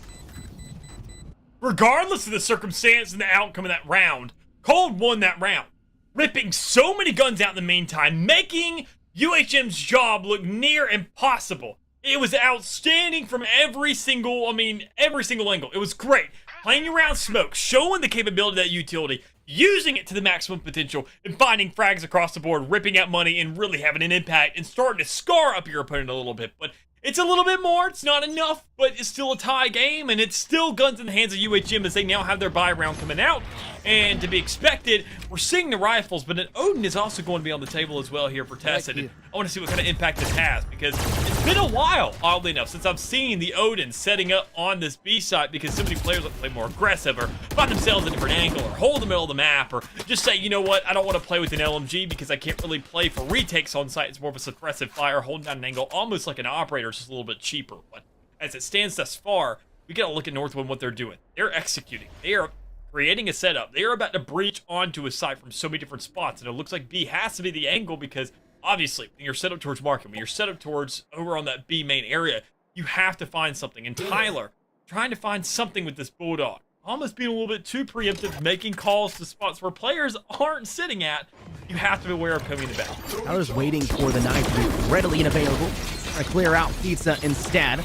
Cassidy, you highlighted earlier, used the Recon Bolt to great success. He has 3 lineups he likes to use there. Utilized the first one over the top, the standard one, but fortunately for him, his life does not matter. His Dip with the swing onto side, pulling their weight handily here for Northwood in this half. That's another 4K, now back-to-back, as they did it last round as well. A 2v1, Mikey the last player left standing, but they have not gotten Spike down. It's actually in a good spot for Mikey to play off of. Quick swing by Ollie, but they actually double swing that one, and Mikey swings a little bit too far out, and Rip Benji gets the kill instead. Northwood with a round, and they've got ahead after Hawaii's amazing first half with a spree of 5 rounds in a row. Northwood clap back with 5 of their own, and it's looking like with this momentum it could be a 6, because Hawaii, the economy's not looking so hot. Yeah, most definitely isn't. But I mean, thankfully they're on the defense, and that's oddly enough sometimes where you can get these advantages. You know you have an angle, you know you just hold it, and if you can hit that first shot, you find yourself an advantage. You find yourself a man advantage. You find your gun on the ground. I mean, there's a lot to work with. And Mikey with that judge in hand, if you can hold down that B side or hold down that A side, where he's opting to play this time around, oddly enough, this is the great angle. I love this. If you're a chamber, that is, but you're a KJ, you have no free escape. When you get shot like that, there's no other choice. You have to take the bullets to the face. That's exactly what happens. So Furbza already sitting up top, creating a little bit of an oracle watch for the rest of the team as they already get onto site. Northwood looking unscathed in the process, besides that KJ, but you're not really worried about it. You're already on site, set up a post plant, find a cheeky little corner to sit in, and just stay alive. Called out Mikey earlier for basically being another gunner.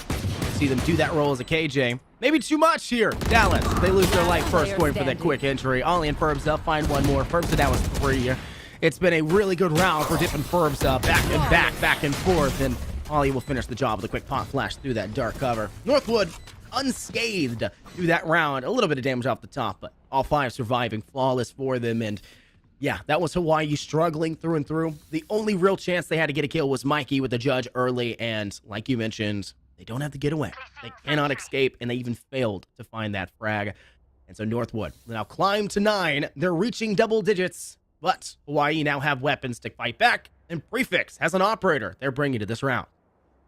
Yeah, almost UHM getting a little bit fed up here with Northwood's games, which I can't blame them. This was their map pick, and now they're in a deficit. There's an entire half that they don't have a single round to answer for in it, and it's on the defending side, which some would say is almost the easier side, even though Ascent, I believe, is one of the most even maps in the game, if not the most even map for each side. So already the ultimate's coming out for Northwood, looking to once again put a nail in the coffin, make sure they can have some insult to injury, make sure their job is that much easier because they don't want to lose too much. Problem is, there's 3 players set up on the site, ready for retake, ready to just swing out and find some free kills. They're playing cheeky with it. Mikey swings from the bottom of hell. Sent thereafter. Cole finds the initial first pick, though. It's only an equalizing blood there by Northwood. 4 on 4. Hunter's Fury and Dip finds Cold. Now they'll have an advantage. They've got sight as well. And Hawaii were actually set up nicely to fight from all angles, but Prefix is actually retreating away from A main and will fight towards Tree instead. An interesting decision. Comey's looking for an opportunity for a kill. The turret gives away their position, though. Bethesda will send out the Owl Jones. Spots one. Misses, though! And that could be the beginning of the end. No! Barely tags, and Ollie cannot use the From the Shadows to get out of there in time. But Furbza is still here, and they're still finding every kill necessary to swing this round in Northwood's favor, leaving just Prefix left standing. They'll hunt for one more, but Rip Benji catches them off guard instead. And that's Northwood double digits. 10-7 our scoreline in Hawaii. They've now bled 7 rounds in a row. In the last 2 rounds of that first half to now, they're struggling. Man, I tell you what, this game is really starting to get a little bit exciting, I gotta say. I mean, knowing that this is UHM's map pick, Northwood stepping up, we talked about the level, we talked about the age of these, and the youthfulness of all these players. Honestly, I think all it is the consideration is time. All these old guys are out here looking to get up for their 9 to 5 in the morning. Meanwhile, these guys are saying, we're getting prime time gaming right now. We're starting to wake up. We're starting to find some more rounds. And this half is really starting to show what Northwood is made of, as they already found themselves, once again, another first blood on the board for Tyler. And they're trying to make a move off that. They're pushing right in the middle, taking control of the map, saying, back up. This is our site. Just get it to us. Play for retake, because we're holding the map down. Let's keep in mind as well, this is Hawaii's map pick. I get it's a BO5. They're forced to play their hand because they needed to ban Breeze because they're not good at the map of Breeze, and they know that. I pointed it to them multiple times. They've talked about it as well. It's not their map, and the fact of the matter is, Ascent should be, but they're really struggling for this second half, which is another point that I've made to them before. Defensively, they are weak when it comes to the map of Ascent, and we're seeing that firsthand. Dip from hell, sends Cold. Prefix with the Frenzy does manage to catch Furbza. They'll collect the Vandal, using it to catch Dip from below in hell as well. But Ollie's still hiding within the dark cover, obfuscated from view, using the quick relocate to catch off Comey. Looking for Tessid, but Tessid still finds the kill. 1v1. Rip Benji has the opportunity of a lifetime and clutches it up. The 1v1 goes 1v0, and you'll find Northwood now at 11. No respect either. I mean, you can look at these players' confidence just starting to snowball even more so, just like the rounds in their hands. And I'm not going to go ahead and just be in Northwood, staying all day. And I mean, but you have to give credit where it's due. They are really lighting up. They are looking like they are on fire thus far. They are not taking their times with these 1v1s. They're not playing the slow game. They're not giving respect anymore. They're setting up for trades. They're setting up for collapses. They're setting up for crosses. And even then, when they're not setting up for it, they don't care about rotations. They don't care about whether they're going to run into some kind of inconvenience on the way. Every little road bump to them is honestly just a little bit of fun. One extra kill on the board, one more tick towards an ult point, making sure that the job for UHM is going to be that much more difficult. But while we're on the point of ultimates, there's 4 of them at UHN's disposal. And there is 11 rounds on the board for Northwood. We have to see some of these come out. Yeah, it's use it or lose it territory here, Dallas, and they're at the point where they're about to lose it all, let alone the ultimates, as Northwood are 1 round away from match point, 2 rounds away from heading on over to the second map pick of Icebox, which was the pick opposing side. But quick opportunity, Owl Jones goes out, and Northwood have gained enough intel to realize they could cross safely over towards side, but kind of stopped short as Hawaii just spray through that dark cover, but it does not matter. They've left a lingering player of Rip Benji, and they rip apart Prefix. Hawaii now a man down, struggling as the recon bolt sent over the top, clutches the tree ledge. Now Mikey's trapped in the back of Boathouse. Cold gonna hide within the cloudburst, but forced to step out as the nanostorm catches him. Ferbs and Tyler find one each. Mikey not surviving. Hunter's Fury sent. It does not find its target, and it's now up to the one lonesome player of Kessid, who has to fight all 4. Has to get the ace, but cannot even get more than one. Ferbs finds the final blow. That's match point for Northwood. Match point. This is how do I put it? I'm trying to think of how to put this lightly as possible. Northwood City, baby! I mean, that's definitely one way to put it. But I mean, honestly, I'm trying to give respect to UHM, and it's just hard to do. After seeing not only, I would say probably maybe 3 rounds, you could say, all right, there's something to fall asleep a little bit. Maybe 4, you say, okay, well, maybe something switched up, something happened there, and they can bounce back. When you see 7 in a row, that's unprecedented. That is the entirety of UHM's score line for the first half, done immediately without answer for Northwood. Now getting on a match point, as you can already tell, they're trying to find an aggressive answer. They're trying to get on side. They're trying to make sure to capitalize on this. Go ahead, end things out, get to the second map, and get their pick. But I mean, UHM is getting so desperate, but nothing with Spectres in hand. Spike down. Hole can manage a couple here, but I mean, how much is it going to do? It's 1 round on the board. You have to do this more consistently, do it again and again. Honestly, I think Northwood came at this wrong. They're saying, hey, bury him. One more thing, that's it, rush. Not the right idea. Quick use there by Ollie to step forward, but Cole does the same thing and actually retreats to B main. But Cole swings! Even though there was no audio cue, no reason to do so, the map had switched, played defensively, and they got aggressive. I've said it so many times. I'll say it as many times as I need to. Hawaii has these major wink leaks to their team. They're one of the best teams, if not the best team in all of collegiate Valorant. I don't think there's anyone actually contesting that whatsoever. But the map of Breeze, they cannot play. They get through the ban phase, and I'm happy with what they did. They banned it out. They got their choice. They're good to go for the rest of it. And Fracture got rid of, which they're not super solid on Fracture either. The sense, they cannot play defense. Thanks for going and saying that one for me. That's what I was going to say. They can't play Breeze, and they apparently can't play Scent defense, even when they choose the map. Yeah. You expect them to at least bring a couple to the board. At least 1 round, but that was a flawless half for Northwood. They stepped up and they said, look, this may be your map pick, but this is a Scent. Honestly, if I'm a team, last place I want to choose is a Scent, because you know another team's going to choose it every single time. Find a map you excel in, because the Scent is literally the even ground. It is a 50-50. You never know what's going to happen. It comes down to what coaches' calls are made, what IGLs are saying, the setups that come around, the team compositions, whether or not everybody is on the same page and can help write each line so each page is completed that much faster. And Northwood was just that much quicker to the cut. Always putting an exclamation point at the end of the sentence, as we see UHM starting their sentence with a capitalized letter. I mean, they're always just one step behind. They're an entire phase behind. And by the time they got around to defense, they're saying, okay, well, now that Northwood's on the attacking side, Northwood didn't have too much leeway to switch things up when you're on defense. That's what it comes down to. You can't really do all that much. You're stuck back in your site. You have to play to where the game really allocates you, and you have to find a way to really space your teammates out. But when you're on attack, after Northwood had themselves a very, very resilient first half, they said, these guys are looking pretty one-dimensional. There's a couple rounds here that look kind of desperate. They're pushing right through Garden, and they didn't really have any alternative avenues because they didn't really set up for it. They were never taking advantage of the middle of the map, never pushing into market, never like executing off of that. It was always main. Set up for it. We have a KJ. What's the problem? Now that we're on attack, we don't do that crap. We're going to do something completely different. We're going to set up, and if we get onto a site, it's not going to be by a jet dash. It's going to be off a KO nade. It's going to be off a nano swarm nade towards spawn. And there's going to be so much more setup to where they're going to realize that, oh my gosh, our playbook is probably a quarter of the size of what Northwood's bringing here. Yeah, they have a lot on the board. We'll have to see, though. We're heading on over to map 2. We're going to take a quick little break before we do so. Stay tuned for more. This is the NECC. We'll see you guys in a few short minutes.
Well, we've seen Northwood climb above the competition, so maybe I should say ascending beyond what Hawaii could bring to the table on the map since they took that one handily, did not even bleed around in round two, half two, whatever you want to say it. Half. Disgusting was the term. Half, yeah. Disgusting was the term I think we could say for it. Hawaii just felt like they weren't there at that point. They bled the last 2 rounds of the first half, and from that, it was just an attendance record that was not there, right? It looks like Northwood were showing up in person and Hawaii were still, unfortunately, looking for their laptop through a Zoom call. They just were not there in attendance. And now we're going to have to see if they can pull it off here for our second map. Icebox is one where Hawaii are really good on. They are a very solid team for this map. Their aggressiveness they love on the attack is very well rewarded when it comes down to it. And their passiveness when it comes to the defense and quick aggression when necessary is also well rewarded when it comes to this map. So we'll have to see if they can hold on to it. My name's Infernosis. Welcome back, everybody. Joined here by my co-caster, Mick. Any comments on map 1 here? Map 1, it was something. It was a map. That's all I really want to say. I mean, if you're for the side of UHM, you're probably saying the same thing right now. Was it happened, but thing is, you have to put it behind you. Honestly, you're not at the end of the season. You can't sit there and, all right, we got to make adjustments for this. We got to do something different. You need to do a lot different, but you're going to a different map, so you can't really be stuck on that too much. This is your opponent's pick now. Northwood now has the upper hand. They have the 1-0 in the entire series, and they're looking to go to their map pick, and they're looking to do it with a statement. And it all comes down to the agent selections, which are already in. And we're going to be somewhat of a difference compared to that last time. I don't know if we're going to see the mirror matchup, which we're most definitely not, especially if Furbs goes for that Reyna, considering also that UHM does not have a Sage on the field. But honestly, I'm liking the diversity. This is what we want to see in Valorant. Mirror matchups come down to purely util, and we saw that Northwood had the upper hand of that every single corner of the game. During their defending side, they were losing gunfights, quite plain and simple. They just were not winning those. Now, right on the attacking side, that's what they said our setups are so much better. On Icebox, there's no mirror matchup anymore. This is not how it works. It comes down to whether or not you can really find these setups, find something crazy to work with, start to switch things up, and keep your opponent on their toes. And with Comey being on that Viper, obviously that's going to be a necessity. Ollie on the same thing, but I want to see the Sentinel difference. Whether or not having that double dual, or not double duelist, but like the double Sentinel compared to the other one, that's going to be the, the double controller, excuse me, out of Cold and Comey.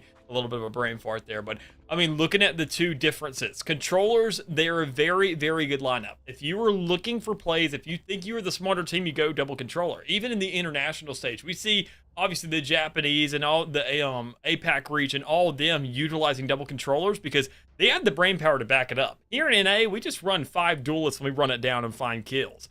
That's not going to be the thing here today. Northwood is looking to bring their bronze. They're trying to match it with some brain. They're trying to find themselves a second map, especially with this being their pick. They know what they're doing. Now, you commented it as well. The agent selection being brought by Hawaii should really reward them. They also lost first blood. They'll find a second one after by Cold with the classic. It finds Comey and Prefix with that Sheriff, able to take the head off Dick. Ollie claps back Ghost in hand to Cold. And now it's a 3v2 with Northwood on the attacking side, Spike being planted, and the advantage gained for them. Prefix has a major hill they need to climb, the Everest of the situation. They'll have to reach that precipice at some point or another, but they need their teammate of Mikey to assist them. They go for the shot, cannot find the right target, and they get none, leaving out Mikey all by their lonesome. They get one with the headhunter, finding a second. Now Classic in hand, it's a 1v1, they're close, and they find it! A 3K to Mikey! And Hawaii clutch it up, and I wanted to highlight Mikey. Now they make it even easier for me as a caster. After a round like that, they brought out the KJ on map 1. We joked around saying they were not Chamber and could not rendezvous away after that failed judge kill. This time around, they can. Dallas. And that's where you're going to see them play better on the defense. That's the one thing about Chamber. You decide you don't like a fight, well, you just get out of there and you say, I don't have to worry about it. That's also why I hate them. But, I mean, regardless, you got to look at these players and what they're going to be providing here. It's the first round. You're relying on utility. You're praying you just hit your shots. So with Chamber and a Headhunter, that's obviously going to have the superior shots, have the superior accuracy, the superior damage to every other gun you can buy inside of the round like that. But you're buying it by the bullet instead of by the gun.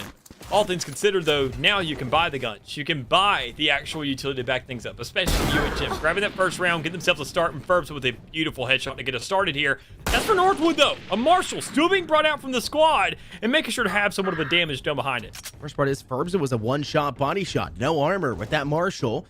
And just a really slow reaction by Prefix. That was unexpected to see them be that Spike slow in the down, process. attacker But spawn. Mikey claps back. They'll take out Ollie. They're playing from mid quite exceptionally from beneath that tube side. It is a 3v3 now with Cole's kill, the Spectre to Benji, but Furza still with that Marshall. Finds one more, but Tessin claps back. Tessin with a flick to Tyler. And now you're down to the 2v1. Dip has control over a base site, though, and can get that plant down, but they're going to go ahead and ice wall off that mid first so they can get that a little bit safer and get the intel that not just one, but two players are lying in wait in that direction. Paranoia sent, Dip now short-sighted, and they'll even lose their life with Cold as they extend it too far past that central tube. Then Hawaii take round 2. What a wombo combo there for the side of UHM to get themselves in the middle of the intel with the paranoia, and you can see the fear sinking in there for the side of Dip. Not really too much to work with, no vision. You're getting snuffed out. There's just nothing you can do. You swing it to long, and next thing you know, you run right into a player's grasp. But still, you're not too beat up by it. You get the plant on both rounds, so you're looking good for money. You know you can buy up the rifles here, and you know you can get yourself a game on your hands. But it also comes down to whether or not we can see the setup, because Ollie, not too much money to work with. Can't get all the utility in the world, but without sacrificing something at the same time, and that's going to be the armor, oddly enough. And you have to have a near flawless round here. I mean, looking at Northwood, knowing what they can do, they have to have the setups, and the last thing they need to be doing is setting up, buying these guns over and over and over again. Their util needs to be at their full disposal, and they have to make the most of it. And if they're too busy buying armor, buying guns, or sacrificing something else for it, they're not going to get the impact they want. Shots ring out, and Prefix actually takes damage from Dip from beyond the tube wall. Nobody's dead yet, though. A good job by Hawaii to separate from that site, disconnect from the engaging Northwood, and set themselves up accordingly for the next engagement. Prefix with a crossfire setup there with Mikey. They work in tandem quite well, but Mikey will not survive the next fight from Dip. Dip was the single best player, at least in my mind, on that first map of Ascent. They clutched up every single time they needed to. Can't imagine anyone else is capable of that at the moment, but they're going to have their hands full here for Hawaii on the map of Icebox. The spike does go down, puts Northwood even better in a position to fight back from, but Cold is managing to send one to the afterlife, looking for more. Still a man disadvantage for Hawaii, and make that 2 as Tyler just cuts down Cold, an unexpected angle on top of Central. They'll even find Prefix as well to call out not made. The teammates there, Hawaii. Able to go ahead and get now around the board with 3 players still standing for Northwood. It's going to be a pretty good stance for them, knowing it's the majority. But, I mean, how far is it going to carry them? We have to see what it does in this round. Knowing that this is now the full round, we're not playing any more games. We're not doing the one team has a definitive advantage. We're not playing the thing where somebody doesn't have all the utility. It is full, no bars held back. Northwood had their chance, had their shot to hold things back and stay alive as best they could, and they were definitely making that statement because Furbza has the blade storm. That's the most important thing. You still have a full gun to work with. You have the aggression back it up. You have the utility in your hand. You can make these plays. Problem is, can you be prepared for the players for all the setup that's already back towards the spawn and towards this B site right now? We are trying to make this aggressive shove towards. Furbza's ready to dash on out. Unfortunately, they run out. No, they're going to engage at the last minute, and the blade storm comes up with nothing, only dropping Cold to 50 HP. They're very scared for their life, though. Drop the dark cover and even step away to make sure they'll stay alive for another day and get over maybe having a possibility of fighting back with the step. Does not seem bad. Mikey finds one, make it 2 now. Tyler will cut down Mikey. They're equalizing just a little bit, but Northwood's still a man down, a 3v2. This is a pretty dangerous affair for Northwood, as they're already still a round down. They know that Hawaii have rebought in this round, and Northwood still had a lot of the rifles from that last round as well. Rough spot to be in. They should still be able to buy the next round when it comes down to it, but Hawaii ready to defend this. Owl drone out by Tessid. Tyler's up close and personal, though, but he gives away his position by firing there. Honestly, an unexpected result, and Benji's gonna have to swing towards yellow. Time running out. I would not be shocked to see Northwood rotate here down. 30 seconds left.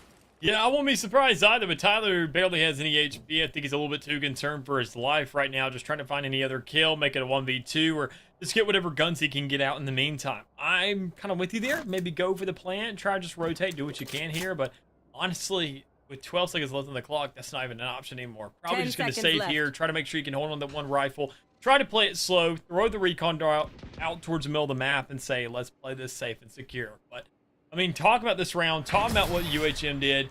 Now that we're getting into the rifle areas that everybody had to gun with, to know that Furbza came into a site, tried to push on the B and didn't right-click that, tried to save the blades. You can't play conservative there. You know everybody has a gun. Just get the kill, guarantee it, pick it up, and keep on going. But, I mean, even then, even exchange, very good kills. And that first kill that wasn't traded right off the get-go is really made the setup. Because we saw Dip dive just to get that kill on Nicole, but Mikey was there in the back.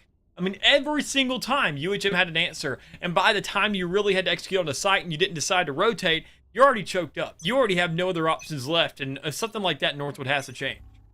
You mentioned Furbs at the beginning there with the dash on over to try and fight Cole in the back there of yellow. If you have a rifle, it makes sense to do the tailwind that we saw Furbs to do, but they have a Blade Storm. Updraft, then tailwind even higher, so you have the extra range and can Blade Storm them down. Why are you standing in front of them on the ground floor when the blades are in your hands? It's an unnecessary risk. It just seemed like the wrong play, and so Furbs have paid the price, and Colt gets that kill, hanging with their life. Still, opportunities available here in this round. Furbs even finds the opening kill, something they struggled with just last round, like we previously just mentioned. That will put Hawaii on the back burner, trying to take a couple steps back. Operator in hand for prefix. They don't know one has already swung underneath, and that is Valorant timing at its finest. Looks onwards to the sky right as Furbs swings, and now Hawaii, no kills to their name. Nobody has found impact in this round. The only impact being made, their body is crumbling to the floor. It's almost kind of like what you mentioned sometimes. There's playbooks, there's things that work, but it also comes down to one thing starting, one thing going right off the start. But Mikey has a little bit of a break through on the plans, already getting one kill, but only finding that in the meantime. But Northwood, we even then, you and I, oddly enough, this is going to be a little bit of a weird side subject, that you and I were on an R6 team during earlier within our school years, I know. And you remember how every single time that we made a game plan, or at least not us, but somebody else, would come up with a game plan considering that everything would go perfectly up until then. We have all 5 players still standing. The plan is there, all the utilities at our disposal, and we can execute it to the fullest extent. Well, Northwood, getting that first frag, they were able to set that up. Their ideal situation, everything they wanted was laid out for them. They had their full util to work with in the meantime, and they had no complications whatsoever until the very end of the round because Mikey just felt like swinging for a kill because he had money to back it up. I love you Those mentioning kind of situations. I love you mentioning that because you talk about R6 in the 3 phase. You have the first phase, which is droning and finding the intel, peeking, or using a recon bolt or an owl drone to find information. 2 is dismantling the defense's utility on site. That's getting rid of their nanoswarms. That's getting rid of the alarm bots, things like that. And then 3rd is the execution. And where does everyone die 95% of the time? It's the execution. And that's been a problem for both teams throughout this one. Northwood have done a much better job, though, throughout that first map and the second half, and also here as well, in all honesty. And it's been such a problem for Hawaii that they're not surviving the execution. And it honestly feels like they're struggling to deny phase 2 as well. And it feels like they're being Thanos now before they can even fight back. And Ollie is down to 2 HP, and Cole just misses every shot. Another representation of execution falling short, and instead you being executed because of it. Hawaii now tying up Northwood. I say Northwood tying up Hawaii. It's 3-3 for the scoreline. We even mentioned, I mean, looking at the map, one thing that you can see that a lot of people pay attention to are these vision cones. A lot of people hate them on the minimap. A lot of people can't stand them because they're like, it's way too much to look at. It's so flashy. Well, no, there's an extremely important reason it's there. You get to see people's setups. You get to see their post plans. You get to see how much ground they cover because the sight line is what they cover. Their presence, them standing in a spot, has absolutely nothing to do. You can't cover maybe, 3 square inches of space. You're covering everything you're looking at in the meantime. And when you see that entire half of a map, the entire site covered red when Northwood's on the site, you're saying, oh my god, this is flawless. It's one of the best things I could ever see. UHM has to match that same thing, and every single time you see green go down, it shows that they are dwindling in numbers. But that's not the case this time as Mikey grabs the first kill. Hunter's Fury comes out, stalls the plant here, and makes a great little hole so UHM can make the rotation. Love the defensive structure for UHM. Also really like the toxic screen employed by Northwood. It cuts the back of sight down exceptionally well. It's much more different than what it used to be for the meta for attacking this site. But with the changes, obviously, to Tube, things had to change as well. But I'll tell you what's been changing as well, the momentum for Hawaii. They cut down everyone in an exceptional fashion off the back of denying that first pick, getting first blood, forcing them back, forcing them to go for a very dangerous plant, and then capitalizing afterward. This is now one of those situations where you buy an operator on the attacking side, you get a round or 2 out of it, and you're saying, all right, that's good odds, that's good odds. Well, at what cost? Because now you've given over an operator to Prefix, who hasn't really come to life in this game just yet. Sitting at 3 and 5 as a Jet, you're expecting a little bit more out of your duelist, and honestly expect them to pick up an operator eventually. Well, it definitely helps when you don't have to pay for it, when it's just kind of given to you out of the charity of the other team, and now you have a $4,700 gun. I would say the only gun that gives Jet real relevance of holding defense without playing aggressive and throwing your life on the line. So this is going to be a huge turntable for the side of UHM now. Now, not only that, but they have the lead as well, sitting at only a 1-round lead, I'll give them. but it's still more than enough to where they can start run away with this game and then shut down Northwood once more and put them on a budget. But speaking of Prefix and the operator, missing that first shot definitely is not a good introduction. Opportunity for Prefix again.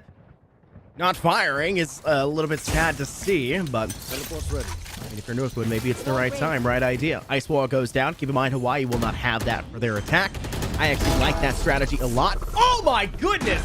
Mikey does not need to go for the planter. They'll cut down the backline, and they'll cut down the Sage. No opportunity for a resurrection. That will cripple Northwood effectively, as now their lives are much more valuable to them. No one can be brought back into the fray.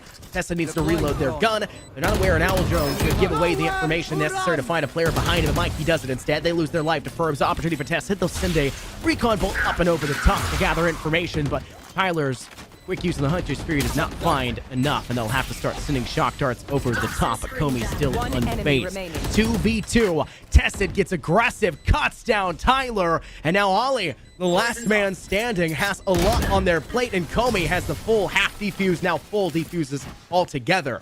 They'll find themselves a round win, with Tested finding 3 kills in the round alone. Hawaii may have got their mojo Jojo back here. Dallas. Definitely looking like they're starting to heat up and breathe the fire to a map that's made of ice and looking to really get themselves back in this game, and they're doing a pretty darn good job at it. But surprisingly enough, I think that's also based on the amount of kills, the amount of fire that's being seen from an individual level on the side of Northwood thus far, knowing that, I mean, they're expected to kind of look better on this map. To look better than what they did previously, which was 8 flawless rounds on a half, albeit. I mean, you got to consider that, where's that going? I mean, once again, the map of the team. So it all comes down to whether or not they can really start to stand out, whether or not they can really start to have those impact prize, because Tyler's sitting on top with these kills. You're expecting your Jet to do that. Burps has definitely had some pretty good calls here and there, but not good enough, not consistently enough. But Cole definitely having the darn going right now, especially when you get that first kill, and then second when it falling off, the guy's mowing him down. Opportunity is available. Hawaii have absolutely crippled Northwood. And not only is their momentum of these rounds falling short, but it effectively feels like they're not able to get through phase 1 or 2, let alone get to the point of execution. And now you're left with one player. The resurrection's there, but you're not going to waste it in a round like this unless you turn it around and Dip gets the frags they were getting on a map of Ascent, which was 4Ks. We saw 3 4Ks in a row on that map. Maybe that's the opportunity. You get 2, you go for the resurrection, equalize in a 2v2 and try to go for that fight, but I think Hawaii have wisened up a little bit here, Dallas. They've started to play smart. Look at them not swinging. Look at them not peeking as much as they could be. And instead, playing smart and holding their own angles where they can. Dip does find one, though. Maybe a consolation kill, but it does drop a rifle out of Hawaii's hands. Still playing over on the back of Belt. Make their way over through this elbow side, but Prefix has a complete lockdown sight on that spike. There really is no time now to grab it and rotate over towards the B site, though you do know that Mikey is holding that position in case that were to come to the table. That's not going to matter. Prefix, shot to the sky, and Dip falls down quickly and does not get back up. And one thing, talking about that last map, in comparison to this one, look at these two teams, look at the compositions. The one thing we're not seeing is alleviation of attention. We are looking at teams transferred across the map, looking for alternate avenues, looking for something crazy to work with. There's no way to alleviate tension here besides a Sova Dart that gets thrown out every 35 seconds. That's all you have. You have a Viper Wall to kind of inhibit these sight lines to make sure you don't have as much to look at, but you're never actually going to have something to work with and to actually switch things up. And I think, honestly, Northwood missed out on that opportunity. Having a Jet now, we saw the Reyna being hovered for the longest time. Nobody has any flashes in this game. There is no reason to turn your head. When you're holding an angle, you're holding it. And UHM right now have no reason not to buy an operator because they're never going to have to look anywhere else. Storm not finding the necessary impact it wanted to, Dallas, and that's going to be rough for Northwood to try to come back from, but Dip's still here. They're thriving in their own little world. They find Prefix. The gunner there for the Hawaii side. Opportunity arises cold, but unfortunately is short-lived as well, and Tyler will even take out Comey. Tessa needs a lot on their table to do. Look at Mikey to assist in the process, but now you're looking at a 2v3. Two people ready to swing in the back of side, and Burbsa does it first. They'll take the kill, and Ollie swings with the Phantom. Mikey to finish the job. Finally, Northwood find themselves a returning round. 3 losses in a row does spell disaster, but still plenty of time. 2 more rounds of the half to tie us out 6-6 at half, which is a pretty common Icebox score. It's either 9-3 or 6-6, so you'll have to see how it goes. And even then, I mean, we've already passed that 3-round threshold, so I think I'm kind of with you there. We're going to be looking at 6-6 coming here soon, especially considering the kind of money that's on the side of UHM right now.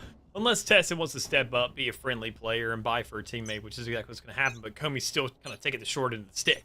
And I don't blame him. I mean, when you're looking at this end stage of the game, you have 2 rounds left. You have to make somewhat of a statement. You have to start making these calls and say, look, somebody's got to take a fall for everybody else.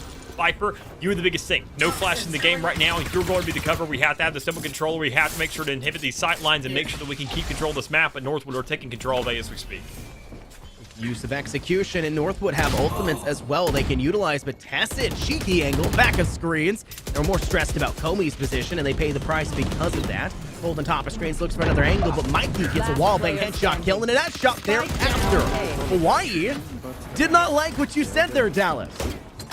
Looking like a 6-6. I know I mentioned it too, but I didn't say it outright. They did not appreciate what we were putting out, and they'll find themselves now at 7. Not just guaranteeing the even half, but actually going above and beyond for at least now.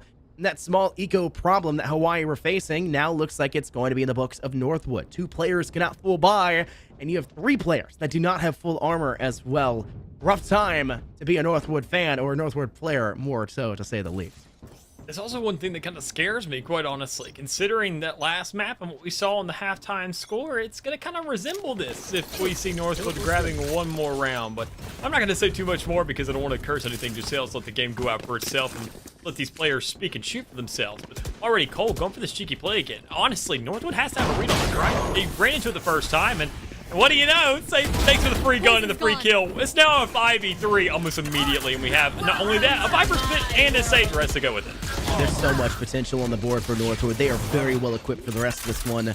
Hunter's Fury goes out. It attacks 2 people. I think maybe just 1.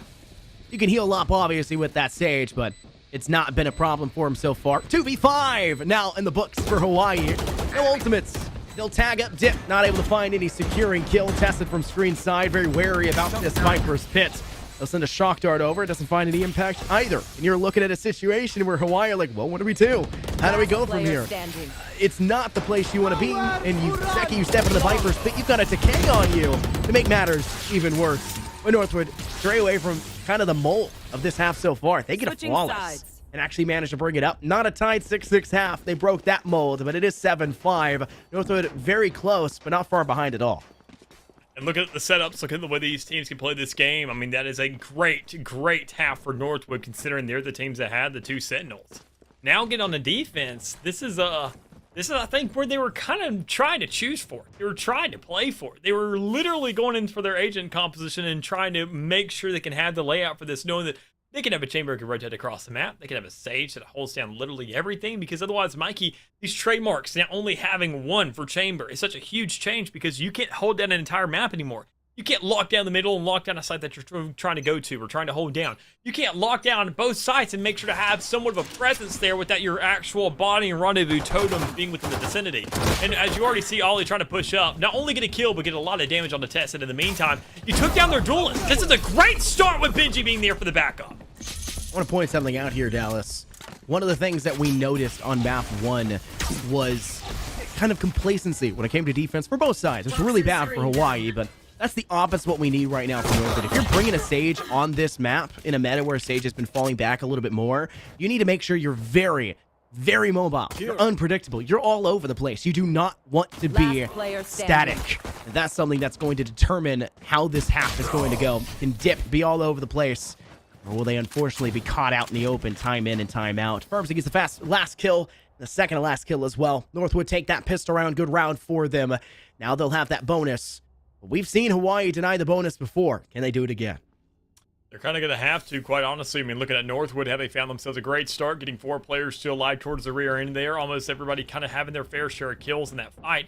They get plenty of money to work with. Dip also getting a little bit eager here, trying to go for the Guardian with a half shield, still having all the utility in the world to work with in the meantime, not having to use too much in that last one, not utilizing the wall, not going for the slow warp, nothing really being brought out yet, so you're not stressed about that. And already, Ollie, once again, a lot of aggression, finding a kill.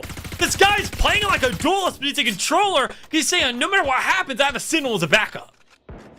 Opportunity strikes to the side of Northwood.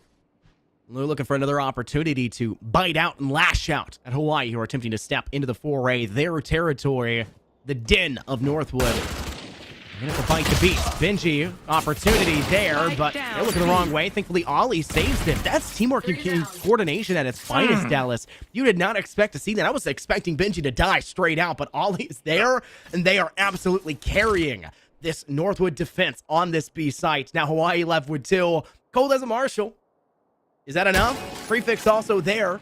Sure, whether they just have in their hand as well. It's a Marshall as well. You can see the scope in their hand right there, but 12 HP in a dream. A single shot will do it. And they'll get the shot instead. Back in return to Ollie, denying the potential of a flawless round. But it might as well have been. Let's be brutally honest here. That is the rest of Hawaii falling quickly afterward. Even a little bit of play there. I mean, Benji saying, okay, I'm going ahead and snap my fingers, I'm getting out. What's going to happen to Ollie? He says, I'm good, baby. Leave me by myself. Let me flourish in this moment because I'm holding in this B main. They're going to be extremely threatened to not push this anymore. Every single time. We see a bubble, we see a snake bite, we see pressure, we see Ollie being in the fray, trying to make these fights, trying to get these kills, trying to make an early impact. And I wouldn't doubt to see that same exact kind of impact in a round like this, knowing that you don't have the best weaponry. You're now kind of scratching things out once more. You're trying to bring together a round. You're trying to really just form it from nothing, which they have something to work with. It's just not nearly as good. So any kind of an impact play like that, already forcing UHM to go from a different perspective, trying to come through the middle of the map instead of right towards main. They know Ollie's going to be somewhere, but he's already backed up. He's already here to fight once more. Opportunity. There's a knocking once again for Northwood. They've managed to deny Houston's initial push, but Houston does still get the plant down. And they actually equalize things out with Mikey getting the next kill. Tested opportunity for them. They'll remove Ollie quickly. Quick opportunity again. This is just such a consistent problem is you're not able to stay alive past that first frag. Now there's some assistance for Tyler. They have 2 of their teammates ready to step through this toxic screen. Kobe knows where they are. They're lying in wait. They find 2. Can they find the third? 1 HP! And there it is. Finding the last 3. 3K for Comey. And you've got yourself a round win for Hawaii to come back in and lead up now 8-7. Even in a situation like that, if you're Northwood, you have to start really weighing out any losses in that situation. Make sure you got to push on that spike. Sure, you want to win the round, but no matter what, you're still going to be down or you're going to be up, whatever it may be, only by a 1-round margin. If you can find the guns, get out, make sure that reset comes around, the round switches up, we're going to see UHM really be starved for guns in this round, and you can guarantee yourself somewhat of a response. So, I mean, honestly, they try to play aggressive. They're trying to play around the spike, but you have to realize when to really fold, when to make sure that the kills are that much more important, getting those guns, getting out, staying alive, and really having somewhat of a backup, considering that Northwood and Ollie, with how many kills he's gotten early in this game, he has a Viper spit to work with. Your site can be unlocked if you get the guns to back it up. Cole's got an interesting angle trying to lock down the middle position, and I think Tyler may actually walk into that line of sight. No shot. Owl drone goes out. That does tell Cole that it's there, and they'll swing for it. Able to clear it, though, and Tyler can't get the tag either, so really no gain for either side, and Tyler was visioning in on one player. Same thing can be said for Cold. Cold's going to re-swing on the lower side, too. I think this is the first fight that's going to go down. It will be taking place in middle. An opportunity maybe for Benji as well to get a kill, but you're going to have to risk your life to swing that one. They're going to have to go ahead and relocate. Using the rendezvous to step back as the quick use there of the snake bite on the ground will force them back. No one's died just yet. An interesting round as already a minute has passed. And every single player still ready to fight at a moment's notice. Mikey, shot rings out, does not ring true. The Viper's pit down on B makes things hard to push, so they go to A instead. And Dev's patience there. Still, only 2 players lingering on the rest of the map, trying to make the play there, trying to make sure that they can make sure to hold down that site. It was outstanding, but nonetheless, you don't get the kill there. That's the problem. Another Viper's Pit now goes down, but this time for the side of UHM, as they had the plane to work with, they had the A site control, and Northwood is really trying to scratch together something here. And honestly, the Viper's Pit, the longer you wait, the more difficult your job's going to become. You can't let these kinds of things fly, because you already see things are getting dissected, players are having too much to work with, Benji can barely scrap together that kill, but there's almost no time left. 3 players still in the post plant, making this job almost look seamless. Last player standing. Oh, we got a snake bite kill at some point in that round. But Hawaii in a really good position. And now you've got Tyler who has to stick it. They're in a good spot to actually do this. They're not spraying through. Shock dart 6, 24 HP now to 19. Honestly, you might have could have stuck that at that point, but Definitely could have. yeah, opportunity there. We've looked at this one. Hawaii now go up again. 9-7 our score line. The Eco Dallas is not really there right now for Northwood. We're going to say that this defensive round is going to be one where they hold close angles with the Sheriff, try to go for the close cut there on B main, maybe try to be aggressive when it comes to the angles on A, but do not expect them to go for any long-range shots. Maybe Furbs could be the player to do so, and they have picked up a Marshall, so that does seem to be the case. And one thing I'm kind of a little bit concerned about here for Northwood is that they're relying, we talked about utility, they're doing a great job of using it, but I mean, at what times? That's the biggest thing that it comes down to. Time, execution. UHM are now making their adjustments. They're baiting out sites. They're making them get scared. They're making sure to say, okay, you have all these plans set up for a site. Let's like you over allocate to one site, switch things up, and all your utility's gone. What do you have to work with? Absolutely nothing. And they're really doing a good job at that, but they have to make sure that they can really just carry on that consistency, do it on so many different occasions. But we got Mikey pushing a site like this, finding all these easy kills right off the get-go. There's not much you can do. Yeah, that's 2 kills. Follows it with another teammate to be there, and they're gonna let 2 players left standing for Northwood, and Benji sends one away. You look at Tatsu, who gets a little aggressive. They just hop out, quick jump and a skip. But Ollie also flanking from the attacker spot, coming through that A main side. Able to find one of their own. Plant is down. The map has flipped on its head, and now the defense becomes the attack, and Ollie is the only player left standing to pull something out here for Northwood. Rope is heard. Great bait by Hawaii. Ollie has fallen for that wholeheartedly. They're just too scared to push out. Nose time is running out themselves. He's able to find one. The stinger bites. And unfortunately, that will be the last time he gets to sting anyone. While he gets cut down and removed by Comey. Getting a free little piece of an ult point right there for Comey to go ahead and get that last one. I mean, only 1 out of 7 as it stands this far, but knowing that you're the first one to reach double digits, that speaks much more volumes over the course of this game. Knowing that you're getting that much closer, knowing that even if you get around to these last couple rounds and you're choking up, you're making it really difficult for you to get that last round, because we've seen it on so many different occasions.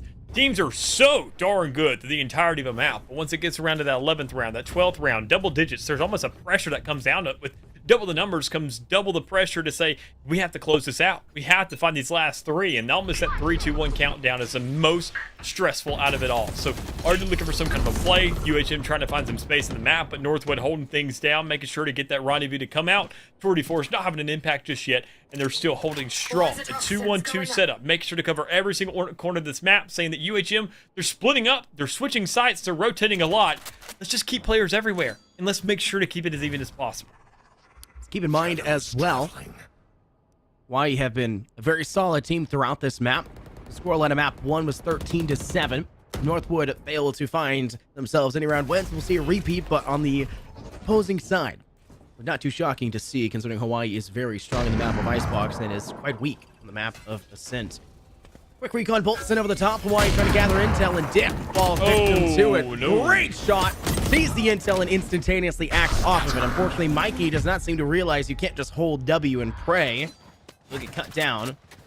From the shadows employed by Cole, that opens up B site. Back of site is Ollie holding out towards Snowman. They'll send a snakebite to deny the plant opportunity, but other teams aren't planting that close. Instead, like to go underneath the tube side and go for the plant there, and they're gonna plant inside Cubby instead. Comey's gonna get denied of it though. Benji swings around the corner and finds the kill, and now Hawaii have lost Spike and now have to fight back against the defense of Northwood, which is 4 strong here. Confirms it with a 1-tap in the even exchange there. I mean, sure, it's a 3v2, but you gotta do this almost immediately. 8 seconds on the clock. Prefix can't do much here. It was that one swing there. That one swing wide, Benji. I love players. I absolutely love players that make those shots. Say, I'm going to put my life on the line to get this one kill. I hear that spikes down. I know for sure where they are. If I get this immediate kill, because they are fragile as it stands, we know the clock is ticking down. I know they're having to stick this. I find an easy kill. They are completely choked for the rest of the round. Everybody else, run away. I don't care if you get the kills or not, but do not make my sacrifice for absolutely nothing. And Benji knew the time to step up, made that play, and definitely made it worth it for the rest of the squad. As they're now sitting in a 2-round deficit. There's a lot to look at here. Plenty of money in their hands as well. An easy little shutdown round here for UHM if they can really bring that to life. A tour force for Benji to back it up. Well rewarded for his attempts. Northwood finding first frag here as well, Dallin. You've already broken the mold of map 1. We will not be seeing a 13-7 no matter what with Northwood's collection of their 8. So from plenty of time for Hawaii to send us out of here quickly, but they need to find a returning frag, and Comey will be capable of just that as Dip overextends. Hawaii is winning your stage so far forward with the Ice Wall, one of the more important pieces of utility that fits your defensive composition and strat booking. It doesn't make as much sense as it should. Prefix with the classic, not sure why, managed to find another kill. 2 players left for Northwood. How do you return fire? How do you come back from this situation? Well, you pray that Firmza can find 1 in the early, 2 on the swing out, and then Ollie will have the time to rotate in from the attacker spawn once again, but Comey denies that pretty quickly. Most first you can bring it to play of a lifetime. Not happening. Okay. Well, I mean, now getting to 11th round, we're going to put that one behind us as UHM. They just completely said, no. Once again, kind of just shutting us down as casters, saying, okay, things are looking good. Sure, you can look at the stats all day, buddy, but we can always do something different in the game. And that's what all it really dwindles down to. I mean, a 3-round deficit once more. This game is going to get very, very nitty-gritty. It's going to be a very close one, I feel. But, I mean, it all comes down to whether or not we can see Northwood step up, whether or not we can see UHM start to choke out these rounds. But, I mean, after such an exclamation point like that last one, such a statement round, just making it so swift, so fast, just so enunciated, it's just, it can't be ignored. If they have to do that again, that's really what it's going to come down to. But with the resistance off the get-go, I don't know if we're going to see that same attempt. I'm going to point something out. We'll look at the scoreboard once again. I'll talk about it when it comes up, because it's a fairly interesting point from what I've been saying. I'm talking about the stats caster guy, you know, but Shock Dart sent out by Northwood. It does actually get a little bit of attack damage there on a prefix, and they'll even get the Owl Joe attack prefix as well. So they're spotted. Prefix will wait it out and then start to catch up to the team. Looks like the team is going to go ahead and rotate on over towards the B site, where only 1 player is lying in wait. And it's the weak link for this map of Dip, who was the single best player, like I've mentioned before, at least in my opinion, on the map One of Ascent, as their clutch master. Not the case here. Struggling to stay alive, struggling to even use their utility. How long have they had this resurrection? Did they even get to use it in the first half? It's been a problem. Equal trades, 1 for 1 for each side. Dip will use the slow orb to get themselves some space. Prefix goes for the plant, a second lane, and Dip gets the kill instead, and Firmza claps back in return. Now the 2v4, the same problem we saw rear its ugly head just 2 rounds ago. Likely Tessin actually creates some space for themselves and knocks the head off Ollie. Now down to only 3 players to face off against. Cold's in a good spot to do so. Dip finally wins the fight. The Phantom comes up big. Cold has to swing. We're in red time, though. 13 seconds on the clock. Cold knows they need to get there, but a flanking player from B main will cause some pretty complications, and they cannot flick in just enough time. Here's the stats I want to point out here. Every round that Northwood has won has been a round off of elims, off of their kills. Yep. And notice that we're seeing that not just on the middle stage where you see the round kind of play out. Look at their actual kill feed, 21, 19, 13. It is such a huge disparity to Hawaii's, which is 18, 14, 14, 11, 10, somewhat even for the bottom 4, maybe 1 person ahead by 4 kills. But it's a very even team. Every player is doing their best. And I think that's why Hawaii's ahead, because they're playing objective, which is strange for them, to be honest, and they're staying equal. Everyone's performing. I want to say another stat line to look at right now for the side of Hawaii is that every single round they've won on this attacking side, they've done one of 2 things. They've gotten the first blood within the first 10 seconds of the round, or they've had a rotation. Every time we've seen them stick to a site, hesitate, play it slow, and still dedicate to it, they're giving Northwood way too much leeway to start setting things up. Once again, as we mentioned, it was a problem earlier for them. They're literally just playing into that now. I mean, they're kind of trying to make the game harder for themselves. As first they can find an easy first blood there, a cheeky little angle, and 2 ultimates still on the field, and no heals as Cold is now sitting at 8 HP. It's once again another one of those rounds where UHM, I mentioned it earlier, some maps are very, very hard for teams to close out. And as you saw in that desperation to get that spike down, to get to that post plant in the last round, when they had 35 seconds left remaining on the clock, enough for a full rotate, they still want to go for the spike, and they lost their jet for it. It's rough to play from this point. Man down for Hawaii. Make that 3 down as Benji and Dip find 2 more. Mike is the only player to find a kill now for Hawaii as they cut down Furbza, but Tyler claps back in return. The avenging kill is there. It's a 1v4. Quick dash down from up in hallway. And Benji finds that final blood. That is a huge round for Northwood. Not only do they get out of that one with 4 players surviving, but they cut down all 5 of Hawaii, and the eco is very rough for them because it's been back and forth, win-loss, win-loss. I don't think Hawaii's going to have truly enough to full buy in this round. Maybe they pull an energy. That may be a reference some of y'all don't get, because just today they've been rocking nothing but half armor. I don't know why. Maybe because they get more buy rounds at the end of the half, but Maybe that's what they go for and they full buy here, but they're running out of time. I think it's going to get equalized to 11-11.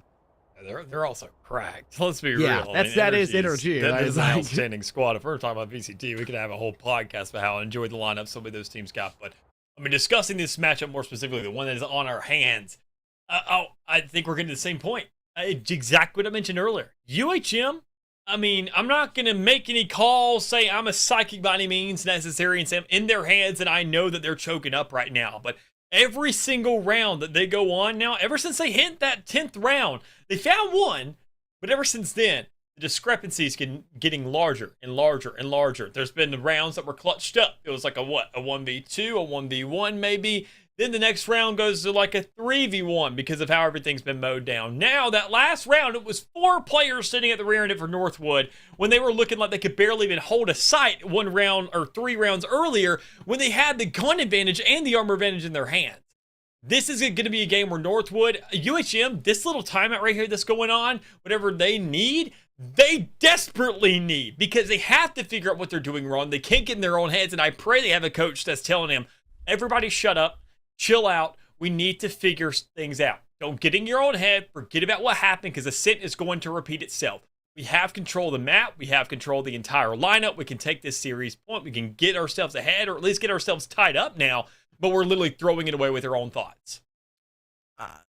In my mind, looking at this one, you look at the first half, which was fairly back and forth. The fact that it ended 7-5 was an exceptional affair, considering the fact that Northwood was behind for a good portion of that, and they had to string win-loss to kind of keep it close when it came to the latter half of that half. The same thing can be said here, but now it's on the reversal for Hawaii. They're back and forth, and that's the complete opposite situation they want to be in. How many times did I say the word momentum on map 1? Too many times. I would get fired anywhere else, but that's really how Hawaii plays. They're a team that likes to get the ball rolling. They're a team that likes to go downhill, and unfortunately for them, the problem is that Northwood are doing a really darn good job of disallowing that momentum, of disallowing gravity to do its job, and instead forcing them to stop, crippling them in every turn, and just playing into their own game and forcing Hawaii to have to clap back instead. Great job by them, and I think that's doomed to continue because, like you said, Northwood, they've got an advantage here. They get another opening pick, and I think Hawaii are doomed to drop that spike once again on an attempted plant. And every single time, it comes down to the hesitation. No, not finding an early first pick or not having the rotation. I think one thing right here, you set up for something, you utilize Comey's Viper Wall to at least set something up, get some players to rotate, you find a free plant. But what we've seen out of UHM every single time they go for the rotation is it's already set up in the map. They already have a couple players set up towards the A side. They already have players pushing up, trying to get the intel. But that's not going to happen. Burbsa finds the kill, knows that everybody else is still on site, and just follows up and says, it's my time to shine. Let's close this thing out and get into a tie game once more. My goodness. Comey, you are supposed to be dead about 3 seconds sooner. Yeah. Thankfully, Ollie gets the memo and puts them to rest pretty quickly, but that is a now tied game. We're at 11-11. OT is a possibility. I think Hawaii look at this round. If you can't full buy everyone, maybe you question whether you do so. Coming to the next round, maybe with an operator in the hands there a prefix, but I also would question that. Maybe it is the right decision to buy here because prefix has had a rough game. 11-15. Dallas, that is not the scoreline you want to be in. And to make matters worse, prefix was slow in the draw. They missed almost every sniper shot opportunity they had in that first half. We saw 2 great ones where you saw Furbza win the next engagement and then Furbza swing out and Prefix is staring up at the sky instead and Furbza gets that kill there. It's been a problem and Prefix's failure to, I guess, show out on the scoreboard may be one of the undoings of Hawaii that has allowed Northwood to catch up. If this round is a 1, honestly, UHM can just call this, honestly. They are desperate. And with Furbza already feeling the fire from that last round, have the blaze storm in hand, this guy's got a double kill now, both one-taps on the head. He's getting heated up, and with 2 Vipers pick going down, this is just straight blood and green right. Spike planted. This bit is up, but Dallas is a 3-on-3. They've eventually managed to clap back, and Spike is down. With the Viper's Pit, they're well equipped. Hawaii have a really good chance here. Dip has to come up big. That was the opportunity, but squandered instead. Spray through, Dip. You're both at 15. The heal can wait. Get the kill first. Thankfully, Benji is there on the flank. Now a 2v1. They get a 3v1. Dip finally uses the resurrection. It's a miracle, Dallas, at this point. They still got to deal with it. Viper's Pit disvolves. Comey swings to 1-2. Can't find the 3. And Benji's flank saves the day for Northwood. They'll get themselves a 3K. They'll get themselves a defuse. And Northwood reach 12. Map point here for the map of Icebox that we so expected to be Hawaii's go-to proving grounds. Now Northwood's instead. Tim, don't let anybody tell you different. But you have been one of the most outstanding players in this game thus far. Taking so many sacrifices for everybody. Literally playing the role that Sage has in the entire Valorant lore. You are fitting in those shoes perfectly as it stands. The patience, the level of just, I would say, intellect off this guy to say, I don't need to move. I need to hold steady. I'm a sentinel. I hold a sight. That's what I do. And when I come around for the retakes, sure, I'm not getting all the kills in the world, but I'm providing heals. Now, don't use Direction Resurrection. I'm tripping on my words right off the get-go, but wait till you know it's going to excel. Give yourself something to work with, and that's when it's in the Viper's Pit and you can have a triple swing on your hands. But Northwood, looking to go for a little bit of an arsenal in the back. Ollie with the Operator and the Phantom, investing a lot of money in this round, not really having the manpower to back it up. They're already down a man, and they have to pray they find the necessary kills as they move their way onto A. 3v4 Dallas and Northwood want to send us out. They do not want to see it overtime because Hawaii is a team that they get stronger the longer it goes on. If they do get momentum, they're almost doomed to find the second or maybe third if they lose the first in a row they need to win it out. Ollie's now been tagged. They're in a really bad spot. Their life is cut short, and now there's only 2 players left standing. Do you see the tour de force spot? There it is indeed. Northwood feel it a necessity. Dip on the flank. The decisiveness you mentioned before, paying off. And now you're on a 2v3. Comey though. Aggressive along rope. Dip. Dead. Lackluster. Now it's just Benji. They got the 3K last time around. Opportunity could be here for another. They'll stick to it. And Tested denies it. Headshot kill through the box. The ready net crate's not enough of a safety net. Hawaii managing to reach 12. It's OT Dallas on Icebox. I don't want to make any calls there, but I feel like Benji was just kind of told to throw that round. I mean, we just saw no real influence to try to play around Maze there, try and find another kill set up for anything. It was just go for the defuse.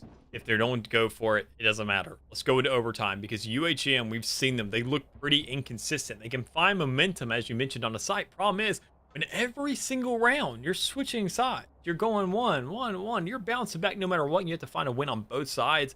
UHM, I'm not going against them by any means necessary. I needed this for them to prove me wrong. That's all it comes down to.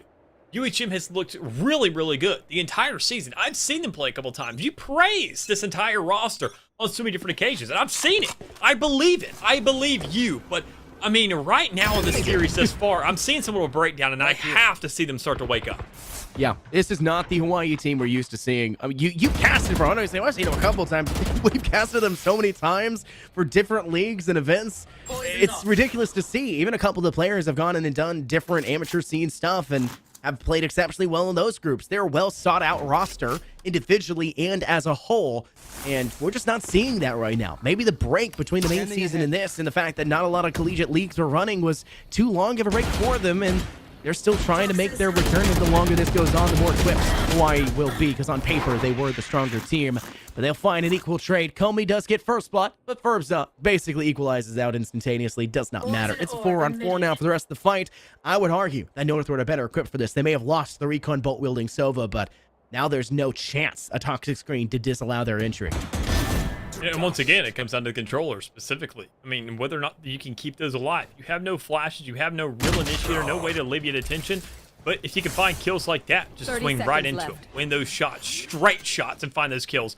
That's going to be huge. And already we can see Benji trying to move into the back line, trying to find this different angle to come from. I love every single bit of it. You're setting things up, you're finding trades. And Mikey may be in the back, but he has no idea what's there for him. That's a round for Northwood. They just got to get one more to close things out.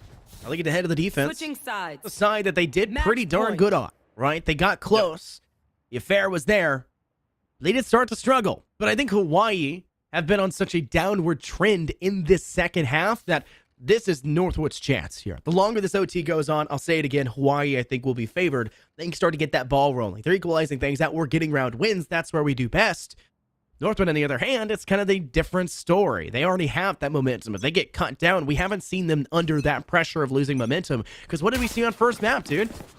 they just took the entire second half flawlessly. They didn't lose a single round. We never saw their momentum get cut short. It's kind of the same thing we've seen here, back and forth. There was no need to cut the momentum because now their team was able to build it. Now Northwood have been on that upward trend. They've lost a couple in between here and there, but defensively, they should be well equipped for this. Recouple over the top, that's a lot of information, and Ollie uses it to their advantage. Prefix dead and dusted. Mikey will be next. Ollie finds a second. Opportunity for FarmSun. Cole finds themselves in the afterlife. Only Comey finding the kill. And Ollie is still alive. They'll bite the snake bite, though. They'll lose their life because of it, but I think this one is, in fact, going to go to Northwood unless Comey has something to say about it. A 3K. They require the ace, Dallas. That's what's going to have to come out right now for Hawaii. They've gotten the kills, and there goes the Viper's pit. Benji on the flank. It's critical for them to get this one. It's the gun up and ready. It's not. Comey finds 4. It's up to Dip. They have to clutch this one up, and they do. Northwood find themselves at 14. The OT goes in their favor, and now the scoreline 2-0 for the map differential. This may be done in 3, Dallas. I'm on that same page as you, man. I mean, we talk about momentum. We talk about players starting to heat up, teams starting to look good. But, I mean, momentum not only carries on in rounds, but in maps as well. When you win your opponent's pick, you win your pick, you're saying, map 3, we can close this thing out right now. Northwood is on cloud 9. Let's just pray they don't pull one off if you're a fan of them. That's all they have to do, quite simply. They have to make sure they can execute these rounds and going back to a map pick that is theirs. Or, excuse me, on the other side. But, I mean, with the way things have looked, it looks like the maps that aren't theirs are really the ones that they want, more importantly. It's just outstanding to see how they're playing their game. And UHM, I've said it on so many different occasions. I said, if there is a time to start bringing it back, it has to be now. That can't be underestimated anymore. That has to be your entire inscription to your team. You got to get it tatted on your forehead no matter what you do. When you see the reflection of the screen off your monitor, you're reminded every single time. Because they have to step things up. They have to bring a curveball in here. They're running very static lineups, but they're not doing it nearly as good as Northwood is doing it. Because we saw a lot more diversity. We saw the double sentinel, and I told you that was going to really speak dividends when carrying on the defense. Northwood proved us correct. Benji was pushing into spawn as a sentinel, going on flanks on the attacking side. Like every single time, you're like, where are these kids doing? They're lost. No, they're winning. You have to start respecting your opponent and saying, look, some of the stuff may look pretty silver-like or iron-like, but honestly, if it's working, and you can't sleep on it. Yeah, so it will have to be a full reverse sweep for Hawaii to come back here for the BO5. This is BO3. It'd already be done. This would be over. The storybook would have been written. No, we still get a couple more. At least one more. That's what we can say, because Northwood could definitely close this out here for the 3rd. Stay tuned. We got more NECC action after a quick little break. We'll see you guys soon.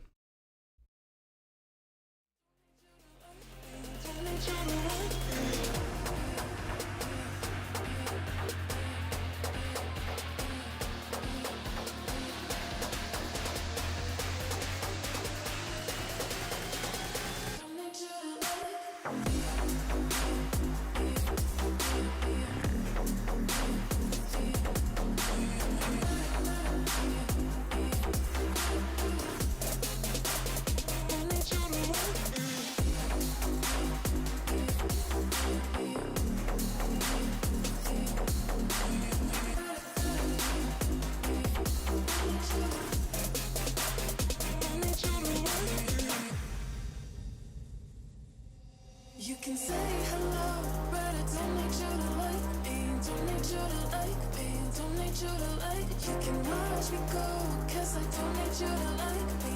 Don't need you to like me. Don't need you to like. You can say hello, but I don't need you to like me. Don't need you to like me. Don't need you to like. You can watch me go, 'cause I don't need you to like me. Don't need you to like me. Don't need you to like me. Don't need you to like.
When you dream, do you see beautiful rays of light shimmering, guiding you through the night?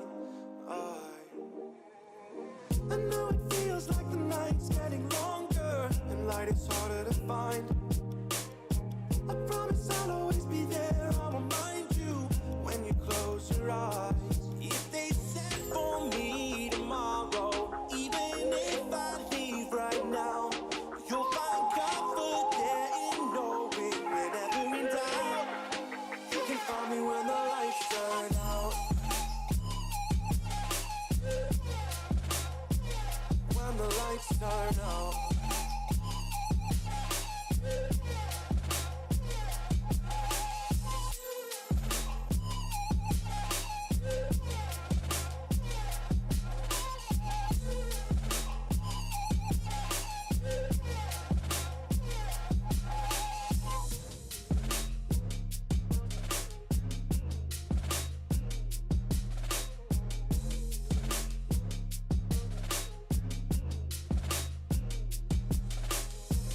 Even now, laying down hundreds of miles away, I can see you and me like it was yesterday.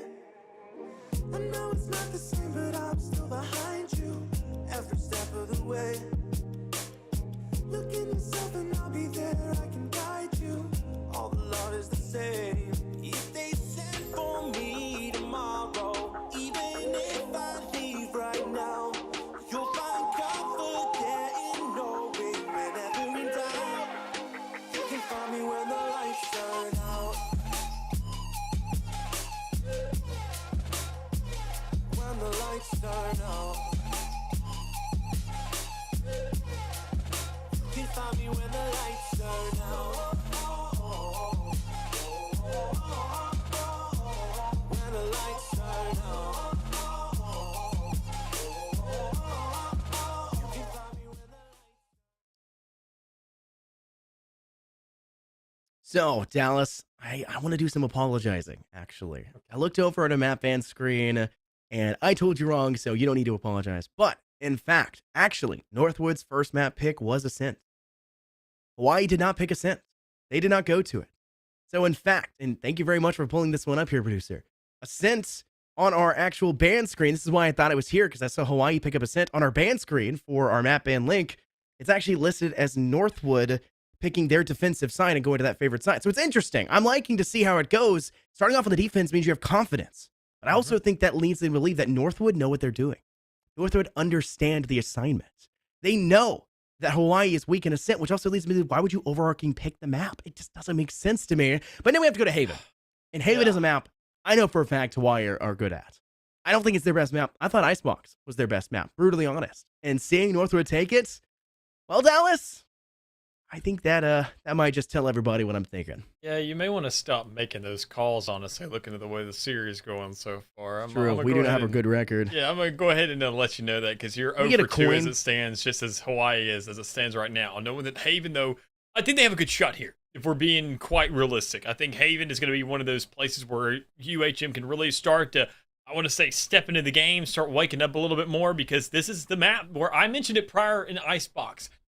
I want to say UHM, they are a very, very good school when it comes around to getting themselves onto a site, making these rotations, setting up for different avenues, finding different areas of the map. But problem is, in these maps where there's only 2 sites, they haven't really done it too much. They say, okay, well, the map doesn't really allow us to do that. Okay, let me stop you there. That's completely incorrect, because you can do it whenever you want to. But Haven definitely makes it easier than other maps because you have 3 sites. Even though you never really mess around with B or get the plant down there, there's a lot of influence towards B. Sometimes teams like to push right through that BA connect to find themselves somewhat of a flank and to really throw off their opposition. Or, obviously, as we know, the tried and true garage control. You fight for it every single round. You fight for courtyard. You like the ego peek towards me. You like that little 1v1, don't you? And if when you lose it every time, that testosterone in your system can't stop you from going back and dying again. No matter what the circumstances may be, Haven is going to be a map where UHM is going to definitely show, I want to say, a trick up their sleeve. But it depends on how much, because also this map, I want to say, recently has been where we've seen a lot of fade picks. And now that she's in the game, we haven't seen her in this series just yet. We've seen a lot of very, very static agent selections that we're very used to.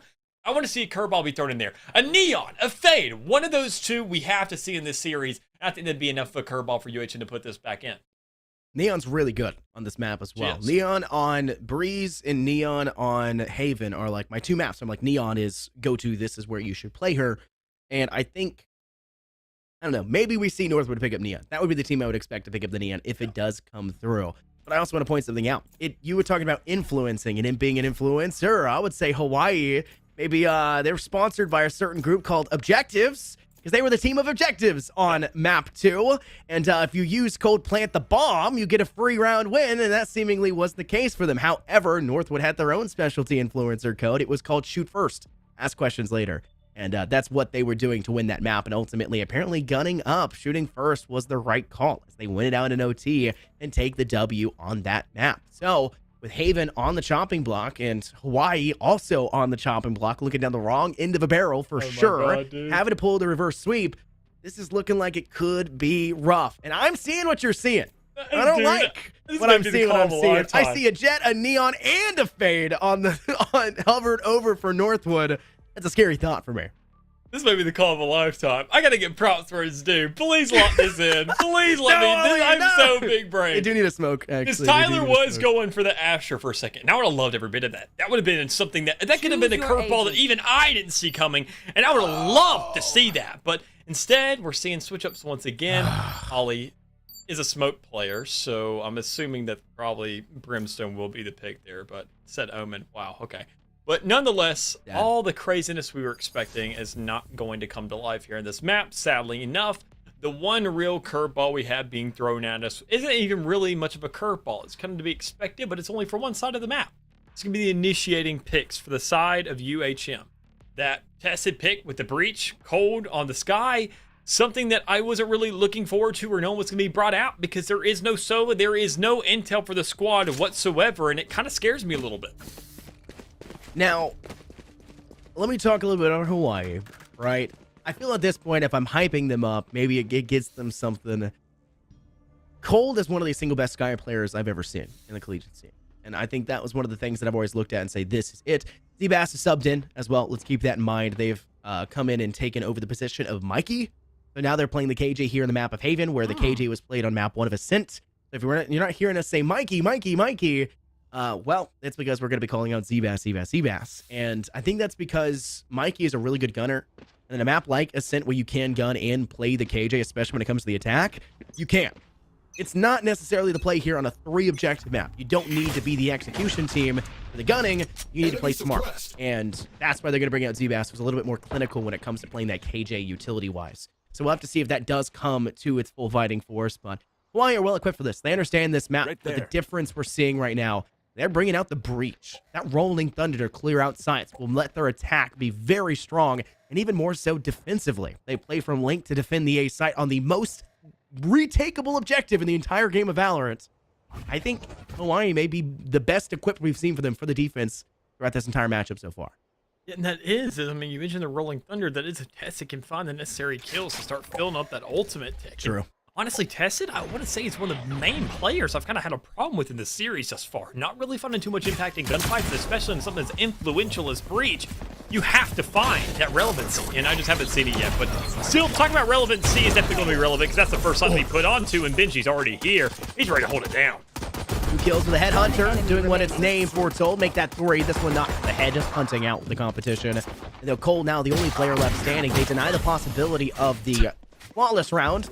Apparently Ollie wanted the knife kill, chasing down Cole. Maybe didn't expect him to be there, but Tyler gets the kill thereafter. And Northwood find round 1 in their books. I think they found round 1 in every single map today so far, Dallas. At least we know that they've consistently been picking up the second half's round 1. Actually, if I remember correctly, Icebox was won by Mikey from the Hawaii side, who's no longer in this one. He got that 3K to save the day from up top. So I will take that back. Round 1 was won by Hawaii on map 2 of Icebox. And the crazy thing I'm looking at right now is going to be, it was the first half, because the second half we did see Northwood win that first round on the, it was pretty influential looking at the stage of the series right now. But Another big thing right now is going to be the 2 Guardians being brought out. They're getting very overzealous with this money. I gotta say, I kind of appreciate it, knowing that Firmza can be there. Find 2 and Dip's there for the backup. There's nothing stopping these guys. It's a flawless one. Put on the board immediately. All right, so we can't hype it up too much, right? It's their bonus round. It is an ego, yeah. The way that they did it is exceptional, right? There was no chance for Hawaii to scrape 1 weapon away, 2 weapons away. You cannot discredit a flawless round 2 win because you have just demoralized Hawaii. They go into that round. We lost round 1, guys. Take round 2. We're not necessarily trying to win it. They've been buying marshals every single time, trying to fight back. You look at that round 2 and you say, I'm going to drop 2 weapons. 2 weapons on Northwood's hands. I need to bleed that economy to make round 3 much easier for us. They fail that. They don't even get that at all. They don't get to make one. matters worse, they fed Dip and they fed Firmza, the 2 best players in the map of Ascent, who almost single-handedly just buried Hawaii by themselves. I mean, Dip had 3 4Ks to save the day in a row, and Firmza was popping off in every single round. If Dip is back in the fray, we got map 1 Dip. I'm afraid this is going to be done in 3-0 because Hawaii had no answer for Dip's playstyle when he was playing like he did on Ascent. Yeah, and if Dip also gets his hands on a Hunter's Fury, think about this guy. He's going to switch over to Seaside, have a complete shot right down the lane, find free damage, free kills, or even do that towards A main, A long, and find free necessary kills. But we're talking about kills. Sure, Northwood, they don't have the weapon advantage this time. They have Guardians and they're going up against rifles. They're still finding their positive trades as they've already knocked 2 players out of UHM's hands. Opportunity not there for Hawaii to come back from just yet. They need to swing to a site. They've been holding out in the attacker spawn for a while. This map is probably the closest map we've seen to Ascent when it comes out of the map pool we've seen so far. Icebox not really similar at all. This one, 3 objectives. You do need to take control over mid, but it's usually just a way to rotate through. They push through to the site.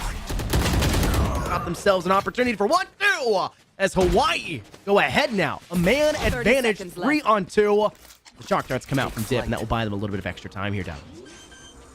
A very, very questionable swing there, I have to say. Not really doing too much, and honestly, a little bit of an early lesson learned for Northwood right now. I mean, what can they do in a situation like this? First, can find 1, but I mean, you know that obviously Dip only has a Spectre in hand, and they were very late to that rotation. Not too much they can do there, but they ripped the majority of the guns out in the meantime. There's not going to be enough money to buy the gun and the full armor to back it up in this round, and they're not really concerned about that unless a Cold and Zavas wants to make sure there's some kind of an exchange and say, you know what, I'll take one for the team, buy it for you. As Cold does go for that, being that team player. But the one thing I was keeping my eye on in this past couple rounds was looking at money on the side of Northwood when they were looking to invest, what they were trying to do, because Benji never really bought, and now it's starting to show why, because the man was saving up for an operator, pulling someone of a jet, I'd say, but being a chamber, you're much, much, much more deadly, especially if you get 2 more kills, you can have another one to back that up that's a little bit quicker on your hands. So a little bit of a hold needs to come here towards the garage, towards the seaside for the side of Northwood, if they can make sure to hold things down with the Hunter's Fury are to work with. The first ultimate on the board in Dip's hands.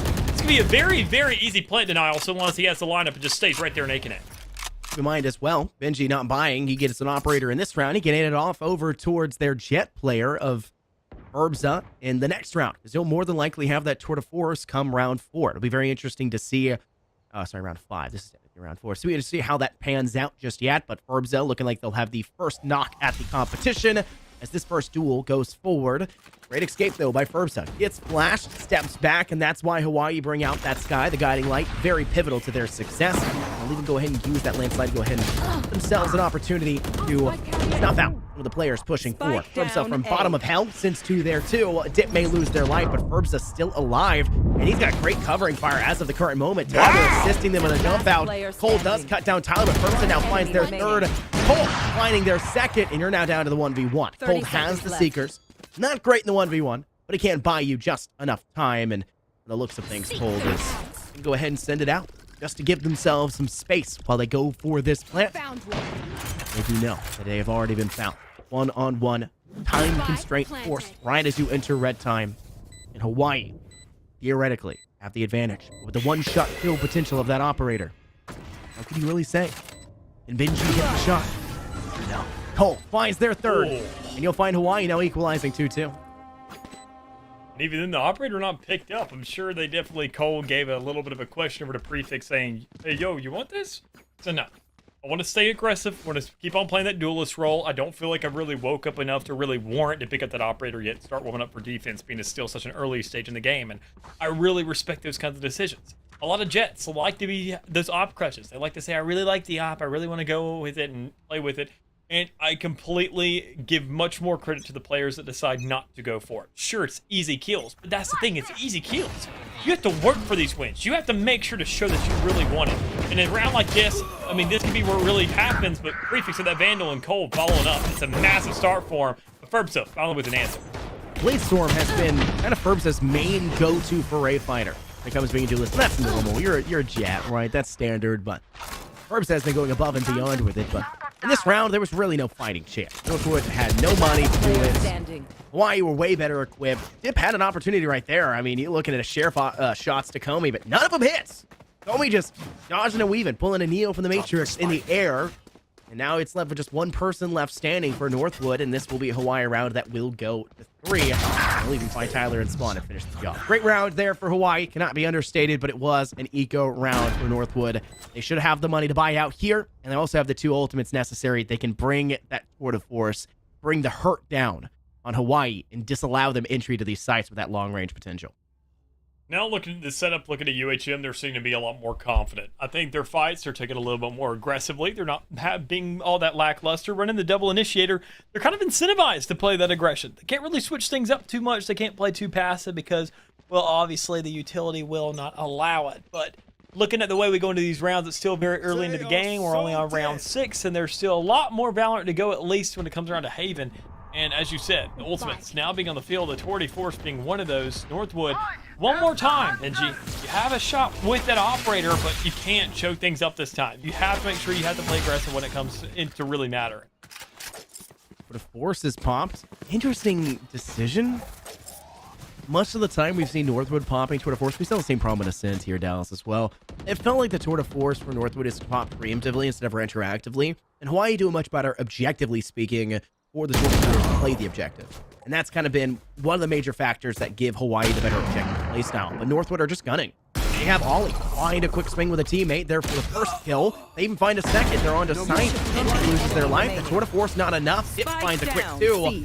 They throw down the baby cage, though, right before they fall, and that will buy themselves some time. As you're now looking at a 1v3, they've gotten the spike down. Prefix can just bide their time to maybe play for a late angle, but they're going to have to step through link. They're going through mid-window instead, and Northwood are just sprinting onto site. That's not walking. That's running. They know what they want to do. Fight the good fight. Play the next angle, and be ready with the crossfire. 2 players easily cut down the last player Prefix, and Northwood will take themselves up to the equalizing 3rd round. Blow for blow here. I'm loving every second of this, man. I'll tell you what, I love games when they get nitty-gritty, when they come to a tie, and they almost stay there. You see teams just saying, we're not even fighting for a win. We're just fighting for a tie game. I mean, it's almost one of those things where it's a completely different mindset, and it creates so much better, so much cutthroat gameplay, knowing that these teams are just fighting to make sure they can show each other that mutual respect, make sure we have something in our hands, make sure to keep the game close, and make sure the series can bring out as long as possible. Because quite simply, this could be our last map we see. We could see a champion being crowned off this map alone, and UHM has to bring a stop to that.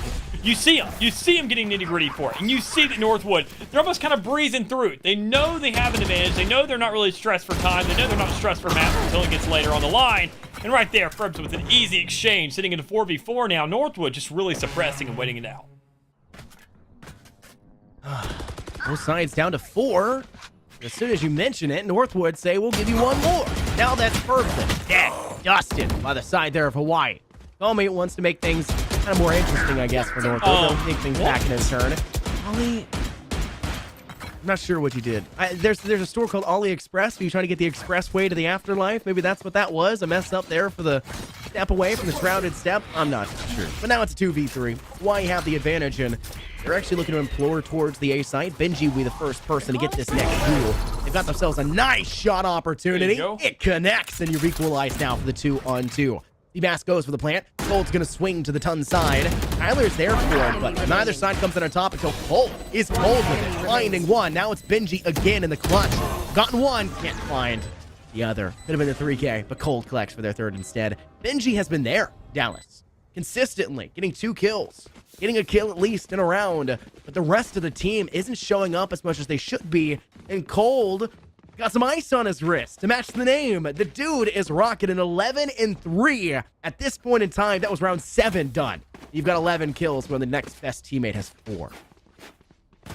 Yeah, definitely some fire here for both squads, and sure, being led and honestly cold on that Sky. We're definitely being proven by that. I mean, you said it earlier, he's one of the best guys we've ever seen, and I mean, he's definitely proven it. Every single 1v1, I don't think this guy's lost to a single 1v1 yet, and that's huge. Being in these clutch rounds every single time going up against Benji, but Perpsa now showing that prefix. You're gonna have to hit the training range to come from those 9s, buddy, because you can just right click. Do Jets know you can right click? I know they love clips and they want to get that refresh, but is it so hard to understand that you can get a free gun if you just right-click that, throw them all, and you're just like everybody else? 1 player disadvantage for Northwood. That's been a consistent problem for them, but Tyler does manage to get 1. Tessa does get a refrag back pretty quickly, but Benji does make things further equal. 2 players left for both sides. 2 ultimates left for Hawaii as well, which could be a big factor for them. There goes that rolling thunder, and wow, Benji gets out of it. They don't get tagged. They have an opportunity. It's absolutely disallowed, though. Comey steps up. They still have the From the Shadows. They still have themselves the lead. It's 5-3, and Hawaii, they're getting that momentum we talked about so much, and it's going to become a problem for Northwood because this map is pretty easy to defend. Hawaii have the better defensive agent selection lineup. That means if Northwood can't get this close or even go ahead at halftime, I gotta give the nod to Hawaii. They have a really good chance of continuing that spree. Yeah, I'm kind of with you there. I mean, Hawaii, they're definitely looking a lot more aggressive. The defense is a little bit questionable. I don't want to say they have the better 1-4 defense, but definitely when it comes down to retakes, and I think how slow the retakes have been, it kind of favors them. They're just going to wait for that. They're going to make sure to say we're not going to hold down too much for site. We're going to just try to get back on the site once things really happen. Northwood trying to play from a little bit more of a setup, and Benji not feeling nearly the impact I saw when it came around to Icebox. He can't go for those flank kills anymore, can't go for these crazy plays. We see some pretty cheeky angles every here and there, but it's not really having the impact that you want. So Northwood now trying to find a little bit of a retake situation, just kind of backing up, but all is caught in the crossfire. Going ahead getting cut out as well. But in a 4v5, you got to get not only either, completely mitigate this plant, which isn't even an option anymore. You got to find the kills and you got to find the blood now. He's staring at his teammate. 21 kill at least. And he killed the teammate, unfortunately. And Hawaii look like they're going to get a flawless round. Only 1 player surviving right now for Northwood. It's Dip, and I think they're going to dip on out of here as well. They know they don't got a great shot for this one. They're taking damage from the flank as well, but the breach there of Hawaii. It's not able to get much out going either. Dip, come on, you got this. Hip fire and a kill. 180, quick flick, 360, can't get either. This is not Call of Duty, unfortunately for you. Z-Bass gets the classic kill instead. A flawless round win for there. Great round there. I mean, a real needed one, honestly, for this IUHM. Really just kind of nailing our point into the cop and saying, okay, look, we're going ahead. We're getting this momentum every single round. As I mentioned, Northwood in that last map, where every single round, it seems as they have more and more and more players alive towards the rear end of it as they're winning those out.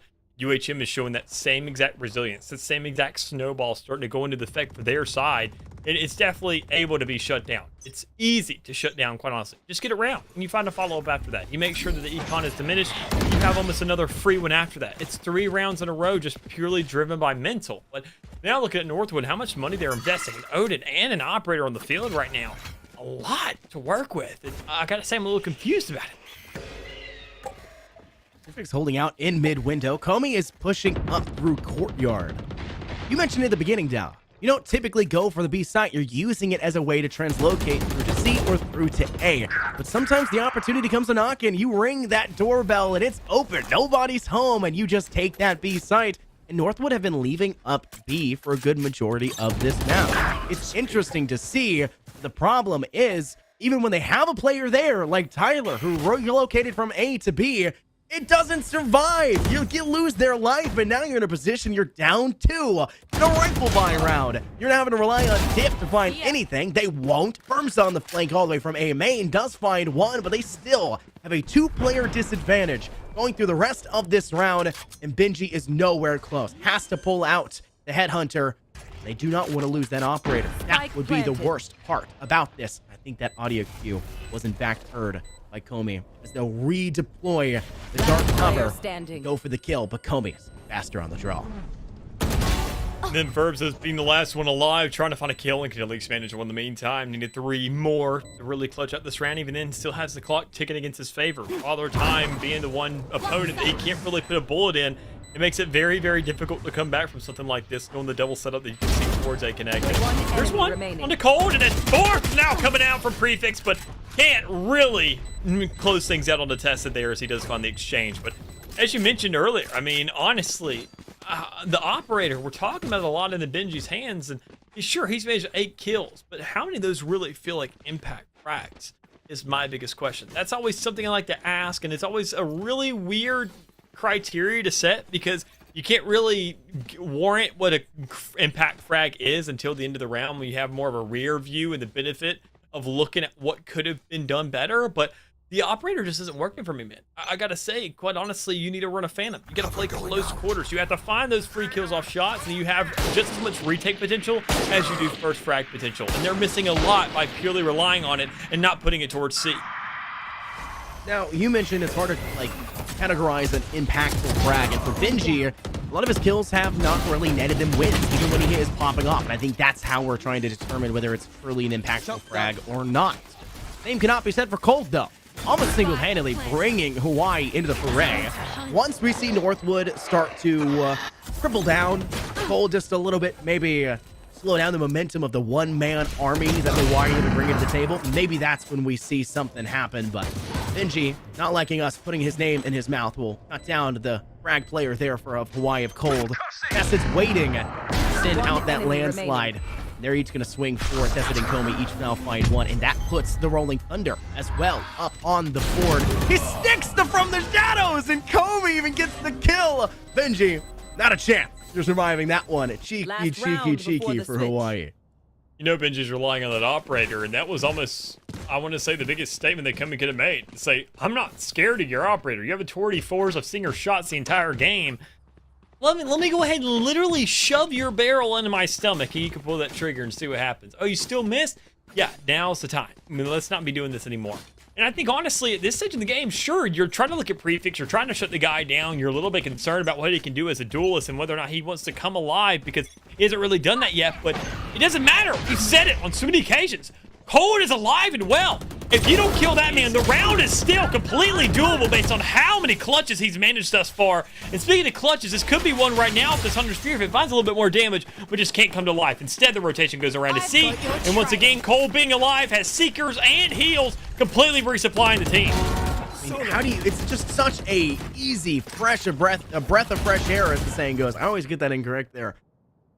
Problem is, you've already lost another player for Hawaii. Great job by Benji to cut down the Omen as they stepped up to higher ground, but Cold is cheeky with it as well. Quick swing and a kill. Dip finds the refrag back to Seabass, but guess who's the last player left standing? It's Cold. And to make matters worse, though, they do have the regrowth. You can't use it on yourself here. So it's not going to happen. That recon bolt and the shock dart extremely close. Actually finding Cold position in the kill. Quick swing by one. Cold turns away. Why are you turning away? And Ollie dives on it because of it. I'll give you a little bit of a hint here.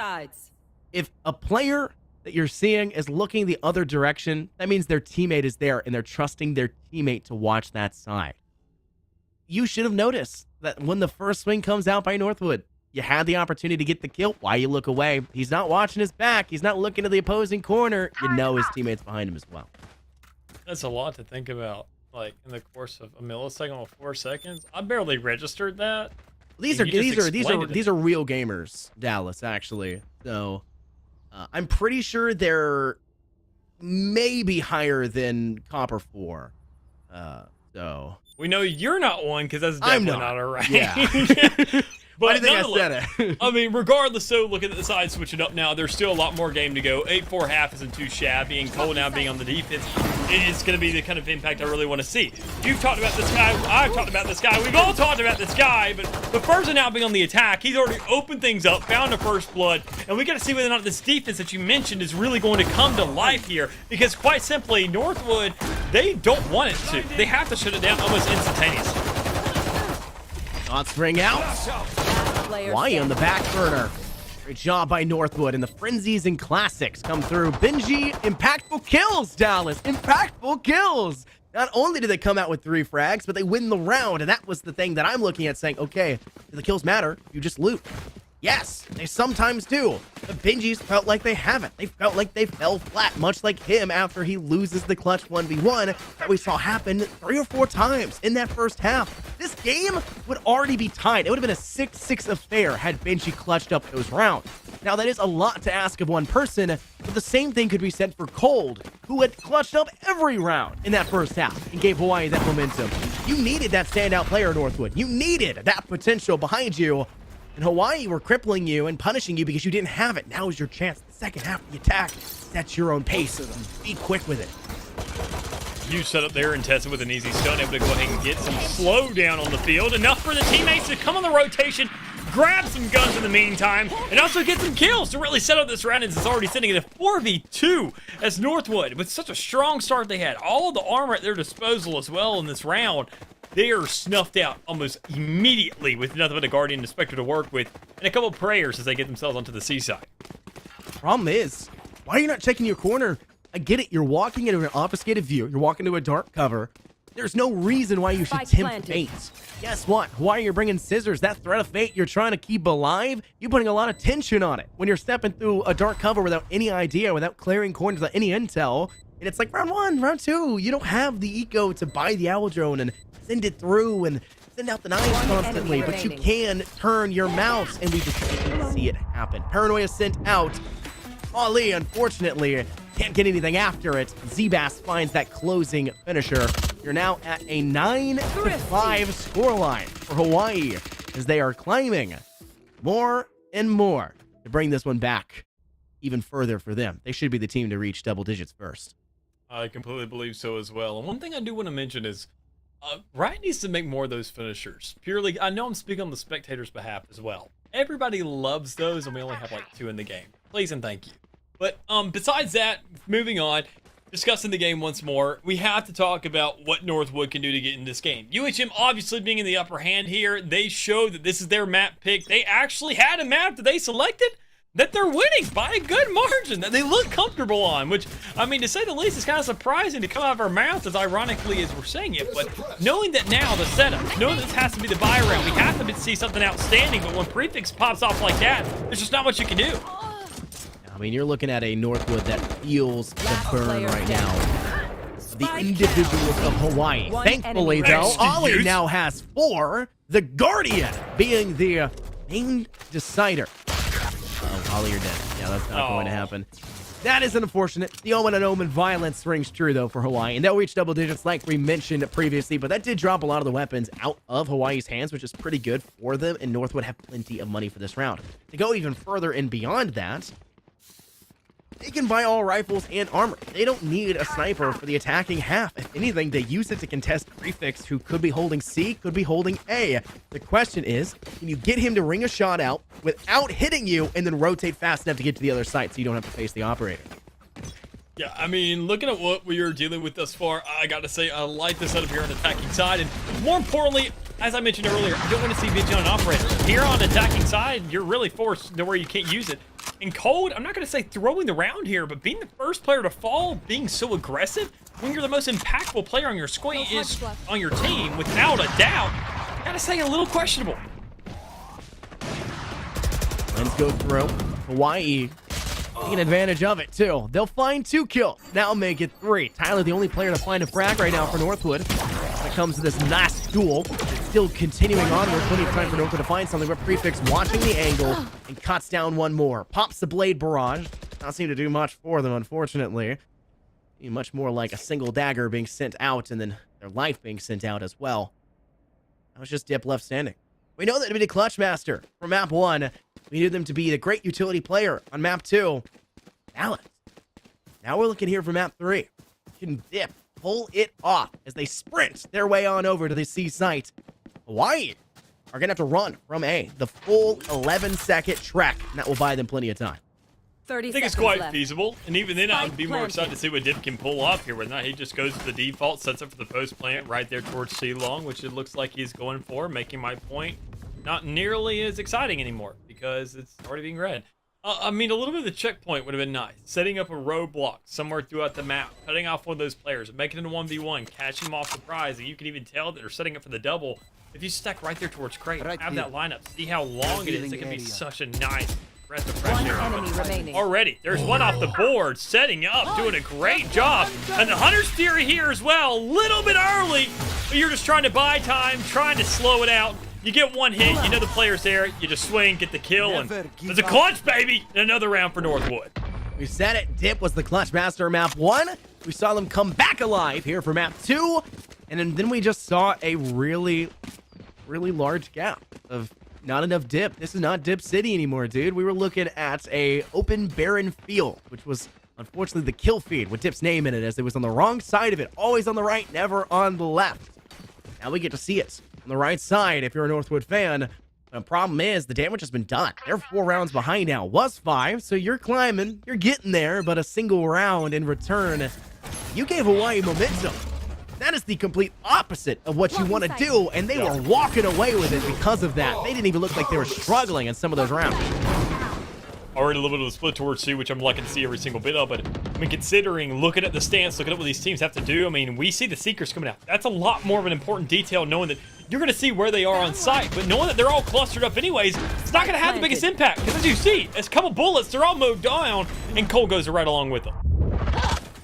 Shots ring out, and Northwood on the left side of the kill feed. Comey finally puts Hawaii on the right, but I'm trying to get another opportunity for him. Prefix takes the head off Benji. 2 players left for Hawaii, and one of them bites a little bit of a shock dart. They're going to go ahead and put down the Cloudburst, swing to the right of it, trying to tag Ollie a little bit further, but neither one of them is really wanting to step onto it and stick it just yet. Tyler was playing cheeky inside Garage. Prefix dooms them to eternity. And now Prefix can watch the close angle as Comey goes for that defuse. They'll get the tag. That just lines things up for them. Genius. You don't need a shock dart in Dallas if you have the time.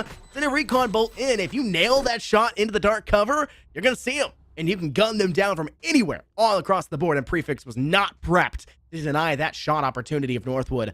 Great round for them. One of the best ones we've seen. So take a look. They're not great on the eco. Despite having 2 round wins in a row, they were bleeding so much after that round 2 and round 3 loss in the second half.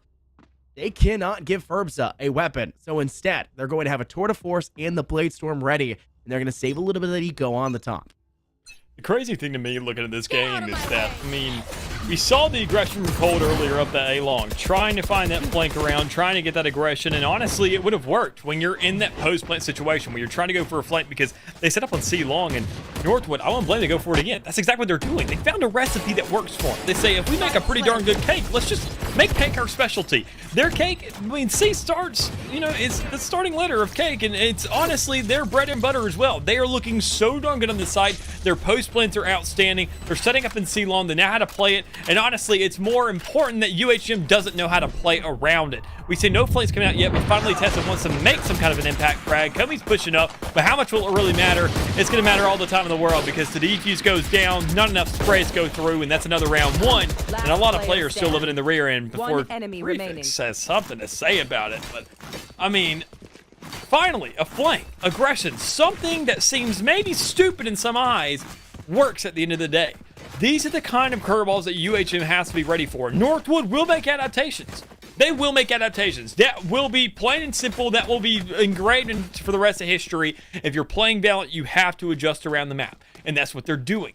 Problem is, what is Northwood going to do to retaliate this? A Tour de Force, not really the best option to me, but you still go for it because it's all Benji can do. The rest of the team, though, a B push. This would be outstanding, especially considering the stance that nobody's even gone for B side. And even then, they're going to get planted on it. That would be crazy for them to really try and aim for it more specifically. I like the kind of pivoting we've seen Hawaii do, right? They took a head off the momentum. They found themselves around when they got the ball rolling, but when they started to get kind of gate-kept there by Northwood, they've changed their strategy as well. They're playing hesitant, and I like that idea against Northwood because they're a team that doesn't punish hesitancy very well. They like to win in that final third phase, that execution phase, which was the problem Hawaii were facing on map 1 and map 2, and Northwood were not. Hawaii's finally found something that counters it. But the problem is Northwood is a team that adapts faster. Northwood adapted in 2 rounds on map 1 to get that return, and they did it all in the second half as well.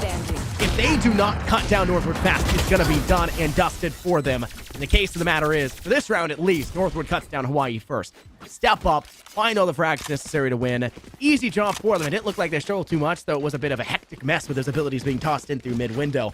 Northwood now only 3 rounds away, but Hawaii only 1 round away from match point here to survive on third map.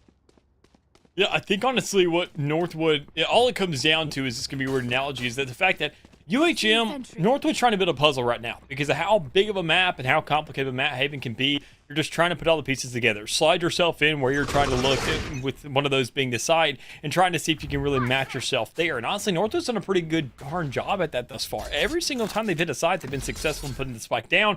Haven't had too many complications in the meantime. But UHM, what they have to do is make sure that the plant goes a little bit south, because their post plant, their retakes, as aggressive as they are and how their entire composition plays into it, they're not there for it.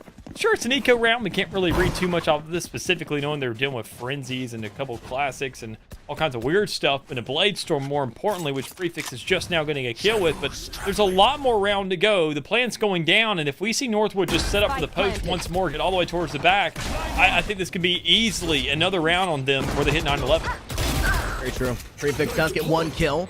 They take out Ollie, but Ollie had already found Tested just moments before, sets themselves up still nicely, but Hawaii, despite the ego, they're actually only 1 kill away from being able to break even on this, and Dip is quite literally a pixel worth of HP. Thankfully, though, Dip has a good shot and manages to take out Zbass through the Radiant crate as they jumped up on top of tubes there. That's a round win for Northwood. Now, we're at that 9-11 like you talked about, and Northwood are looking to continue that pacing. They found 2 in a row. Problem is here, Dallas. Look at that scoreboard. 2-1. 2-1? Question mark for Hawaii? Will it repeat and they reach 12? If that's the case, and we see that mold continue to unfold, Northwood will get to 11, and Hawaii will reach 13. That's something Northwood cannot allow. And that's usually one of the most often lineups of score that we see in a lot of teams, especially when they're very, very evenly matched. You know it's about to go to overtime, and it comes down to one tiny little thing that you always start to question the rear view of the round, or at least in the game, to figure out what you could have done more of. But even then, one thing that we can say they can do more is pop some ultimates, because the End of Shadows is available, but it doesn't matter. You're already on site, you found a kill, Probes is there to set up for it, and the plant is now going down. We see Northwood going to C, to B, to C, to A, to C. They are bouncing back and forth, and they are constantly keeping UHM on their toes. They're doing such a good job at it. Late now, Tyler. Now, Dip. Northwood capsize the Hawaii boats. They try to make it back to the mainland, and unfortunately, not happening for them right now. Northwood look like a storm, and unfortunately, Hawaii look like a tugboat. Not seem like they're having a very good job handling what Northwood are bringing to the table. But, if you've ever been to Hawaii, it's not just all sunshine and rainbows all the time. There is some turbulent weather, and they handled themselves well. If we see Hawaii come out on this map, I think they've weathered that storm, the hardest part of this, and I think they'll have a really good shot to take us all the way to the 5, which will be necessary for that full reverse sweep. They just have to survive to that point. And looking at the eco, Dallas, it's stingers, it's shorties, it's shotguns. It's not looking like they'll survive and weather this round. We've seen worse comebacks from Hawaii. There's definitely the shot. There goes that shorty. Prefix with 1. Ooh. Cold with a second. The Bucky comes out with a headshot kill. And now Northwood are a man down and they've dropped weapons on the ground. Can easily be collected by Hawaii, which is why they're not stepping away from this side. They feel it's still necessary to push. They need to deny them the possibility of going for it. And there goes the fragment. Tyler with 3. Single-handedly putting Northwood back into this one. But there goes the blind. Cold is nasty. Now the 1v2. He's got the Phantom. He needs to retreat. Dip now. 39 HP v38, and Zbass has also relocated himself to assist with this fight. Hawaii get to 12 on an eco. What a disgusting affair the storm has been weathered. Cole was the one player to make the call as well. We saw it. We saw the ping come out. He said, gun right here. Pick up some weapons. And Northwood had to make that read so much earlier to say, honestly, they could have thrown one player out, because every single time, Northwood's almost getting readable with their plays. What's the one letter I said most when I was talking about the sites they were hitting? C, C, C, C, C. They love that site. They know that if they don't have to hit it on a round where things can go south, where things are going to get complicated, all the utility in the world at the disposal of UHM to where they can counteract things. So instead they do it on a budget round and they get a guaranteed round, it was looking like that. But instead, they get it robbed away from them. Cold stepping up, going huge there, and Northwood just not sticking their guns. Instead, trying to play aggressor once more, knowing that, honestly, UHM was the one who had to make a move there. You're looking at a Northwood who's now looking down the wrong end of the barrel, much like Hawaii had been the whole time, but this is not a foreign concept to Northwood. We saw it on map 2. They came in, they led us into overtime. They got to that point. Hawaii had to win that last round to do so, but they're no foreigners when it comes to handling themselves under pressure. Pressure turns coal into diamond. And right now, Northwood are trying to be diamonds. Unfortunately for them, Hawaii are looking like a force to be reckoned with. The pressure is on. And eventually, the pressure has to culminate to that boiling point. That's when Northwood will start to execute on Decide.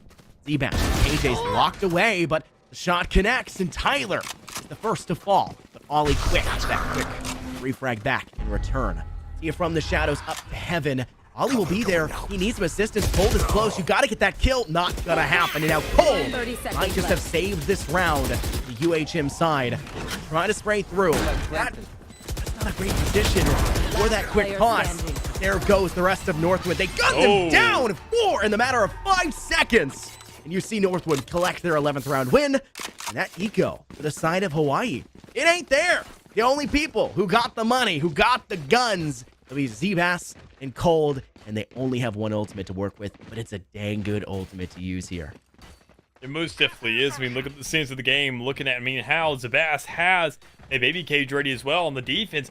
There is a lot of budget that's coming out. And Colt, being on the operator, prefix, having that Vandal, that's about all you got to work with. Northwood, this is the one thing that kind of got swept out from under. It's that thrifty round that we saw in that last round. They can't let something like that happen again. They have to play very, very precariously. They have to be ready. And I guarantee you, nobody's ready for a Sky with an operator. But honestly, they may not be ready for it. They could be going right towards A short, not worried about a single thing. And if Colt misses that shot, the rifle player switching up the gun may not be the trade-off you want. If you got a player popping off, Dallas, give him the operator. Give it to him. They're not missing. Give him the one-shot kill bangerang, right? That's not what we just saw. Cold. The pressure adds up, and he got iced. The name matching too much. And now you're looking at Northwood, who survived the first altercation. But the question now remains, where's Cold? Where's the operator? Where's that sniper you're so scared of? Well, it's still over on A, not peeking towards long.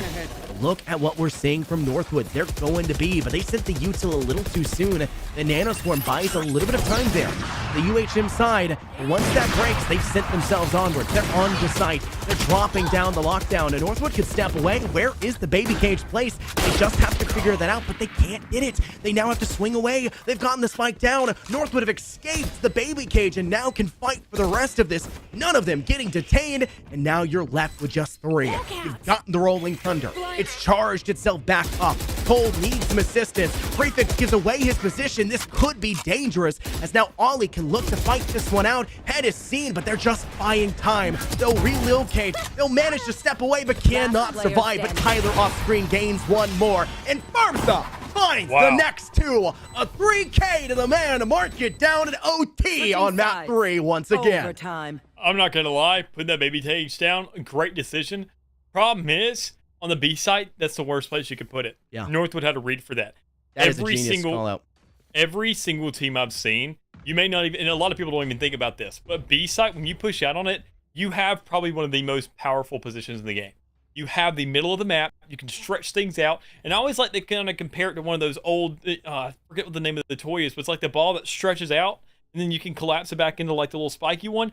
That is the best way to be in offense around a spike. Is once you get it down, don't camp on it. Don't put yourself in a corner.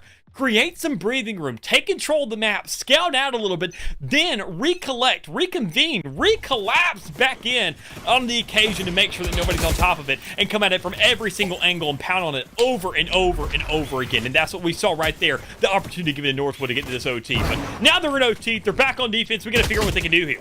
Find the weak point and hit it. That's what we saw for Northwood. It's a consistent thing for them. Now Hawaii are looking to do that. They swing to B, they get that kill, and now they're going to A. They're finding this one well. Herbs are going to go ahead and put down the Cloudburst, trying to escape in a really bad spot. You get one kill, you're positive, but it's not going to happen. Tested, guts them down instead. Guts them, sends them out. Now Northwood left with just 3. Tyler from up in heaven They have an opportunity here on Comey. They're not giving themselves the look just yet. They'll swing over. There goes the dark cover, and they fall in, and they cannot get up. They'll die to the fall damage, shockingly enough. And now Northwood down to 2. They did manage to find one before the process. Benji shuts down the turret. Not that that would really do too much. Cole gets their third, no longer with that cold feet from the last 2 rounds. And you're looking at Hawaii take that first round of OT. Switching sides. Hold on this attacking Match side. point. That's gonna be the one thing stopping Northwood from winning this game. Swear by it. It's just too easy of a tell. He is always stepping up, always being the first one in there, and every single time you can tell the Northwood is not ready for those flashes. It's not a slow floating one that just kind of hangs in the air like a feather, like KO's nade. It's just straight up. It's a bird you can control no matter what, and you're getting the intel off that. And I mentioned it earlier that they had a lack of intel, which Sky can definitely kind of compensate. It's not nearly as efficient at intel as Solo, but it provides so much more. And you can tell that Cole is feeling to be that Swiss Army knife. To say, I want to be I want to be a jack of all, a master of none. But honestly, if you're a master at your shots and you got all that to back it up, nobody's going to stop you. Spike retrieved. All drones sit through, and Northwood are looking to find the weak link of Hawaii. Unfortunately for them, doesn't seem to be very many, but you guess what? You've got both Prefix and Cold on the A site. Northwood have realized that, and they're pushing to C because of it. They'll find the first kill. Homie gets a frag back, though. That equalizes on even footing the 4-on-4, but there's still plenty of time for Northwood to play cheeky. Benji in the dark cover. Tessa 1 HP. Does not seem to matter. Tessa can still get the kill. Dipping all each one more good for it, but Comey is playing on platform. That's 3 to the man. Now you've got a 1v2. Dips clutched up before, make it the 1v1, but you've got to face Prefix. You've got to fight the Jet with the Operator, and if you lose this, you're going to map 4. The pressure for Dip must be palpable. The spike's been left on C long. Where do you go from here? Well, go through B, step through defender spawn, maybe 30 pray seconds you left. catch him looking the other direction here, Dallas. The timing has to be perfect. Note where we're seeing Prefix lie. Right outside garage door. Double Radiant crates stacked up, trying to hide themselves. First checking defensive spawn. Also wary of garage. The timing could be there. It is! And Dip finds the kill! Northwood survive an OT as Dip, the clutch master, pulls it off once again. Switching sides. We keep it going. We reach ourselves into a double overtime, all just by Dip's hand and Cold's hand more specifically for that first round. But it can't be a battle of these two, because I can tell you what, Cold's a lot more consistent about these kills than Dip is, and you can tell in the scoreboard alone that that's just a plain old fact. But I mean, going forward now, we have to see what more each of these squads can do. Northwood is just relaxing. They are lounging onto that C site. Every opportunity they get, they say, all right, well, what's their best odds of winning this game? Well, on the attacking side, we see, and we've had the best success right there, right? Sometimes percentages are going to work in your favor. That 0.3% of you losing might be the win. And you never know what you're going to have to whip out here. And Northwood has to find an exchange. But UHM, their attack, so long as Cold's alive, that one consistent common denominator, if he's the one that's in the game, it's a 100-0. And there's no room for leeway there. Benji's got a great spot. That guiding light did not phase them.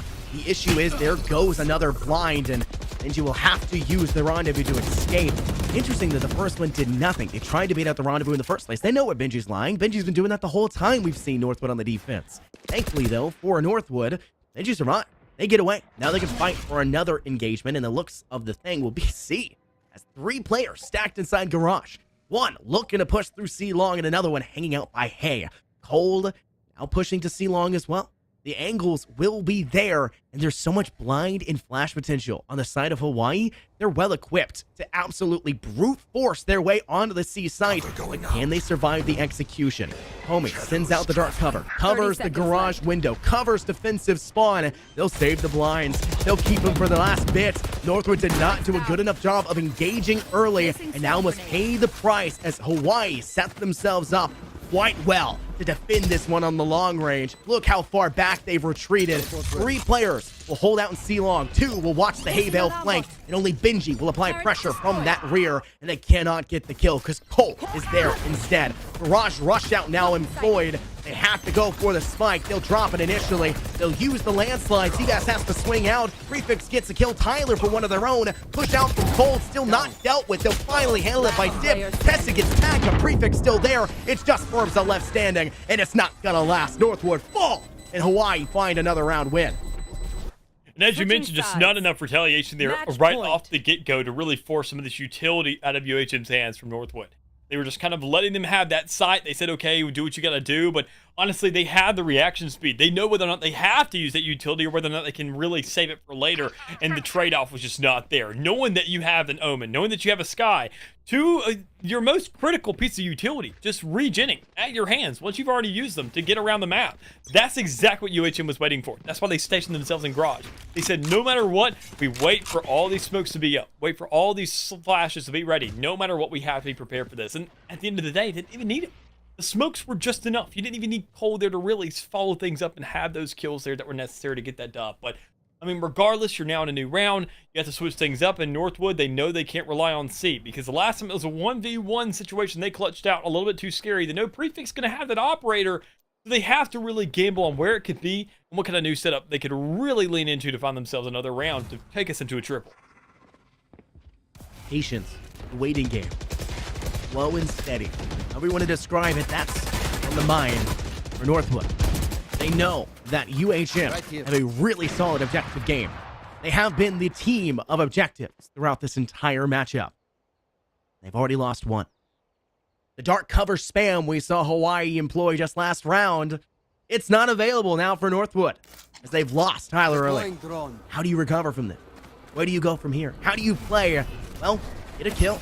Find that first frag, engage off of it. Now they know Cold is in that smoke. He's hiding within the dark cover. They just need to stuff him out from this corner, and they'll do just that. Benji gets the kill successfully alongside their teammate, but Kobe's not been dealt with on long. They'll find Grant. Hawaii looking to send Northwood out of this. It's just Benji left standing. We've dogged on them for being impactless in their kills. Now's their chance to prove us wrong. Finding one, finding two. They'll need the ace, but it's denied by the flash. Tested finds themselves the win, and Hawaii survive map 3 and send us to map 4. Getting themselves in the series, but still in a deficit nonetheless. But waking up is exactly what they needed. A very, very, very close map going into double overtime. Not the dominant win they needed to get themselves back in the fray, but as we mentioned, momentum at least now being a consideration for them, and that's what they need overall. Code on that Sky. Oh my God. I mean, plain and simple. The entire attacking half, if it was not him winning, it felt like 10 1v1s that he won and clutched out. Yeah. It was only even realistically 3 or 4, but still, the amount of impact those have. We talked about impact frags. Well, if you're killing everybody, every single frag becomes an impact frag at that point because you're doing it all. Yeah, like this guy is Dora, and he's just carrying everybody in his backpack. I mean, it's just what it is. He's going on an adventure. He's got 2 more maps to run through. That is, if we can see UHM really pull this next map out. But once again, we're flipping things around. Northwood now has their map pick once again coming up before we get to the side of split. But Bind is going to be a very, very interesting place to really continue this series. You want to talk about how good Cold was on that map? 29 and 20. And 20 doesn't seem like a ridiculous number, but keep in mind afterwards, the least deaths on the entire game was 19, meaning Cold was dropping basically the least amount of deaths with the most frags and had 15 assists. Yeah. Cold was everywhere, yet nowhere at once. They were the raid boss. They were the player that Northwood looks at and goes, we know they're here. Go the other way. Prefix was that on map 1, and they played it spectacularly to counter that, but when you've got Cold popping off and going 29 and 20, and Prefix as well going 25 and 24, oh, and don't forget Comey, who went 26 on top of that.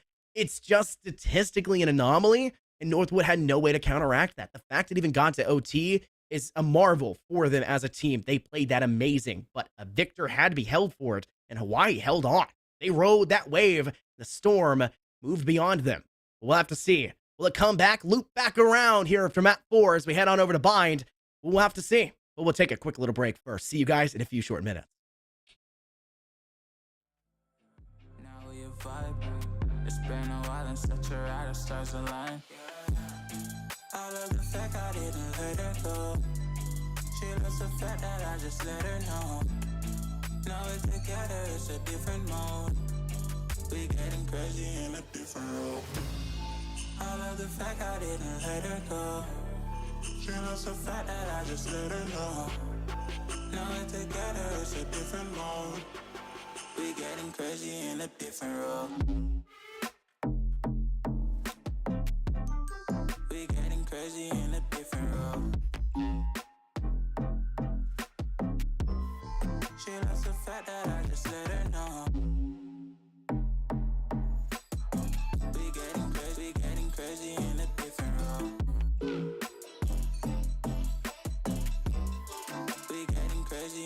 different role.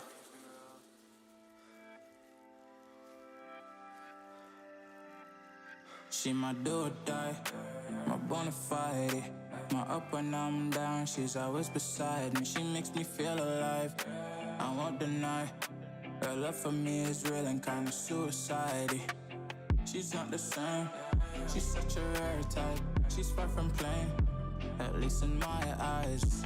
She said if I cross her, I'll be in the grave or under attack, but yeah, that's still my babe. I love the fact I didn't let her go. She loves the fact that I just let her know. Now we're together, it's a different mode. We getting crazy in a different role. I love the fact I didn't let her go.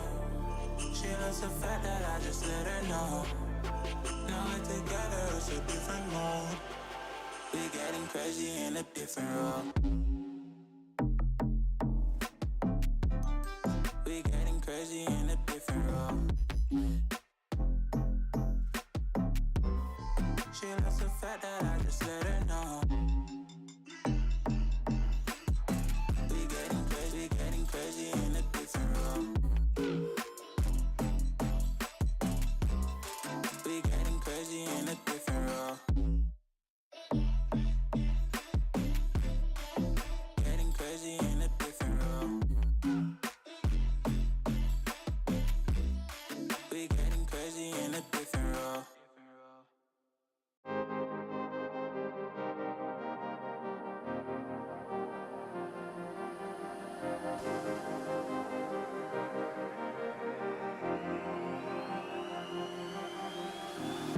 I'm cutting dice. Look at these eyes.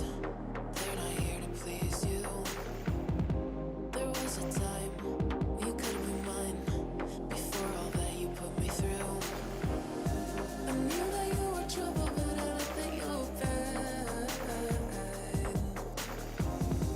I'm living in this bubble and it makes you so mad. You can say hello, but I don't need you to like me. Don't need you to like me. Don't need you to like. You can watch me go, 'cause I don't need you to like me. Don't need you to like me. Don't need you to like. You can say hello, but I don't need you to like me. Don't need you to like me. Don't need you to like. You can watch me go, 'cause I don't need you to like me. Don't need you to like me. Don't need you to like me.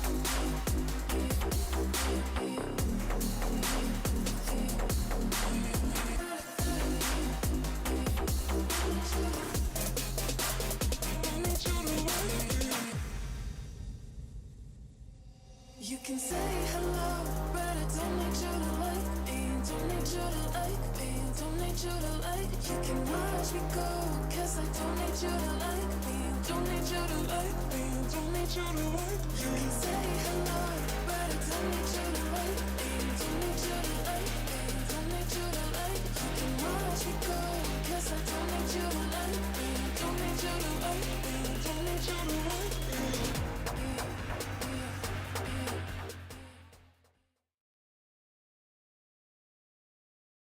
Welcome back, everybody, here to the NECC. We are now moving on to map 4 here, the entire series against the likes of UHM and Northwood. Two absolute titans, the Champions Division, the top of the top when it comes around to the NECC. And they're definitely not disappointing us yet. We are now moving on to the 4th map, and after two almost, I would say, dominant maps outside of Northwood, where they've really shown that they can have a huge element of resilience to themselves, they slip up a little bit in overtime. Double overtime at Dunhaven, the pick of UHM as they now move into Bind, which can be their 4th. Joining myself, this can be myself, Nick, and for all you new viewers, and ever my co-caster, or mainly, I would say the main guy, Infernosis. You know him. I don't even need to introduce the guy. I feel like I was going to crack a joke that you stole my line. I give you one intro and you take my Titan line, but Maybe you need it. If you're out here calling me the main guy, have some confidence, Dallas. Come on, get into this one. Couldn't do it I'm the without... stats guy. Nobody cares about I can't do it numbers. without somebody filling in when I'm being dumb, right? I got to have somebody take that up, take up that mantle. No, I'm really excited for this one. We're heading over now to the map of Bind. This is one that Hawaii are pretty good at, but it's one of their just kind of basics maps. They don't go out and pick this map. They don't go and say, we got to play Bind. It's on there because it's one of the maps that is consistent. They go, we're good on it, but we're not great on it. So there are some worries there for Hawaii. Northwood, on the other hand, I distinctly remember them in the finals area in that playoff stage of the NECC. They played Bind and shredded the team that they were going against. And I do not remember if it was because the other team was bad, which I do not think was the case. They make it to playoffs. Like, they are not a bad team. I just think Northwood are ridiculously good on this map. And that's something that's going to be weighing down in the minds of Hawaii. We saw Northwood absolutely counter-strat Hawaii earlier on the map of Ascent. We saw them do that, which leads me to believe Hawaii tried to counter-strat on Icebox. It failed, but they did do a good job of counter-strapping on the map of 3 and also getting carried by Cold. But both teams come into this with a lot of knowledge about their teammates, about the opposing team. This is going to be a difficult battle of mind games and ultimately that last phase 3 of execution. Yeah, and the problem is that, I mean, as it stands right now, obviously we're favoring Northwood for knowing that because this is their map pick. They should have a much broader range of things they can do here. And it's a little concerning for Hawaii, considering that we look at the history of the series, and sure, it's 2-1. Problem is, Northwood has been giving Hawaii absolute hell this entire series. I mean, whether or not it comes around to just winning outright, completely having a dominant half where you don't give them a single even glimpse of success in a half, the second one to close things out, in the second map, or you win yourself by making the other opponent choke because they can't finish on their own or on your map pick. Then you go around to the third. You lose it, just barely, in double overtime. I mean, at that stage, Northwood, even when they lose, they win. It's just, you can't sleep on these guys. And now that you're back on their map, I said that UHN had to wake up. They're kind of rubbing their eyes a little bit. They're yawning. They're trying to get out of bed, but goodness gracious, they haven't brushed their teeth. They haven't eaten breakfast. They haven't gotten anything ready for the rest of the day. We got to see them do that immediately. And I'm praying, Hawaii, wake up, bring us to a map 5 because I just want to be here for the content. Listen, the longer I'm here, the more fun I have. It's definitely not related whatsoever to anything else. I definitely am not trying to vie for my time here with Dallas as long as possible because I just love being with him so much, you know? Of course. Even though I think we're probably just going to play games together after this anyways. But yeah, we will. It's fine. All things considered, I'm having a great time. I pointed out at the beginning of map 3 that Cold is absolutely disgusting on that Sky. It is their single most played agent, I believe, in this game, and they were the person I was looking out for, and they slaughtered on that map. Running around here, they're back on it again, so expect the same level of performance. You can already see first blood game. The Brimmy on Brimmy goes in favor there of UHM. Turn that thing back around. You now equalized again. 2 kills for both sides. It's a 3-on-3. Northwood trying to attack. Comey denies that, which was another interesting decision for Comey to pick up the raise on this map instead of prefix. Now you only got one player left standing. Tyler, 1v3. You do know that one player is quite low. That's actually prefix on that chamber. You did not notice that early, which was an interesting decision, considering they were missing a lot of drop shots previously on map 2 of Icebox. Potential there for Tyler. They get swung by 1, swung by 2, and they can't find the shots there onto the second. And you'll find UHM with a round 1 victory. And another point note, we don't have a KJ, and Zbass is forced to play that Brimstone on this one. It'll be interesting to see how that holds out. Yeah, I'm definitely with you there. I mean, even then, once again, we didn't really talk about the agents too much, and it's because there's not really too much to talk about. It's what we expect. It's a mirror composition. We're expecting this. I mean, honestly, these teams have ironed out these agent selections, and I'm just ticked, man, we haven't seen any somewhat of a curveball. I've been wanting to see Neon, and honestly, I think if anybody brought Neon, it could have been a much more definitive win on the side of Haven, but nobody really has invested the time to get used to her. And even one more thing, that Fade wasn't employed there either. I saw Fade yesterday during our group stage, and it looked just so darn good. Like, especially on Haven, knowing all the rooftops, she excels. And the more rooftops, the more cluttered a map is, the better she can perform because, I mean, it's just everything's a lineup for you. You can literally just toss it up. Next thing you know, you're scanning the entire map. It's just so crazy to look at. But knowing that now everything's going back to a static feel, obviously round 2 looking like it's going to go to the favor of UHM because that's what we're expecting here with Northwood not buying anything out. it comes down to, can they get a plant? Can they get any kind of extra money on top of this? And I think it's going to be very, very difficult for Tip to venture out and get that, especially when Prefix is holding this angle, looking for another kill on the One enemy remaining. stance. There it is. Spike There it down. goes. One more trying to look Flawless. for it, and that's a flawless on the hands of UHM. As I mentioned, another round, another thing to go through, and once again, another buy stage coming out for Northwood, and whether or not we can see them have that dominant effect that we're really looking for. Now, you mentioned not seeing the Fade, not seeing the Neon. Honestly, these two teams are so set in stone for what they like to bring on these maps. I'm not really shocked by it. A lot of amateur teams, a lot of collegiate teams haven't seen enough of Fade in pro play to really get the full understanding and depth of that agent yet.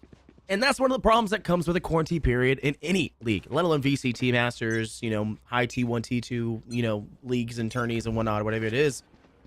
That quarantine period causes a lot of problems. And I mentioned that because Rainbow Six Siege just announced that they're removing the quarantine period forever. It will not exist. The new operator comes out and will be available day one to play anywhere, which is interesting to say the least. Yeah, it's insane to see. Fun. And so amateur players can see that new operator played at the highest level immediately. And that will allow them to play it a little bit quicker. And I think that's something Valorant could definitely need. I think that's why these two teams are playing a little bit slower. But fight on site, and the Eco SMG buy of UHM have actually been paying off quite well. They are cutting down Northwood at every turn. It's once again just Tyler left standing. Big Shill sit over the top, and well, they don't really get much tag damage off. Seabass collects a rifle and guns down Tyler with it quite quickly. Funny thing about it, though, is you mentioned energy even then. I just looked at the VLR and looked at the lineup from that game because I couldn't quite remember it. There was a Fade on both sides. Yeah. And as I mentioned, you don't even need to have a lineup for her. You just seriously throw it up and it's in one. But and nonetheless, I'm not going to talk about new agents anymore. We're dealing with the ones we got right now. And it's definitely doing its job. It's doing enough. And more importantly, UHM is doing more than enough. They're finding rounds that on the full buy around for the side of Northwood on their own map selection. Got snuffed out. Could not find the necessary kills. Could not find the setup they need. And could not find another round to put onto the board as we see UHM resetting them, probably looking at a 4-0 start if they really get themselves settled down. And even then, if they do it in a flawless fashion, that'd be a little bit of salt to it.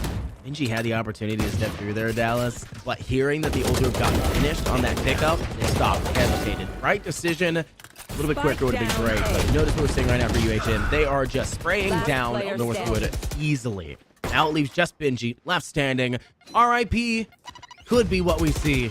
21 HP left to their name. They got 3 people to go through, and Comey will just gun them down through the wall. That's an easy round. Easier said than done, at the very least, for Hawaii. They're now 4-0. Momentum rolling, ball on their side of the court easily. And Northwood are none the wiser about how to come back from this right now. Yeah, it's a little bit of a sticky situation considering that, I mean, honestly, Northwood, look at the composition. It's not really favored to one side or the other. I mean, these are very, very balanced comps. Sure, you have the double initiator, but that's purely because Sova can play both sides of the field. You're getting a read for where the pressure could be coming from on the defense. You're going ahead, getting a layout of where these players could be on the attacking side. No matter what, there's some kind of place for Sova. And honestly, Sky is going to be the big differentiating factor. Cole, being that Sky from last map, this isn't just a momentum thing round and round basis. As I mentioned, it applies to series as well. And if Cole keeps that same kind of pressure, keeps on stepping up like he does, at least just giving intel, giving flashes, no matter what it is, that amount of assists he had in that last game is going to be more than enough to suffice in this map as well. Suffice may not be enough, though. They need to thrive at this point, Dallas. Taking a 4-0 deficit at the very beginning was risky and tricky territory. They're going to need a lot more than just a single player surviving round after round. Gotta start stepping up. Quick opportunity made. And while we do see Firmza get one, they lose their life quickly after by Comey, who's now found 2. 3-on-4. UHM, the man advantage, and they're sending that util over towards you all, and it is not thriving as tested with the shock dart, reminiscent of map 1. The Benji still holding out towards the down. Washes down cold. Prefix's operator is cold just the same. Ollie, though, what was that? Now a 1v1, you were just looking at it, but Comey, you missed the opportunity for the kill. Now, you get to see whether or not that one will ultimately cost them to pay the price. Quick TP to B. Smart decision making by Ali. And I promise I'm not writhing on purpose, but the plant doomed to go down. This is a really good chance for Northwood. Possibly their only chance. The orbital strike is in the pocket. They'll hold down A long. Comey has no utility. It's guns and only guns. And the same thing can be said for Ollie, bar just the ultimate. Is their first round win worth the usage of the ult? I'm not quite sure just yet. We'll have to see what Ollie thinks as well. Comey will tap. Holds it. Sticks it in half. On the shot connects for Ollie. No need for the ults. Love that. They find the shot. That is clinical at its finest. Risky business to stick it. Pros don't fake. But you just got turned into an amateur there. And even then, I mean, honestly, that all came down to Ollie having the read, knowing that you were waiting for that orbital strike to come down. He even considered it. Said, you know what? Honestly, I'm going to see what can drag out, because that's what you're doing as a player. You know they're setting up. You know you're in this high-tier league where you can expect a lot more plays and have a whole bunch of unpredictable stuff be thrown at you, that it almost favors you to throw something off over here and there. And just swinging, no contention at all, no shots trying to be taken off Rays there, nothing to work with. It's something you don't really expect too much because you're waiting for the bait, you're waiting for the ultimate to come down because you have plenty of time to react to it. Smoke down. Until being dumped down, and while we do see Hawaii get the first blood again, quickly fragged back by Dip. Good job for them to gain some success. Hawaii was not dead soon. I'm actually genuinely shocked about that one, but Ollie does manage to find Seabass, who's holding close corner. Northwood now with a man advantage, but they quickly get removed as Comey finds Ferbsa. An ultimate is actually available. Only one, but it's the tour de force. There's no point in popping it at this point. Northwood just have to play this, and they're holding close. A little too close. The barrel may be spotted from outside showers. The wall bang could be there, and they do go for it, and Comey finds their second one of this game, but Benji got the swing. He misses the next one, but he has not missed the last. A 1v1. Cole, the best player of map 3, now has to try and gun down Benji all by their lonesome.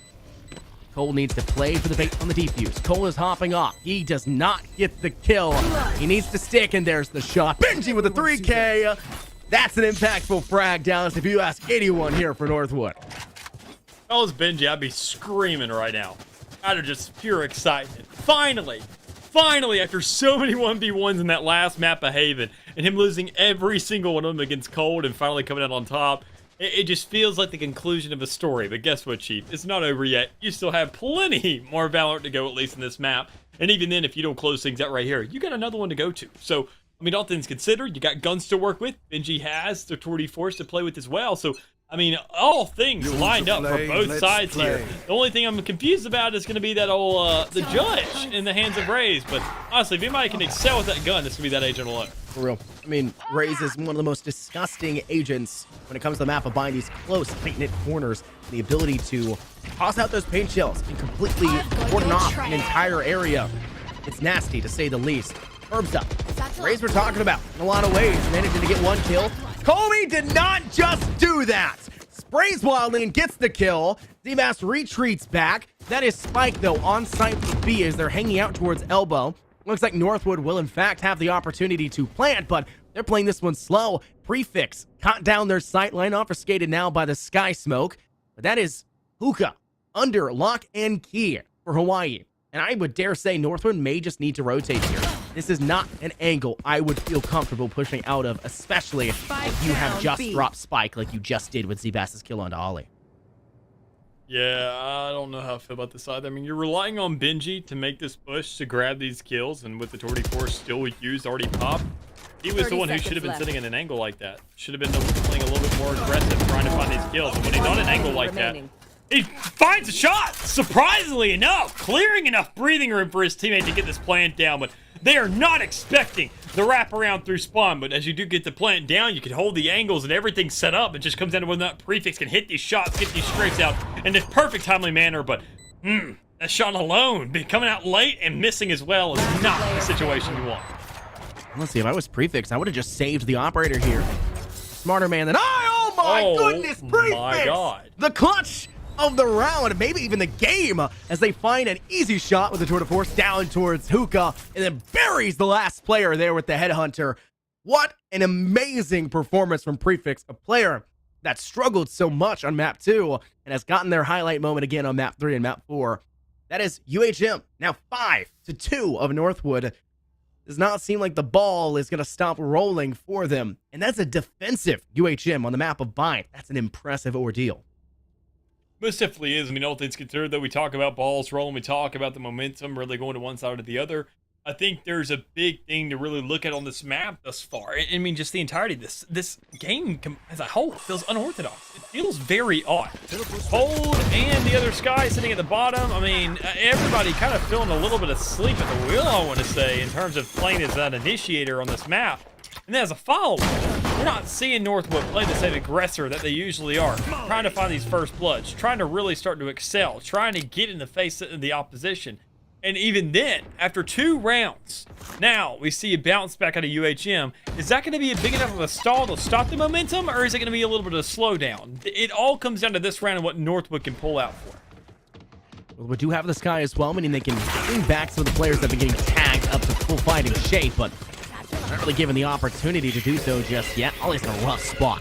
Gets hit with the Tasmanian Tiger. The bite seemingly hurting too much, but there goes Cold, Vandal, and Shorty in hand, and they'll find a second. 3K to the round. And now they have only one more person that's needed to fall on the Northwood side. Guiding Light sit outside of U-Haul. Seabass in metal, but it does not matter. Hesed guns down Kyler. You'll have the 6th half of this score, guaranteeing at least an even half, already netted for UHM. And we're only 8 rounds in now. Most definitely are. There's a lot more game to go. And considering the way this one has started thus far, we may have a lot more to go afterwards. Map 5 on our hands. That's It keeps going like this. baby. But, I mean, regardless, showing that UHM is finally waking up, this is where the table starts to flip a little bit. The script is no longer being factored in anymore. Northwood aren't really giving us the game that we were expecting, the aggression, the kind of great, fruitful look that we saw earlier. Just kind of disappointed, to say the least. Seeing what they were doing earlier showed that they were dismantling, I want to say, the best team that we have in the NECC by far. It feels off. It just genuinely felt weird. It felt exciting. It felt fun. Now with UHM getting right back to it, they're just showing us nothing but business. They've clocked into work now. They said, look, no matter what, we may be the old boys of the league, and we may have ran this for a while now, but we have to go out with a bang. And they finally kind of realized that on the 3rd map, saying that everything could be robbed away from us right now. And they're definitely making a retaliation. But speaking of retaliation, Northwood having one of their own in this round.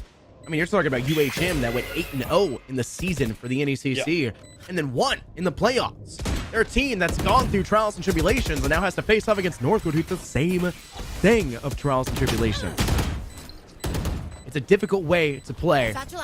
It's hard to find where you need to be. UHM's first next blood here for the duel will be coming. Cold managing to find 2. Cold has to find the last. There's no chance now. They'll TP away, and they go for the quick flick. The right click with the classic does not matter. That's a round win for Northwood, though they bled a lot in the process to do so. Hopefully that loser's bonus was maybe enough. It was definitely not. Look at their eco right now in Dallas. It is looking quite thin. Most definitely is, and this is kind of what Northwood needs, right? They got to get back into the game. Problem is, we can't really sleep on UHM for his budget round. Think about it earlier on Haven. This is a round where they turned the entire game around. They gave themselves an advantage. I mean, it was a guaranteed C-long lineup. They grabbed the Buckies, got the kills, set up for the post, picked up a gun, and Cold went absolutely off. They need another round like that, specifically out of Cold, because the guy's been asleep this entire game, but thankfully, all the other teams, I mean, he's sharing his fire. His is getting snuffed out, so everybody else is going to heat up, and it's a very even exchange. We're talking about 1 already. 2 on the board, a little bit more aggression. Northwood already have full control of the site. Flawless thus far with only 2 players standing. Prefix has popped the tour de force as well. That's a big inkling that they dedicated to this objective. They dedicated to this defense, and it has fallen apart at the seams. You're left with 2. Prefix holding down elbow. Back hauls is definitely, it's theirs, but it doesn't need to be. That doesn't matter to Northwood. They don't need to peek out. They've got full control over site. They play their own game, smart and decisive. A wallbang could go through. Maybe Prefix gets a kill off of that, but they push out of sight first, and Furza catches Prefix. They're gunned down, not aimed in, and now it's just Comey. Sheriff in the hand. Where do you go from here? Do you play for an exit frag, Dallas? I think so. But the hard part about the map of Bind is exit frags don't matter when you just TP away. It's hard to get that when they can teleport across the map and escape all of those possibilities. But guess what we're seeing now? Northwood, they find another round. 6-4, our score. And we saw UHM, one point or another, being 6-2. And now there's only 2 rounds separating them. And there's 2 more rounds of play. That seems like coincidental odds, right, Dallas? It's definitely not how the game works. Yeah, and oddly enough, I mean, one thing I got to look at while we mentioned the bottom of the leaderboard with the skies, one thing I also have to pay attention to is the top of the leaderboard. Comey and Prefix kind of going off in this defense, knowing that obviously you're expecting your chamber to be holding things down with the operator, but Comey having such an impactful half on a half that races don't really usually feel at home in. Get this guy warmed up. He's going to be an absolute menace on the other side. You have to watch out for this, and if you're Prefix, you got to watch out for Tyler, because there's a free shot, a free kill. They're going to push up onto Lambs with that and try and find another. But Cole with that shorty, a 3K with it early. Yeah, you cannot put enough respect on Cole, let alone with the shorty. Thankfully, they triple swing at Dallas. They are having none of that today. They're having none of it. So they sit in 3 to go for it, and they deal with it quickly. But because of that, Showstopper does find 1. Now look at the plant. Testa's getting aggressive, though. They'll find 2. Aldone comes out. They'll tag him. This is an easy cleanup now. Just need to play smart. Quick swing. Quick peek, and it goes with a stinger and just walks it down. No need to aim. It's hard for you to play, too. It's the final kill, and Northwood now reach 5. What an interesting ending to that round. But a great play there to keep things close. And we're now 1 round away. Halftime, 6-6. Would you believe it? We said after 4 rounds, this one would still end 6-6, Dallas? Honestly, I could have considered it. Knowing that Northwood was still in a deficit, this is their map pick, and seeing the kind of resilience they've had over this entire series, I would expect nothing less out of them. Honestly. I mean, so long as they're sitting at 5, I'd still, if UHM didn't get their last round, I think we could have seen a 7-5, no matter what. I mean, you can't count either one of these squads out because of the way they're just keeping this game constantly intact, constantly nearly gritty, and it's just so much fun to watch. And already, setting UHM back again in the econ, this, as you mentioned, could most definitely be a 6-6, especially when they're hitting that B side and having that same level of aggression that really paid a lot of dues the first time they did it around.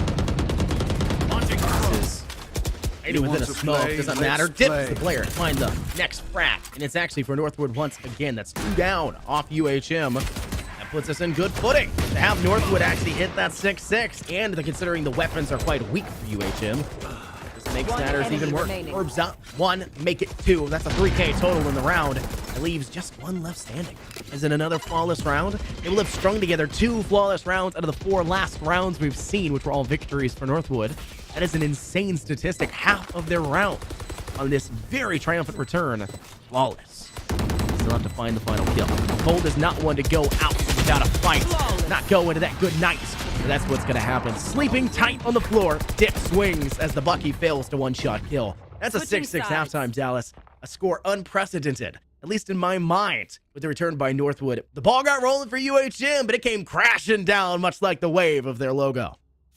You know, I even mentioned it. I mean, those 2 rounds, I said it earlier, is this where they start to slow things down? Are they just creating a little bit of a halt, putting them on the brakes for a second? Or are they actually completely shutting down the engine?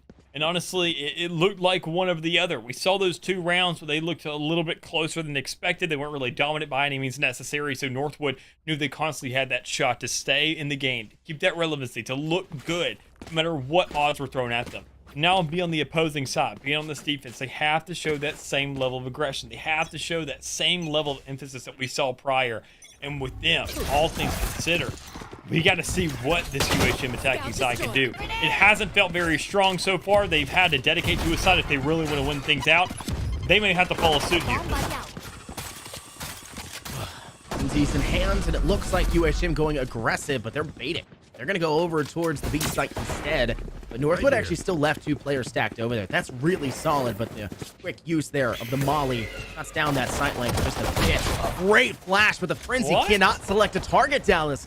You got to pick one. You can't aim for all of them. Thankfully, Benji gets one. Wabe killed Cold with the shorty. That's a consistent problem now for Northwood. But they only have 2 players left. 2v3. One of them's already tagged quite a bit. Frenzy's in the hand for both. Seabass gets that nice right click through the Furbs. A swing in that corner. Ollie with the return frag. There's only 2 left. Prefix makes sure that there's none for Northwood. Getting another round on the board, a first one here, and a little bit of consistency here for UHM because honestly, they've been heating up in that. We saw earlier, we talked about it, Northwood having the majority of the first rounds of the halves in these games, but now UHM, they're feeling a lot more confident. They're the ones getting those, and that's a really, really important fact, knowing that they've, once again, we talked about it, they haven't been winning by huge margins. They haven't been dominating these games by any means necessary. Every round matters. And when you get the first, most of the time you can really count yourself to get that second, knowing especially that honestly Northwood is not buying for this at all. They're not buying any marshals, they're not trying to contest, they're not trying to do anything crazy. They're trying to get very, very close to this classic and pray they can finally get a right place. Shots connecting for UHM. They already find 3, but Tyler not done just yet in the ult orb to make matters worse. That's everyone there for Northwood, still on A though. UHM have sprinted to B. They're going to plant here.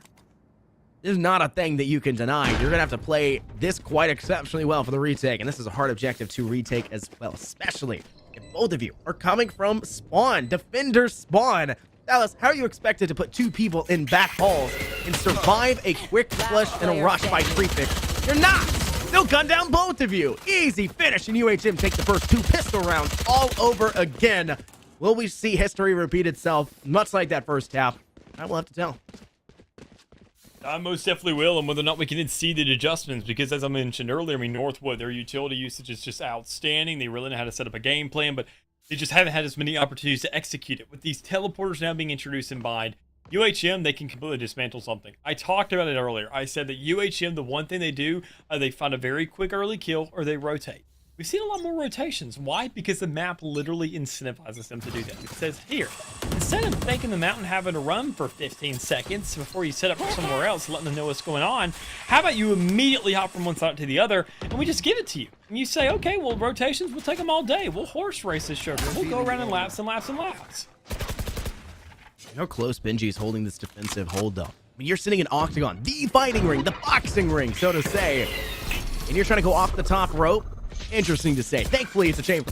We're in a chamber meta right now, Dallas. We all know it. It's unfortunate to say at the very least. But Astra had to fall so that chamber could rise. And however unfortunate that is to say, it's the realization of our current scenario. They'll get away from it, though, with the rendezvous. They attempted for the plant, but UHM did not like what they saw. They felt that discomfort too early. And they're going to go ahead and use that TP to get over towards A long. They'll send 4 to showers, 1 to watch towards A short, just on disallowing that pointed entry. And now they're going to have to play the defensive game for Northwood. The Ollie has already rotated over, and Tyler's been on site the whole time. That's 3 kills netted.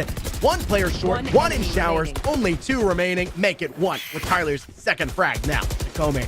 Cole's got 12 HP in a turn. This one may be like a nightmare. That will be the case. I think we've only seen flawless rounds from Northwood, bar that second round that we saw from UHM Black at the beginning of this match. Oh my god. Like, yeah, I mean, you're right to some extent. Not every single one of them has been flawless. I want to say probably 3 of them have been flawless, but I mean, knowing overall that, I mean, as the game goes on. Yeah, half their rounds have been flawless for Northwood in this map.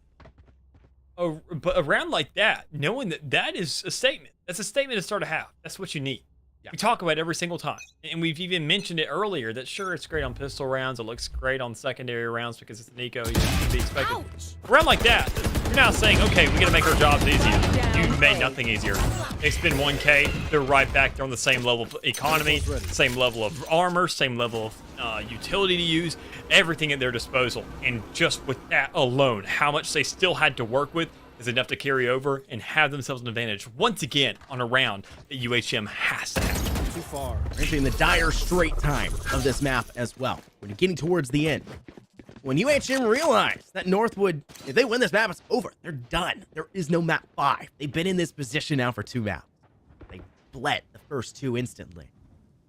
They're going to get desperate. And right now, they're trying to play smart still, but eventually, I mean, your heart starts to beat. You start to make those little mistakes, and I think we've been seeing that from UHM. Cole will go for the plant. That means there's 1 less gun up in the air, and Benji's trigger discipline. Nasty man! He now hunts for a second, can't find it, but Fergza is there instead. It's just Prefix with 25 HP, and there's the quick swing and a kill. That is a Northwood round win, 8-8 our score line. We're 4 rounds away from a match point, series point of Northwood, but the same thing can be said for UHM. Game's still close. Nothing is done until it's over. 3 players still alive, a Torty Force and Orbital Strike to work with on the side of UHM, and that's about it this time. They're probably going to find themselves Sheriffs, get a little bit of armor out of Prefix so you can make sure you have a full round on your hands, but besides that, as we mentioned, the Sheriff coming out of Comey, there's just not enough here for UHM, but they have enough. They don't have enough to secure a round, but they definitely have enough to make sure a round is going to look good for them, and that's all they're trying to look for right now. But going forward, Look at Northwood. Looking how they can just reinforce these things. And Benji, once again, that operator, please do not make me hop You want to on your play? case. Let's But play. besides that, looking at what they have to do, seeing the split from UHM, it's a little questionable. Knowing how scatterbrained they are in their buys, they're only following up by scattering the players across the map, trying to find something a little bit sketchy, a little bit of a weird play to throw Northwood off. But is that going to be enough? And I don't know if it will be, considering all the stuff at their disposal. As you see, a little bit of a tag, you have a heal in the back line, go right back to where you are.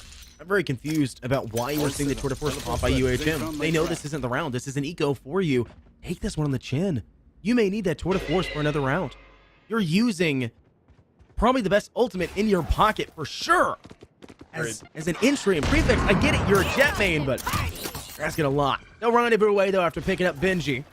That's a big boon. I won't dog on it too much. You get that first pick, work with it, but now you're gonna have to face Showstopper, and it catches Z-Bass, but does not catch Tessit. Tessit gets the kill quickly thereafter. That's also a weapon dropped out of their hands. Tyler's holding close within the sky smoke. No one's seemingly aware of that, though. This could be an opportunity to swing around that corner, pivot, and find the next kill.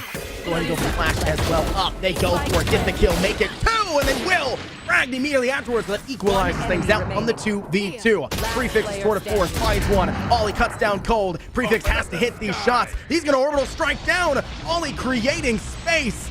And now disallowing Prefix from pivoting. Headhunter in hand, you gotta turn faster, Ollie! And UHM survive and thrive with one player left standing, and Prefix being the clutch that you needed to be. Take back everything I said about that ultimate Prefix. You do you, buddy. Yeah, that's what I say. Yeah. You do you, buddy. I'll admit I'm wrong. They gotta hated you. You got for it? that, honestly. Yeah. Oh, come on. I cast UHM enough times to dog him occasionally, you know. And I mean, looking at what's going on right now, UHM, they're pretty set up. Knowing that around like that they needed a thrifty. Knowing that they have 4 ultimates to work with now. They are on the attacking side. They just have to get into a post plant. They have all the utility in the world. They have the Orbital Strike, which is the post plant ultimate. They have the Hunter's Fury, which is post plant ultimate. You have the Sky, which is post plant ultimate. And then, I mean, which can be really flexible anywhere else. And then if you're saying, oh, we're struggling to push onto a site, Raze, go kill yourself right quick. You got a rocket launcher. Why not? It guarantees space, no matter what, where you can get that spike down. That's all it comes down to. But Orbital Strike already being caught towards Lance. You can get yourself a kill with that onto Tyler, but the rest of it may actually go to waste if you don't find yourself necessary kills, because Furbza in the back is doing work! As Ollie's here with the follow-up. That's a 4K to Furbza, Dallas. That's a 4K to Furbza. Repeat it with me. 4K to Furbza. 4K to Furbza. Thank you. We have said that 6-7 times tonight already. Oh, yeah. Furbza is disgusting, and I mean that in the best way possible. You were talking about Cold, or we all were talking about Cold. We could put Cold's name out of our mouth on the last map. Slapped everyone across the face. Very reminiscent. And this time around, Cold's not that player. We thought we'd see it again at the beginning with that shorty play, but since then, almost silence. Then Furbza back into the fray. Now 22-13 and looking spectacular. Northwood equalizing at 9-9. UHM, they used the Showstopper on that. That was a terrible boost pack there with the Showstopper, and that cut down all the momentum. They got stuck into that funnel, the fatal funnel that Northwood was creating, and that's where Furbza pounced and gutted everyone on that push. I mean, looking at these games now, with just staying in a tie game. So many ultimates invested in that last round. 3 ultimates in that last round. The Seekers, Showstopper, Orbital Strike. None of it having an impact at all because of one guy alone. It's insane to even fathom, to know the kind of impact that one player can have, especially when you see him going off like that. And a round like that is only a rally. It gives your teammates nothing but excitement for what's to come. To say, that's our way to get back into a tie game? I'll take it. Please. Sure, we didn't really show up. We didn't get all the kills in the world. It was Furbza, but good God, we're here to play. We're still on the board, and we're doing better than what they're doing. Keep it going. Find the kills. Get a couple, and a 2-for-1 is a very good exchange for Northwood here to start us off. Absolutely. All things considered, they knew where Tyler was. Cold knew where Tyler was. He saw the leg and still loses that next fight. The 2-for-1. Big boon now for Northwood. Quentin does go down. Just put them in a bad spot. And you got 3 players trying to push out of defensive spawn. But if you have a player flanking in hookah, opportunity comes a knocking. Will they ring? No! Ollie falls to Prefix. The Benji swings out of back hall and gets 1. They survive the headshot from Z-Bass, and Furbza gets the kill. Make that the second as well. Prefix falls, the first to reach double digits, which has been the team that wins every single map so far. Northwood. They'll reach the penultimate 10. 2 rounds from match point, series point, 3 rounds from leading us to an interview with one of these players. You see Verb's swing right there on the prefix? The top frag at the side of UHM? No regret at all. No, none. Did not even care about his own life. Knew he was going to win that fight. That's the confidence that scares me. Mm-hmm. That scares anybody, honestly, especially if you're UHM. You had a lead for a large majority of that first half. Get snuffed out right there in the rear end. You get a little bit of a bounce back there in the first 2 rounds, but it almost kind of gives me a little bit of PTSD going back to Ascent, to where we saw Northwood have an exclamation point at the end of that first half, and they say, oh my god, this is so easy now. We clear out something like that so we can string that many together. We just keep UHM every single time. Don't give them a couple in a row. Don't give them more than 3 in a row. 2 is the golden number for UHM before they start going off, or whether or not we can snuff them out. And every single time, Northwood knows how to guarantee that second. Northwood really trying hard still. They're going to play this one smarter. UHM have been playing patient. Why don't you play patient as well? You get that first frag, you set yourself up nicely. Comey swings and dip punishes them. I'm not sure what was going on in Comey's head, but I know what's in there right now. It's a couple bullets.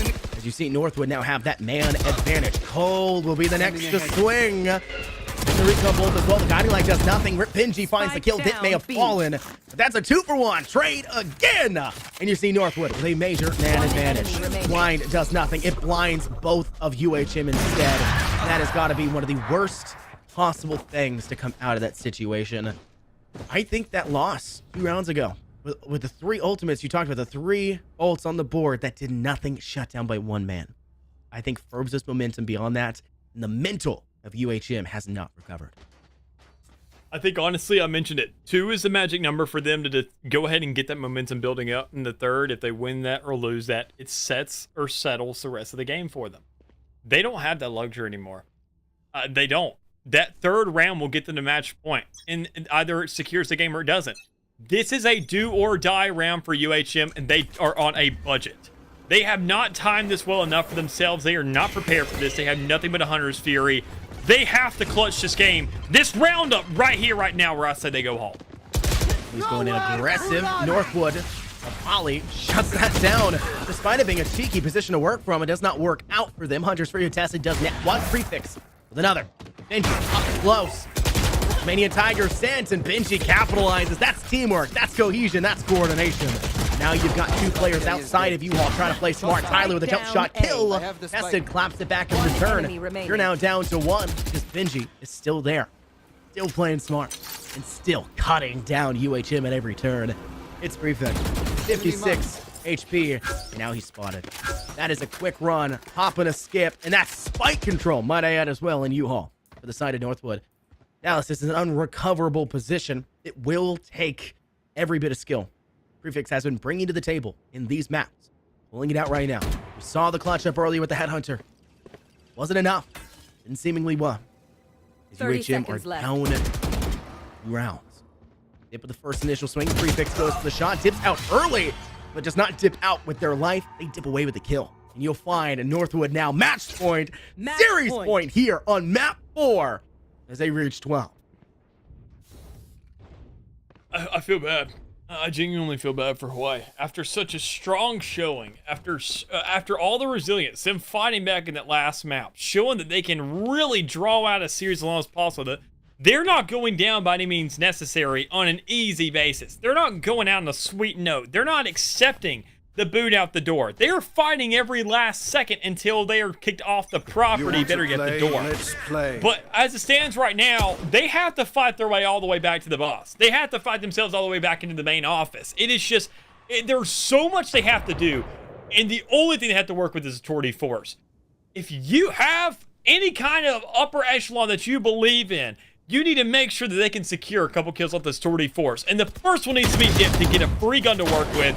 But Tyler instead secures that instead. And Cole with a quick exchange there, but it's all towards A, and your lurker's now done. That's a really rough spot to be in. That's a man disadvantage for UHM. They equalize. Not the worst thing in the world for a 4v4, but Dip swing. Wrong timing. Valoranting at its finest.